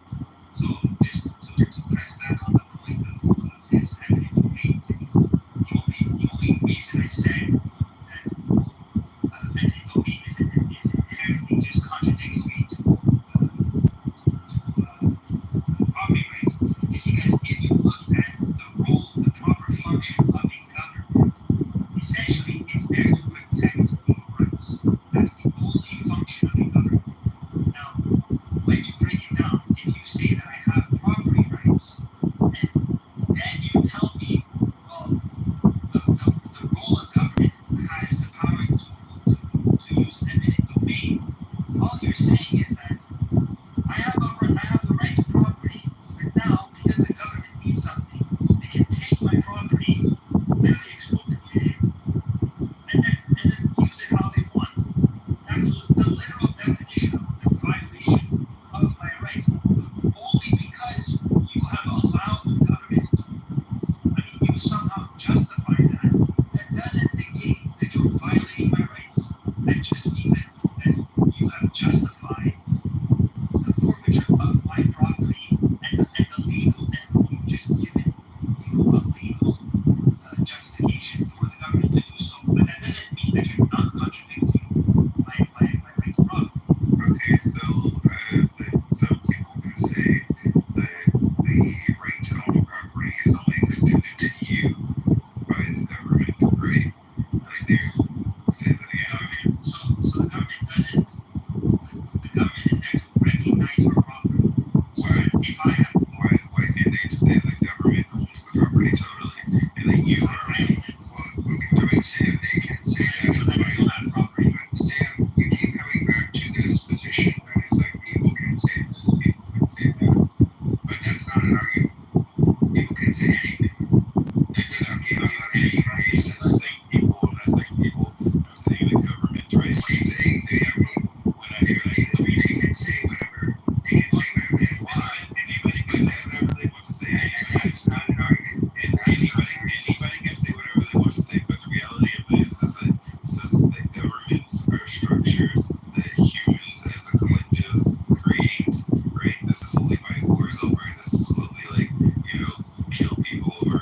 This is and also legal systems are things that are structures that people as a collective create, and you can have all the rights or freedoms and do whatever in your own space in your own time, but as long as you live with other people, then you are bound by the rules of other people. And what we have created in the West, as I understand it, is a balance between the state control and the individual rights and freedoms. So then, which does not exist again universally in every society, but is something that is a thought experiment that expanded into practicality through Western society with the invention of things like liberalism and whatever else you want to call it, right? Because those are just things that. This is not an argument. This is guys, hold on a second. Sam, you're introducing all this stuff, but it doesn't really help us to discuss eminent domain, right? So that's the only thing here. The eminent domain. Yeah, but Simon was saying, if they can take your property, okay, then how do you have a right to property? It's a contradiction. Okay. No, the question is how do you have a right? How do you even have a right to property at all? Right? It's an extension of the state giving to the individual. The state. Okay, so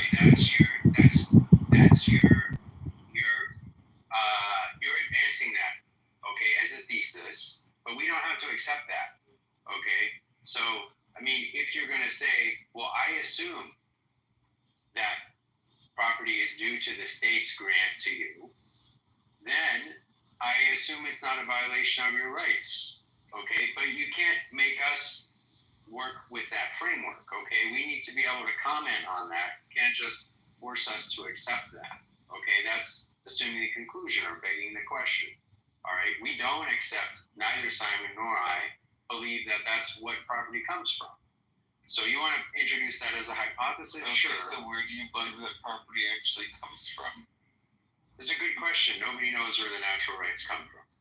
And there are several recognized ways to obtain. There are several recognized ways to obtain property all over the world. One is you receive it from another person. Another is continuous use. There are, 5 or 6 others. Acquisition, the creation of something out of something else, and then the fruits of something that you own is another classical way to obtain property. So, for example, if we agree that a certain person owns a certain tree, an apple tree, the apples belong to that person. Okay. And these seem to be true all over the world. When anybody has property, they more or less accept these. There are Smith will list 5 of them, 4 or 5 ways to obtain property. If you all agree that the primary case is possession. If you possess it, then it likely is yours as some whatever, right? Yeah. If you possess it, it is probably yours. You know, that's certainly a good starting point. But let's use like a bit of a thought experiment. So let's say you go on an island somewhere, right, and that nobody has touched before, and as far as you know, and you plant your flag, and you like live there for 5 years, and the question is, does that property belong to you? Well, I mean, you can't really claim property to yourself. Say that again. Well, you can't claim property to yourself. Like the whole point is that if this is like an island and I come to your island, well, like it's not like I'm just gonna start stacking like coconuts or like start taking stuff from your island. I mean, this is yours technically. Oh no, I said nobody is there. No, you're the first person. And then then you own it. Sure, the concept of property itself doesn't even apply. But then someone else comes to the island. Well, it does apply. It does apply because someone else can come to the island later. They can come in 10 years. Okay, so yes, it does apply, right? The island is not, in a different dimension. So someone can come to the island. So the concept of property does apply. Someone can challenge your right to this property. Yeah. So let's say 5 years. It could be 10. All right. This is occupation in the English legal system, and I don't know, 5 years, 10 years, something like that is the limit they set. Generally it's something like that. Maybe 20 in some countries. I mean, there's even, like depending on like the certain context. I mean, like if you go to the island, spend like 2 years, you mix your labor and your mind to creating something, and then you leave for like 5, 6 years, or 8 years, whatever it might be, and then there's another person who comes. Are you a fan of Ayn Rand? Yes, absolutely. I'm an objectivist. But we just more or less are answering his question, yes, in different ways, and I'd like to hear, okay, what did you do with that? Well, I'm giving. I would like to hear for property. Well, you're just giving me another one, but we answered Sam's question. So Sam, what are you going to do with that? Okay, I said yes. What are you going to do with that? All right. So this is the question. Now that we have like the property dispute, right? So a second person comes after like 10 years and says, well, like I see this property. This is my property. Like, do they not have a right to the property? Yes, it's called adverse possession. There's an entire legal framework on this. Adverse possession. All right, so we have adverse possession. So in adverse possession, I presume that there was going to be either some sort of war or somebody's going to end up dying. No. And that's not what adverse possession means. Okay. I see what we were getting at, but maybe you should. You could just read in the definite. Please don't do that. You could look it up, Sam, but adverse possession is when you act as though you own the property without the permission of the owner for a long enough period of time. Okay. So that's what it's called, adverse. In this dispute, so how are we deciding or determining who is the rightful owner of said property, right? So normally like in actual like legal disputes and how it's been adjudicated is that the person no longer took care of the property, and then someone else came and then actually mixed their labor and their mind with it, and then they basically adjudicated in favor to the person that was actually taking care of it, because there has to be like some sort of like, you can't just like leave land for like 50 years and then like let it rot and all that stuff. I mean, why not? You can do whatever you want to with it. Simon, I think what you said there is Simon, I don't think that's completely intellectually playing. Okay, no one says mix your labor and your mind or whatever. Yes, there's actual. No, this is how I know they Carlos and Aaron are like. Yes. Okay, please let me look. Please let's. I'm telling you, it's not true. Okay, I'm allowed to tell you that something is wrong. Okay, you don't have to agree with me, but we can't have a conversation if you don't let me tell you that something is wrong. All right? I don't think anyone says that in any legal material. They don't care whether the person mixed their labor or mind or whatever. They just care whether they possessed it. And if they possess it for long enough, okay, Sam asked, how do we decide if they possess it adversely for long enough, like 10 years or 20 years, then they own it, okay? And there may be additional steps they have to take. Like they have to possess it in a notorious manner. They have to post in the newspaper every 5 years or something that they possess this. They are taking possession of this island. Yeah, but all the things that you said are extremely subjective, right? They're like, and that's the point I think of the matter is like there are no such thing as objective laws. Every law, all laws, all structures of law are completely subjective to the society or collection of people that it pertains to. And if somebody if somebody owns this land, or somebody is the only known person on this land and other people come on it later, then that individual is the person who sort of sets the standard for this legal system based on his own subjectivity, unless the people kill him and then they create not based on his subjectivity. What do you mean? Of course. No, because he who controls the land writes the rules. No, that's not not where the the rules. I mean, that's not even like. But that's false, Sam. That's false. That's not where the rules come from. Okay, where do the rules come from? They come from traditional usages. Traditional usages are also subjective. This is why we also have traditional usages. Sam, look, you're changing the topic here subtly, because you said he who owns the land writes the rules. I said, no, that's not true. Okay, so let's settle that. They don't come from one individual owning the land and deciding what the rules are. They come from people who are settling conflicts, deciding what the rules are. No, as that's they one settle method, those. but it depends on also the method in which they settle the conflict, right? Well, You can so settle then, conflict. You can settle the conflict by getting rid of the conflict by killing the other person. in general, you cannot do that. In general, you cannot do that. Well, morally. Because it upset. No, in general, you cannot do it because it is upsetting to their family and it leads to further conflict, and because it reduces the productivity and survival likelihood of your society. So in general, we don't see that the norms that evolve are like two people disagree, we kill one. Jason, have you ever read this book called Moral Tribes by Joshua Green? Well, I want to make sure that you understand my answer to your question before you ask me another one.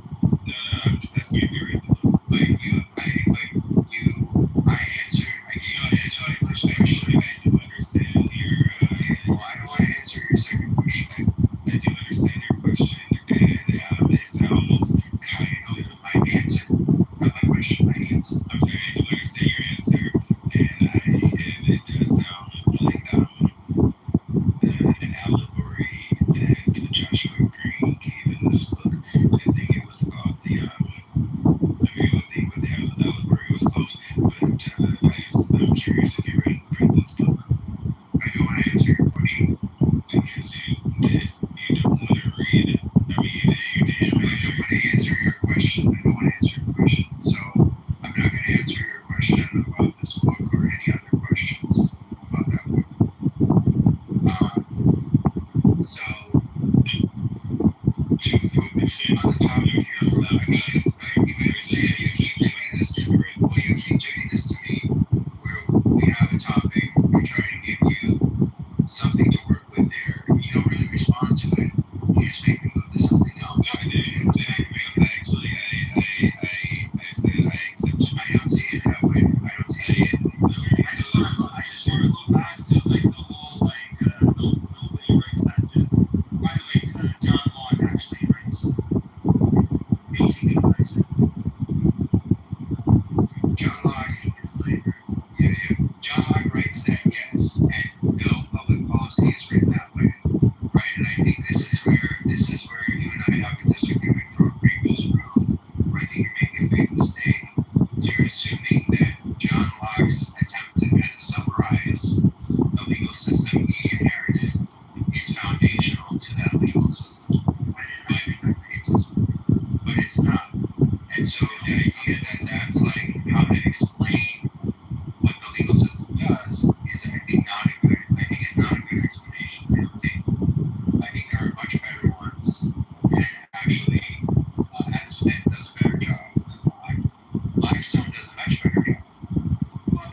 why I disagree with your Going back to the original claim you made was that laws are not philosophical in nature, and my claim was that they are. Because politics, I mean, the nature of political philosophy is that it's the application of ethics to social questions. So without a moral philosophy, you can't have a political system. So unless you have a theory that tells you what's right and what's wrong in the world, you don't have a legal framework that stands for that. So I do agree with that. We need a moral key to structure of justice. absolutely. So all laws are philosophical in nature, but like your view of it is that all these laws just come out of some vacuum and just exist. No, I never said. I did not say that.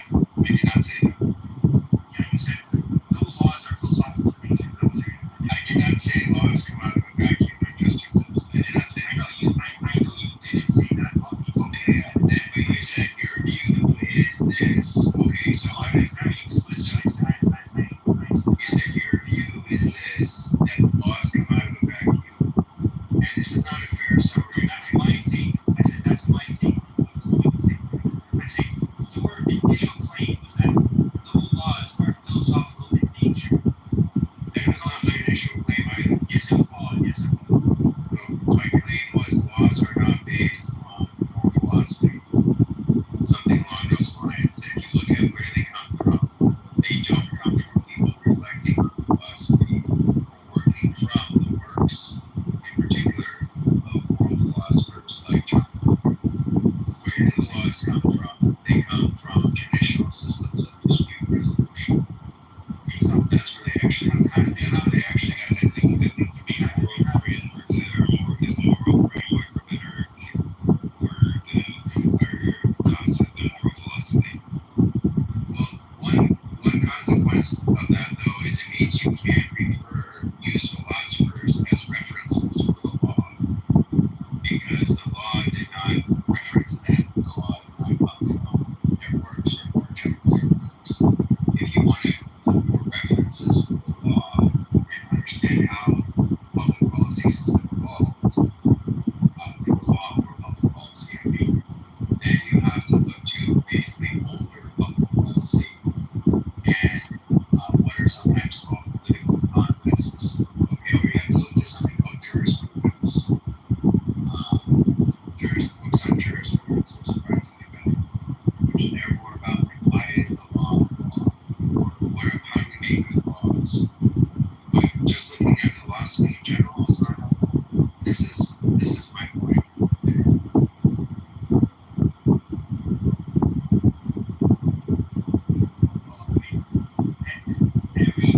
Every person who has some moral framework got it from some philosopher. Okay, that's just true for literally everybody. This is a theoretic thing. Yeah, no, but the thing is, that's why I'm saying, like, politics is the application of ethics. So you can't have politics if you don't have an idea of what's right and wrong. So every person has some sort of sense of right and wrong, whether it's actually a good system or not is irrelevant. If you have a system